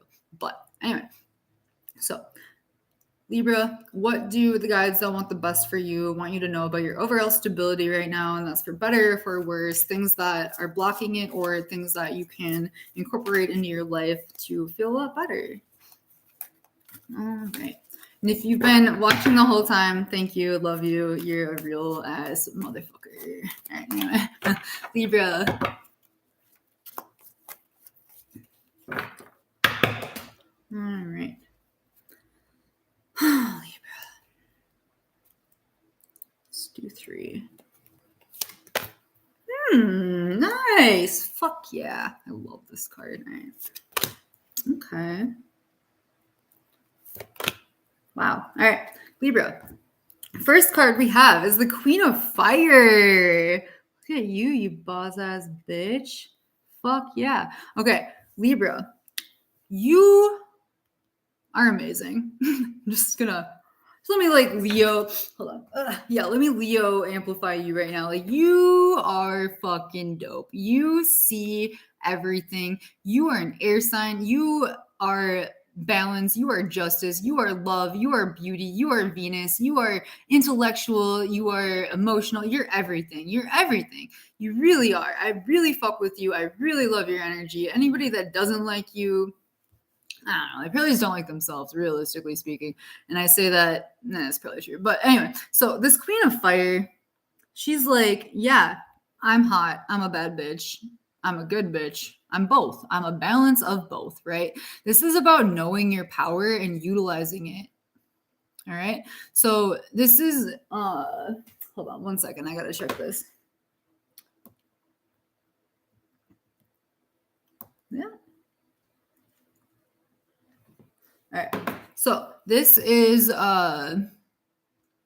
energy that you are being asked to really step into, okay? And I do see this as like a balance of dark and light. I'm not sure if some of you have like gotten into witchcraft and wizardry. Okay, cool. I got like half hour, so that's great. So some of you are into like witchcraft and wizardry. Now might be a really great time to like develop that practice a little bit more. Honestly, like if you have been diving into the occult stuff and you're like, huh, interesting. Be aware that your magic and the work you do can actually be collective work as well. It doesn't necessarily just have to be for you. But do that with a very big sense of responsibility. Okay, like don't just do things to do things. Do things calculated and like for justice and for balance for the collective and for yourself. All right, because there's a lot of people that could really benefit from somebody like fighting for them. You know, that's kind of what I'm seeing here. Like you're great at fighting for yourself as well, but also be aware, like if you want to take a next step, like you actually do have a lot to offer the collective. If you're not into witchcraft and wizardry, that's also fine. Okay, so this energy is more so like really being confident in yourself and your abilities, in your mindset, in the energy that you're bringing to the table, and how you look too, like being kind of just stepping out and being like, everybody thinks I'm hot as fuck, because everybody does think you're hot as fuck. Like everybody thinks you're really great, honestly. Definitely putting a little bit more effort into your home is what I'm getting. So what I mean by that is like, weirdly enough, okay, you know, buying certain things that are really aesthetically pleasing to you that can like you get inspiration from. Okay, so whether that's like a new coffee cup that you're like, oh, I love that, you know, something like that. It can be simple or it can be big, like buy a new rug or like new bedding or something like that. I don't know why that's necessarily coming up, but let me read the keywords for this Queen of Fire energy. I'm also definitely, oh wow, I'm fucking bro. There's a huge like use your heart. Like doing things from a heart space for yourself and for others is like really important, and that's where a lot of your actual power comes from. Okay, so don't think it's all intellect. Definitely understand that as a Libra, as somebody ruled by Venus, like you can tap into your heart, and you can also help other people have heart activations and open their heart as well, so that they can really, see what you see. But I mean, nobody's ever going to see exactly what you see, but you get it. All right. So Queen of Fire, keywords. Creative collaborations, okay, soul connections, passion inspired by spirit, artists. So if you've been let me read the affirmations here too. I am capable of strong friendships that inspire me and encourage me to express myself in my own way. I co-create with others dedicated to a vision of achieving the highest good of all. Important. How might I join the dance of co-creation, letting spirit flow through me and inspire me to express my passions? Okay, so capable, strong, able to do things. Definitely link up with the people around you that like are also good vibes, and you like continuously get good vibes from them. That's going to be great for you. Like connect with people through a heart space. If you've been out of your heart space, now might be a really good time to get back into it, so that you can get back into your own flow a little bit better as well. All right. Next card we have for Libra is this Four of Earth energy. So you are operating from a pretty solid foundation. It does feel like you've been where you're at for a while now. And that can be physically, that can be at your job, that can be a relationship, whatever. Like, so if it's keeping you happy and you're good and solid, great. That's awesome. And if you're really happy with it, also keep in mind that like you actually do have more to offer that situation as far as ideas go that could either like make more money or just like for fun or whatever, just ways to kind of like express your own creativity and inspired thoughts. Like you can integrate those into what you're already doing for yourself. Others of you, it may be more so of a you've been where you're at for too long, and like they aren't really appreciating everything that you're actually bringing to the table. So it's feeling like a value worth issue. So like if you don't feel like you're being compensated enough for the work you're doing, or like people aren't appreciating like literally what you are bringing to the table because they don't see it. Some of you are actually supposed to make people see it. And what I mean by that is like in a work sense, not necessarily like in a relationship sense, but like let's say that your job role hasn't been defined in the past 5 years, and like you look at what your job description is and you're like, oh my God, I'm doing way more than that. Write that down, and then go to your manager, whoever the fuck you talk to. I don't know, I work for myself, but go to your manager and be like, hey, I'm actually doing way more than was my initial contract, so I need to be compensated.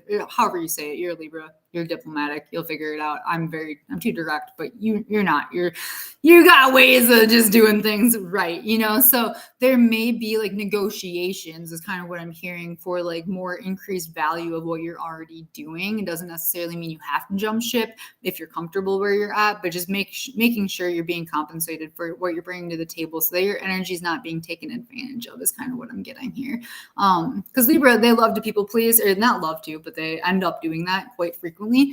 So just be aware if those tendencies have been like kind of screwing you over financially a little bit, and being like almost, I'm not necessarily afraid to ask for your worth, but just knowing your worth so that you can fully be like, and be Libra about it, be analytical about it, be, really like, I'm not necessarily like by the books about it, but if you even want to bring the law into it, like if there's certain situations at work where you're like, actually, did you know that it's illegal to blah, blah, blah, blah, blah, like do that, because other people are going to be like, fuck, they weren't supposed to know that. So like, so definitely, yeah, there's a lot of different messages there for different people. So literally, please take what resonates, use your discernment, leave what doesn't. All right, this last message for Libra is the Ace of Air. Yay. All right, Ace of Air.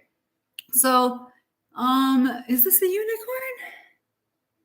Yes, this is a unicorn, but it's sort of like giving baby unicorn energy, where you're not fully like kind of understanding the power you actually hold to create change and create amazing things for yourself, not only yourself, but others as well. Let me read the book on this for keywords. But this is like new inspired action of some sort through like a mental space. All right. And that's going to mean a lot of different things for a lot of different people, like I said. But let's see. Ace of Air, destiny and fate. Oh, shit. The law of karma, bitch. All right, powerful forces of transformation at work and synchronicities. So let me read the description here. Meaningful coincidences and forces beyond my human control are operating in my life now for the highest good. Things are happening now with great velocity. I can expect quick results that will lead me forward with excellent information. So be open to receiving information that you need in order to like enhance your overall stability, whatever that might be. This is pretty dope though. Like the law of karma, like I said, like you guys are karma. You are the scales. You are the balance in the universe. And it's almost time. Here it is. It's time for you to take that role more seriously, honestly. Because, like, you got motherfuckers out here being idiots and assholes. And Libra, if you're not, like, kind of calling people out on their bullshit, almost like this kind of work scenario where you're being undervalued, potentially, like, have the confidence to call people out and like remind them like, oh, you didn't think there was going to be a consequence for that? Well, that's adorable because buckle up, bitch. You know what I mean? Like Libra can be really nice and really pleasant and really kind, but they can also annihilate you. Okay. So just, choose your ride, Libra. Like choose your energy, choose what you want in different scenarios. Like honestly, so Libra, go watch the Taurus reading because you might actually need to help Taurus with what they're doing. Like there might be, which is interesting because you're both Venus. So yeah, Libra, go watch that because if there's a Taurus in your life that you're like, interesting, that's probably the person that. Anyway, you'll know once you watch it, but yeah, a lot of people desperately need justice, and you are a catalyst for that. So you can actually like, let's say your entire office place is getting fucked over. You could be like, we're starting a union, or you know what I mean? Or we're all getting a raise today, or we all fucking quit. Like there's so much action that Libra can take, and you're smart enough to do it. And I'm also hearing like finally seeing through certain mental manipulations based on the law. Whew. Interesting. Yeah. So, or like, yeah, whatever, you get it, that people aren't being fair, that can like actually, you could go talk to a lawyer and have them fucked up for it. Because some of you, like, that could potentially result in like settlements and shit, like if things are really unjust. Also like keep records is what I'm hearing. So like, don't just go into things like, well, I noticed this. Like, no, go in with evidence and all the things, like essentially pretend you're in a courtroom. You know what I mean? Pretend that you are the law and that you are you get it. All right, cool. Last reading, Ophiuchus. Welcome to the last one. So Ophiuchus, a lot of people are like, that's not a thing. It totally is actually. It is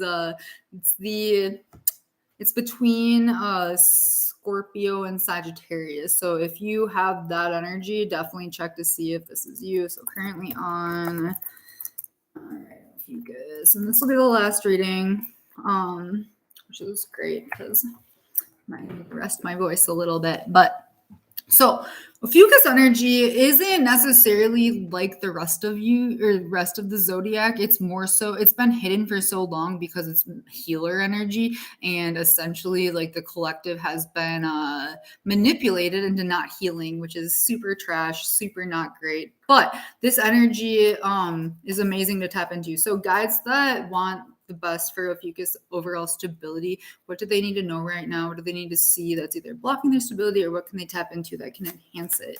Let's check it out. All right, Ophiuchus. I was saying it wrong for like half of the times I said it, but it is Ophiuchus. So if you said it differently, then two more.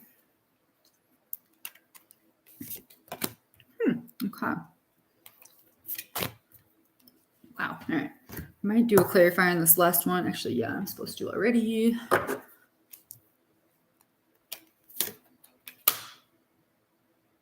Okay.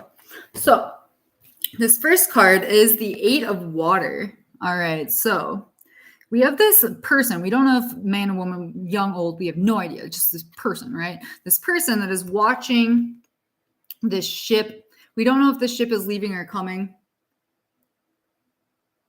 It kind of looks like it's coming in. Actually, yeah, in this reading, the ship's coming in. So there is... That just stressed me out for some reason. I don't know why exactly, but the ship's coming in. Okay, the ship is coming in. Everybody's watching the ship come in. The ship's coming in. There's some old emotional stuff down here in this treasure chest that's like halfway open and half not, like failed relationship type energy, that you're like, it's just kind of in a box and you learned a lot from it, but it's not necessarily for you anymore is kind of what it's feeling like. To like crack my neck for some reason. So maybe you guys aren't speaking some stuff, like throat stuff, but it's a nice day, somewhat calm waters, right? Not necessarily like bad vibes, just very interesting vibes. I gotta look at the fucking thing because this is a weird card right now. There's a lot of different esoteric messages here, which actually does not surprise me at all for Ophiuchus. Man, I give it like the spirit element or like love element, so it's not even of the other elements, which is very unique and interesting. So, journey of discovery, letting go and seeking a deeper meaning and greater authenticity beyond superficiality. Actually, I don't really, whatever, that kind of ignore that. I don't know why that doesn't really resonate with this card right now. If you live by water, definitely go to the water and talk to it. I do think that a lot of healing can be done to the water and through the water. If you could still know what I mean when I say that. Not everybody will, but this isn't for everybody. It's for you. You have this like, you're protected. You're spiritually protected right now. You're very protected. So whatever is coming in on this ship, I think you've been waiting for it. Oh my God. I think you've been waiting for it for a very, very long time. And it's like about fucking time, you motherfucker is energy. Sorry, this is a lot, but so are you. But you're divinely protected and your heart is protected. And whatever is coming in, it's like, it's not even like new opportunities, but it's like something that has needed to be dealt with. And I say that kind of like on a spiritual level, like something karmic that has needed to be dealt with for a very long time. That has like impacted not only your sense of stability, but the collective as a whole. So it's like you've learned everything that you need to learn through all the relationships that you've had. You know you're divinely protected. You're cloaked. Like you're so fucking good to go. The sky's bright. The water's clear. And you're ready for whatever the fuck battle is on the other. It's coming in for you. Yeah, that's a lot. I know.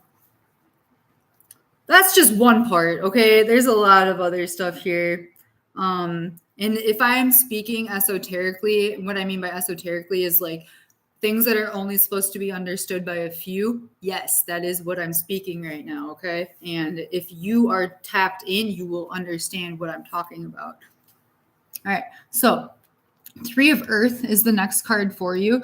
This is the teamwork makes the dream work card for me. There's a lot of people that are on your team, are on your side, want to work with you, want to make this shit work, want to really get going, right? This could be projects, this could be work, this could be a lot of different things, but like there's a lot of people around you who are like, you're solid, I'm solid, let's work together, let's make this shit happen, let's crush this, let's fucking go.